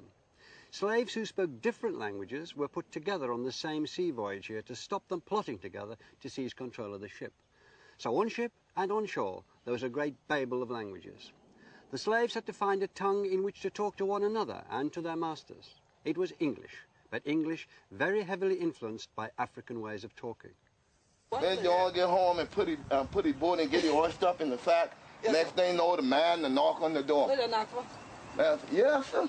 So you just been out in the creek just now? Yes, sir. Just come up the creek, sir. Yeah. I tell them, say you take the gullah out of your fake and anything, you have a spot of tea. The language these people are talking is Gullah, which has survived as a distinct variety of English here around the South Carolina islands. This fella come here and walk up on the bank and say, what are you doing up on that bank there? And he said, don't you notice it's thought by many people to be the closest we can get to the kind of language that would have been spoken by the slaves in the 18th and early 19th centuries, and that this is the origin of modern Afro-American vernacular.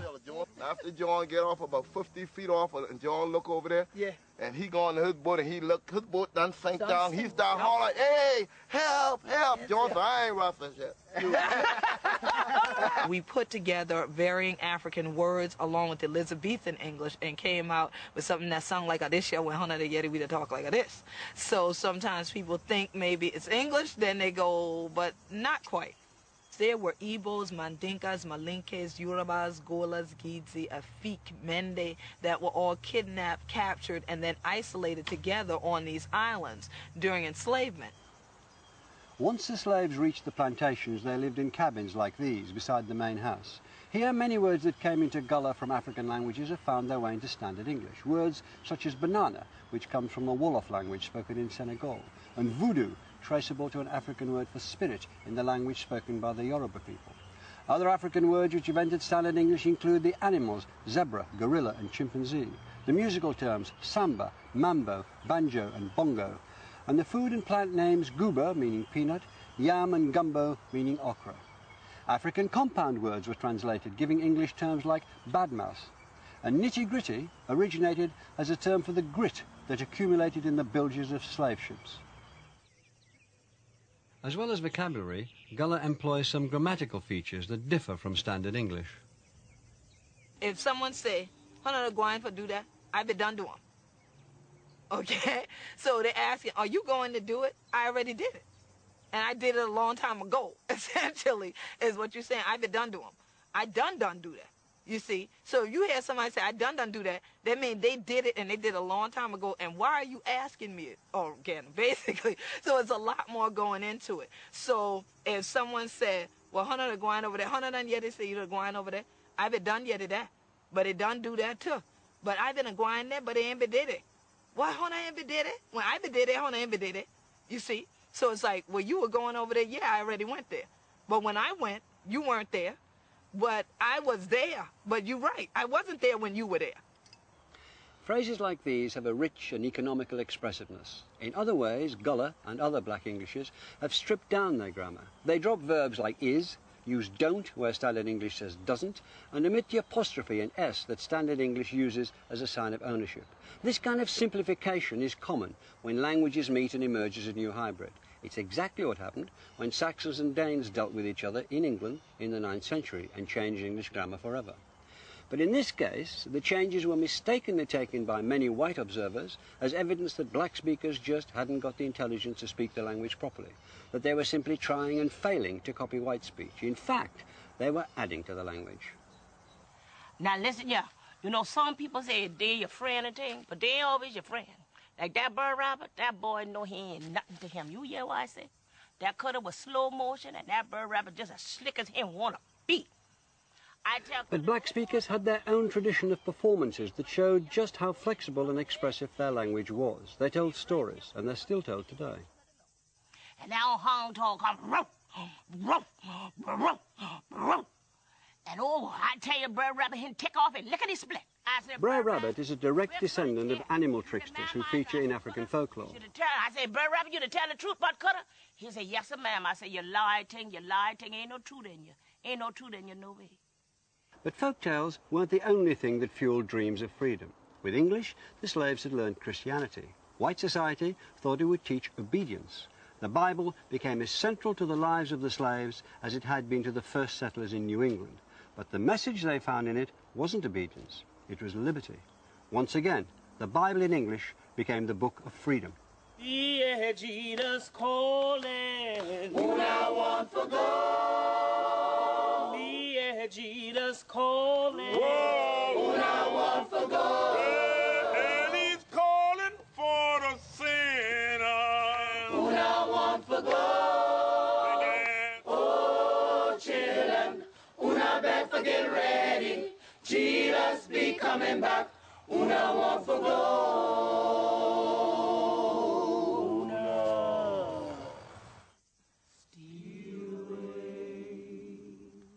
Steal away from Jesus. By the first decade of the 19th century, the American states in the North had abolished slavery.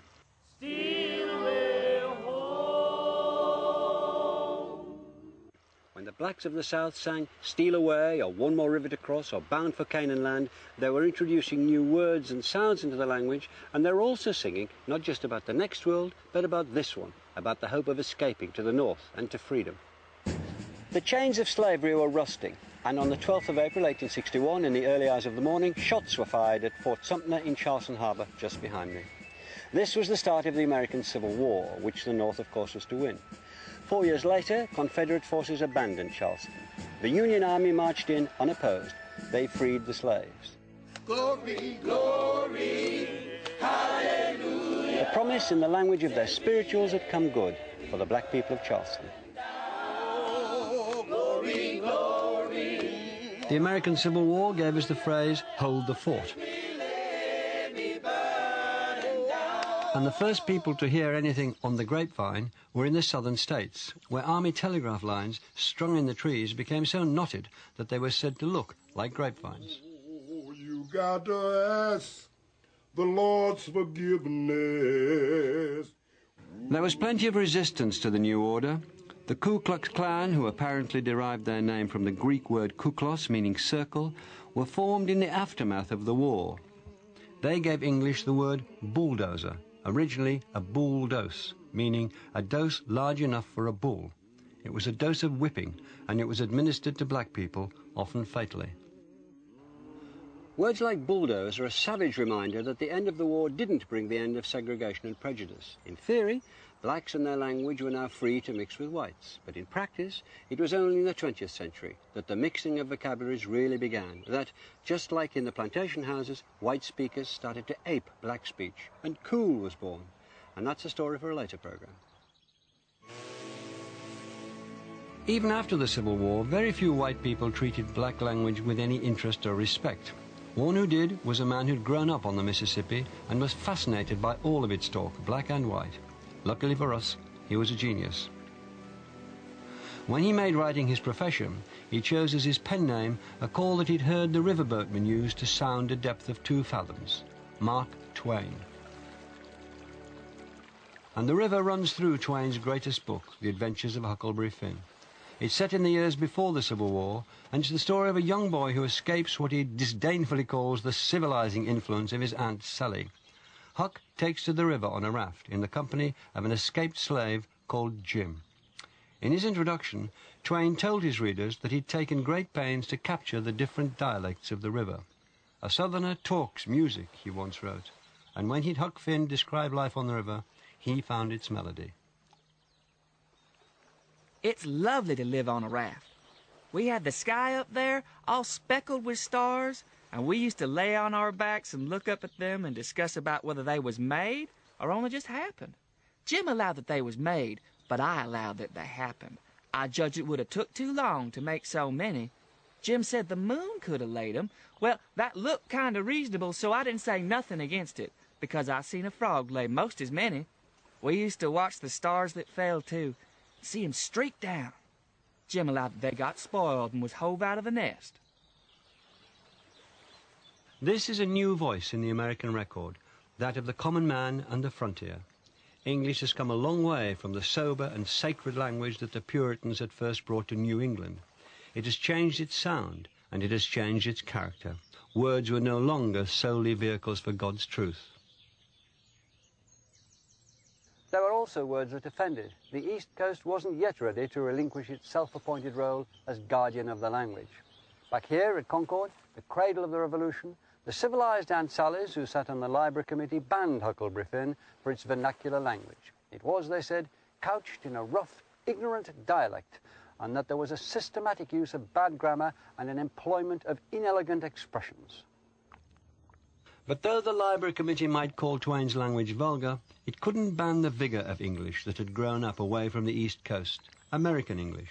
Huck's closing words defied their attempt to control it.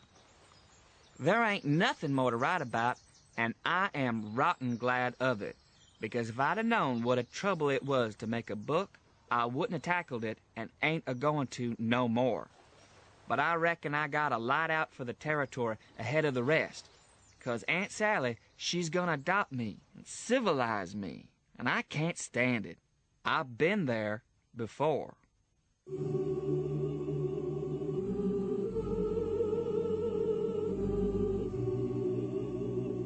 And the vigour continued to increase in the late 19th century. New waves of immigrants flooded into America. Germans, Italians, Greeks, Russians, Jews, from all across Europe they came to a land that promised to give a new home to the tired, poor, huddled masses, longing to breathe free. To become American was their dream, and for almost all of them, that meant that they wanted their children to speak the language of the new country. They would power the adventure of English into the 20th century.